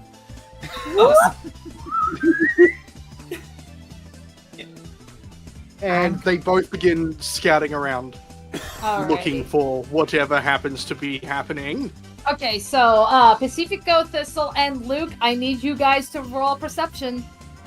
Okay, gotcha. Could I opt to give Pacifico the help action instead? You can. All right. Yeah, because I fucking need it. Yeah. All right, that's better. The first die was a 2 on the die. This is 17. Alrighty. Right. So okay, So what is your? Yeah. So leading into that, Thistle he has his helmet off at this point, and he looks up to see the device, just to give Pacifico the idea to look up. Be as subtle as possible. Mm-hmm. Well, not only just that, as you're, kind of going through the roller coaster and such, you also happen to see, hang on. You see, there's another one sitting on the tree above the roller coaster. So just sitting perched and just constantly just looking back and forth, just again, like just watching the fairground from that corner angle. What the hell are those things? Quick, pretend you're laughing Okay, at something. yeah, Pacifico, make a history check. I've put the roles that the squad have done. Okay. Neat. 7. Pacifico has been to Kaladesh once. That's fair. Yeah, so it's Also, fuck all of my dice. God, oh yeah, I'm so sorry. Again, what are you doing with my dice luck? Give it back. Alrighty, so so you can see the camera. You just can't really tell, probably from just the speed of the roller coaster. You don't really get a good glimpse as to like what exactly the camera is. The thing is, I like my explanation better. He would be able to tell what it was if he'd spent any significant amount of time in Kaladesh, but he hasn't. Gotcha. Yeah, sometimes the simplest solution is the better one. But adding on to that, Thistle also tells you, quick, pretend you laughed at something I said. Pacifico will laugh at something Thistle said. Alrighty. Okay. Alright, so meanwhile, Luke rolled a 19, Flitz rolled an 18, and Jumps rolled a nat 20. So, as Flitz is flying, he sees that there is a Thopter camera on top of the carousel. Jumps sees that there is a Thopter camera perched on the parade side up tent. And then Luke, you turn and notice for the first time, even though you've been to this tent, the food tent. There's also a camera Thopter. Like, all of them, they're just sitting, perching, and they're just constantly scanning. Okay, so now Luke is going to take the chance to respond to Canvas's message. Yep. You hear back, we're fucking surrounded. Canvas is going to sigh, and then... Who are the faculty members here? Let me see. You've got Mavinda over on the parade sign up here. You've got I forgot their names, but you got the two people that they're running the food and drink. Like right now they're the staff members that are currently here. Actually, you know who else has messaged? And Pacifico can message to Luke and go, Luke, what do you know about flying cameras? Doctors from Kaladesh. Looks like someone is trying to spy on us, or anyone here, because there's no reason anyone at the school would have them. Message back. Fuck. Hey, you can act normal. Nothing's going wrong. We don't want them to figure out what's happening. Hey, I'm gonna go take my fish back to my dorm. Meet me there in 20 minutes. And with that, Amy is going to go prep her dorm room. Because she knows what the fuck is going on. Yeah, we need to tell one of the Canvas is- faculty members. you see the suspicious person walking over to one of the faculty members. Yeah. Okay, can Thistle willingly fall off the coaster and then fly his way over to the closest? Yeah, I mean, I can fly, but I also want to like do a little bit of flair. So like, sort of. I'd say make acrobatics just to make sure you don't like unintentionally tumble into the goddamn coaster. Acrobatics. This can't go poorly. It did go poorly. 19. Okay, so Pacifico, you watch as Thistle gets on the side of the coaster, looks at you, and then trust falls himself downwards, does a pirouette, and then flies his way over to, let's say, Nora in the carousel. On the carousel, yeah. Yeah. Okay. He'll perch on his shoulder and he'll whisper, "Don't make any sudden movements. There are cameras everywhere." Okay. Yeah, and Nora's just kind of going, like cameras, like yeah, where? He'll point up to the sky. It's like, okay, well, okay, so it's like, yeah, given that she just looks up and she just sees like the inner roof of like the freaking carousel. She's just like, I don't see anything in here. Like, are you saying it's on the outside? He says, on the outside, on different tents, everywhere. I mean, everywhere. I wonder. Okay, then. Alright, so then Nora will come off the carousel. And she'll just be like, okay, just show me where these are.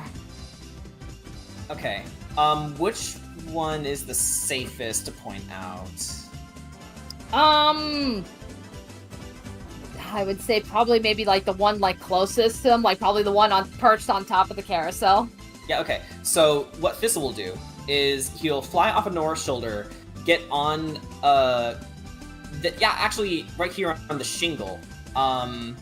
And he will make sure he's out of sight and out of line of the camera, and then he'll sort of make an obvious gesture to where even Nora can see him.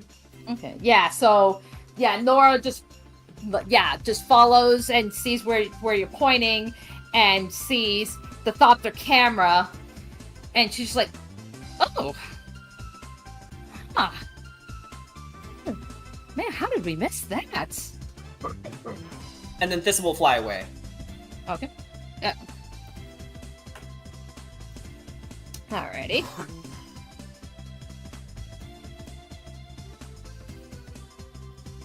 Alrighty, so then, Canvas.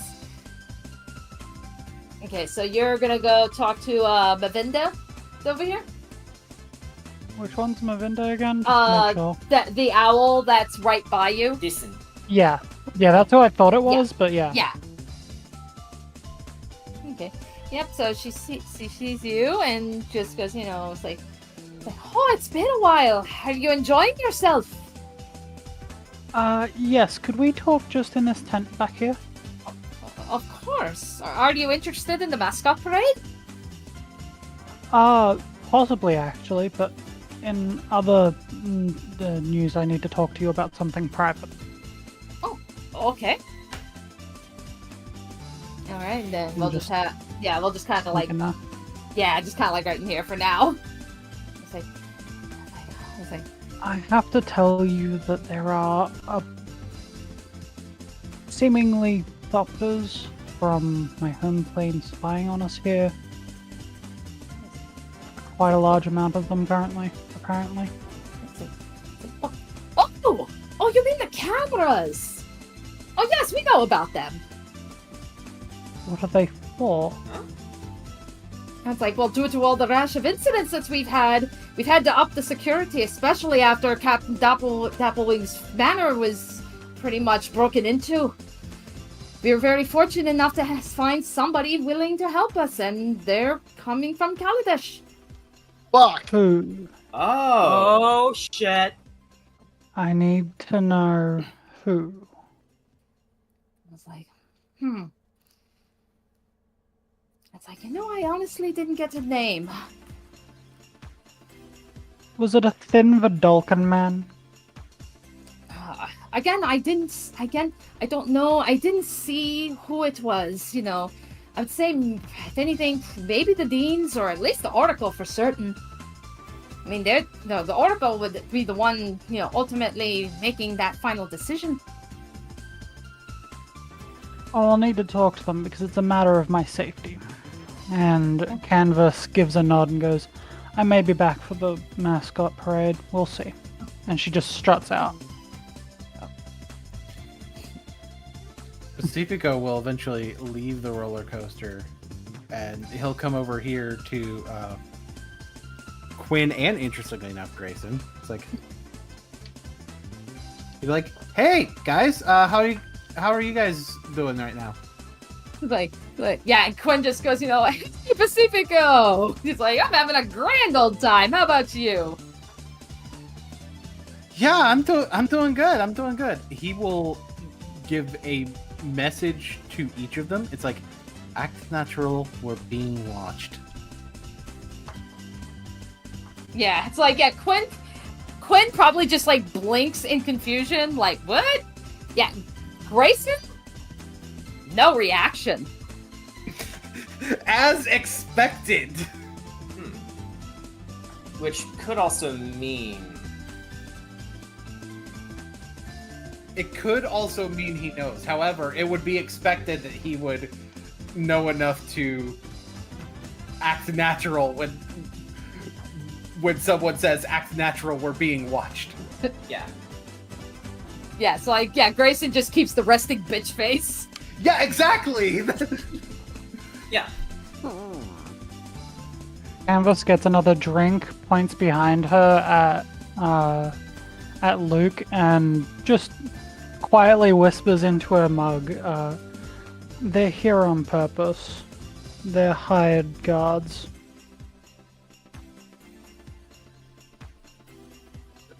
And she just takes a big, long sip. But who would have hired out doctors? Not like the government there would have let anything like that get out. Not unless they wanted to know.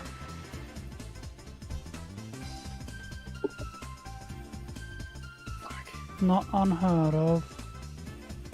I'm gonna need to talk to one of the deans, maybe one or two of them. Pacifico would continue his idle chit chat, and he'd use his message powers again to be like, "Doctors from the plane Kaladesh don't know why they're here, but they're watching our every move all over the place." Canvas is going to realize that there's like the Pacifico is also right there. She's going to do the same thing, take a drink, but then use it to hide her pointing across and casting message. They're here from Kaladesh because they're hired. There's a metallic voice in your head again. Pacifico would wonder who the hell that is. He'd respond with like, "Who are you?"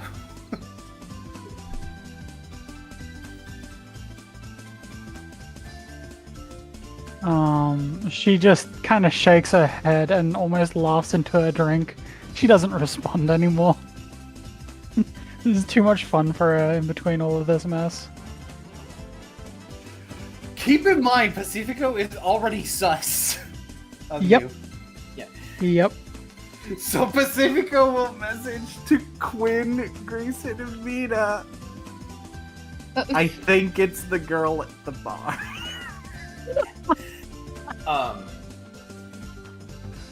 Because it absolutely makes sense that he would think it's her. Of course. Because nobody has clarified this to him. Yep. Yeah. This is fine. Especially Well, not me I don't have because message, so I can't do shit. yeah. And Thistle is like completely gone from the festival now. He Batmaned out after telling Laura, for the record. And going to prep the dorm room. Her dorm. Nice. Yes. Canvas is... Oh, actually, that's a good point, because she wouldn't have forgotten, but I did. Canvas is also going to let Pacifica and... Why am I forgetting Luke's name all again? She's going to message both of them and go... Amy, expect us in the dorm room in about 15 minutes.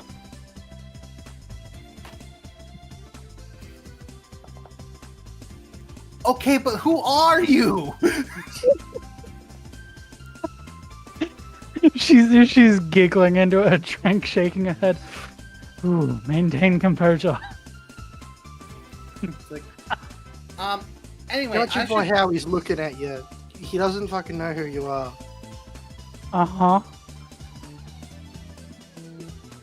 I'm going to go, I'm gonna go, I'm more flustered than Pacifico realistically would be. Listen, I'm going to go get things set up for my fish. Quinn, I can help with yours too. It's like, yeah, that's probably would be a good thing. I mean, I don't get me wrong. I love this little guy, but I don't really know what I'm doing to take care of him. Oh, sure, of course. It's like I really don't want him to die. Oh, absolutely. Yours and mine could be best friends. Yeah, it's like, yeah, community tank. And he will message to them. I'm gonna check on Amy to keep an eye on her. And he will go to the Thunzarves with both fish. Come on, Parchment. All right. Just Luke tags Canvas on the shoulder. Come on, Parchment, we're leaving. Canvas is going to resist smiling this time and follow.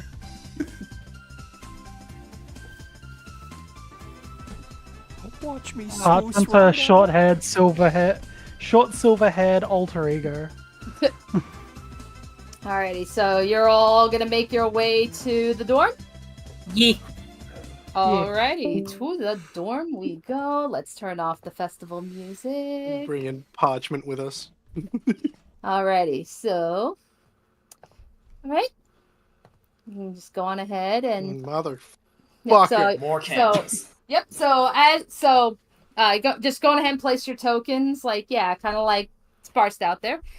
And yeah, that's when you start to see, as you're walking, like, yeah, there's another camera just perched in the tree. I imagine Amy's got a bit of a head start, so she's probably like ducking around the trees not to be seen by that thing. Okay. I'm tracing on it. Pacifico is looking as casual as possible, heading down the road. La-di-da-di-da. I want all of you to make a perception check. All of us. Okay. That is a nat 20. I really should add another set of dice to Luke's set because of bad some now. Perception. Dirty 20 myself. I got a 15. I got a 12. The highest of my group is 19. Alrighty, so I would say everybody, well, except for probably Pacifico, Pacifico's probably like, more worried about like, it's like, fish, gotta get home to the fish. Well, fish and freak out over what. Yeah, don't freak out. Yeah, don't freak out and stuff. But don't be suspicious. Yeah, don't be suspicious. But to all of you that rolled high, you see out of a corner of your eye, like you see where the thopter is, bursts into flames and just drops to the ground. Fly over to it. What the fuck? Did everybody see that? Yeah, I just did. No? All right. Canvas lets out, like, again, it's weirdly metallic, but you just hear Canvas go, huh? All right. Okay. Okay, is this person with us? Pacifico. Look at me. Look at me. How many people do we know who have a metallic arm? I mean, there's other people that Think exist about with it. a metallic arm that we don't know. How many people do we know with a metallic arm who would follow us around? I first saw her threatening Amy. I don't know what. As she walks past Pacifico, she goes, "Ooh, I'm Tezzeret," and keeps walking. Okay. I can be a Johnny again, you know. Okay, there we go. He's realized it. Okay. Alrighty. So, Canvas, do you want to take a look at the camera? Yeah, she'd also like to have a look at the camera. Alrighty. Okay, so you take a look and you can see this camera. I mean, it's completely broken, destroyed, fried. No idea where that came from. And that's when you hear a little voice in your head.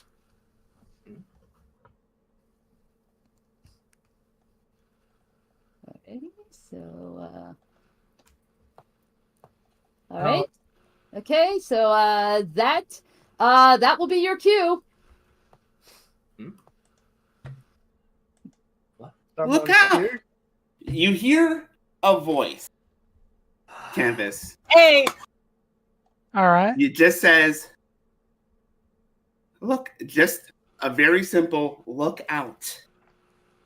Canvas is going to duck and move. All right. She's been in a firefight before, so she's just like, look out, yeah. All right, so Canvas, you back away, like a bunch of you guys back away, and then that is when you know what? I will let you explain. Finally. All right. It's like I will let you explain and describe what the party sees. Right, kind of in the middle of where, right by where the camera was, but right in the middle of you guys, you feel flame. You feel fire, kind of like peering, as if someone was appearing. God damn it! Huh? And Pacifico's phobia. And in the middle.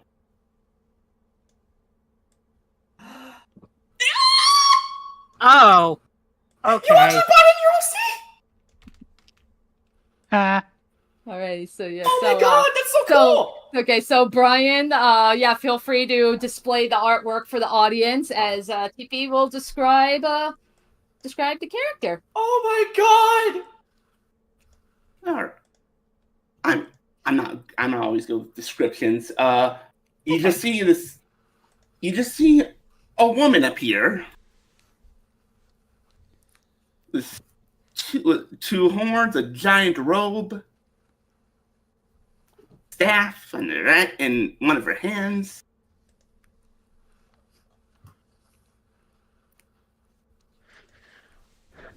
And oh yeah, I forgot to mention, Amy's. You're within 5 feet. Take 3 fire damage. Oh no! Oh my god, you're an Eladrin. Oh boy. Yeah. That's face step. Step have an ass. It's face step. You're part of the summer court. Fuck. Why does it always have to be fire?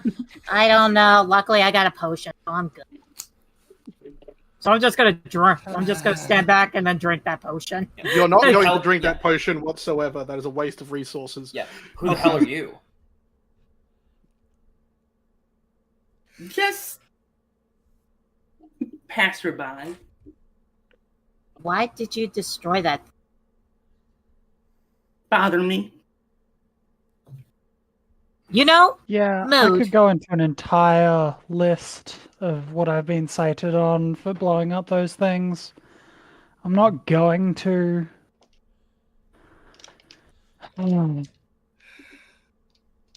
I think we should probably head to the dorms right now because we're not safe out here. And maybe you can explain who you are along the way. Oh, just someone who wants to.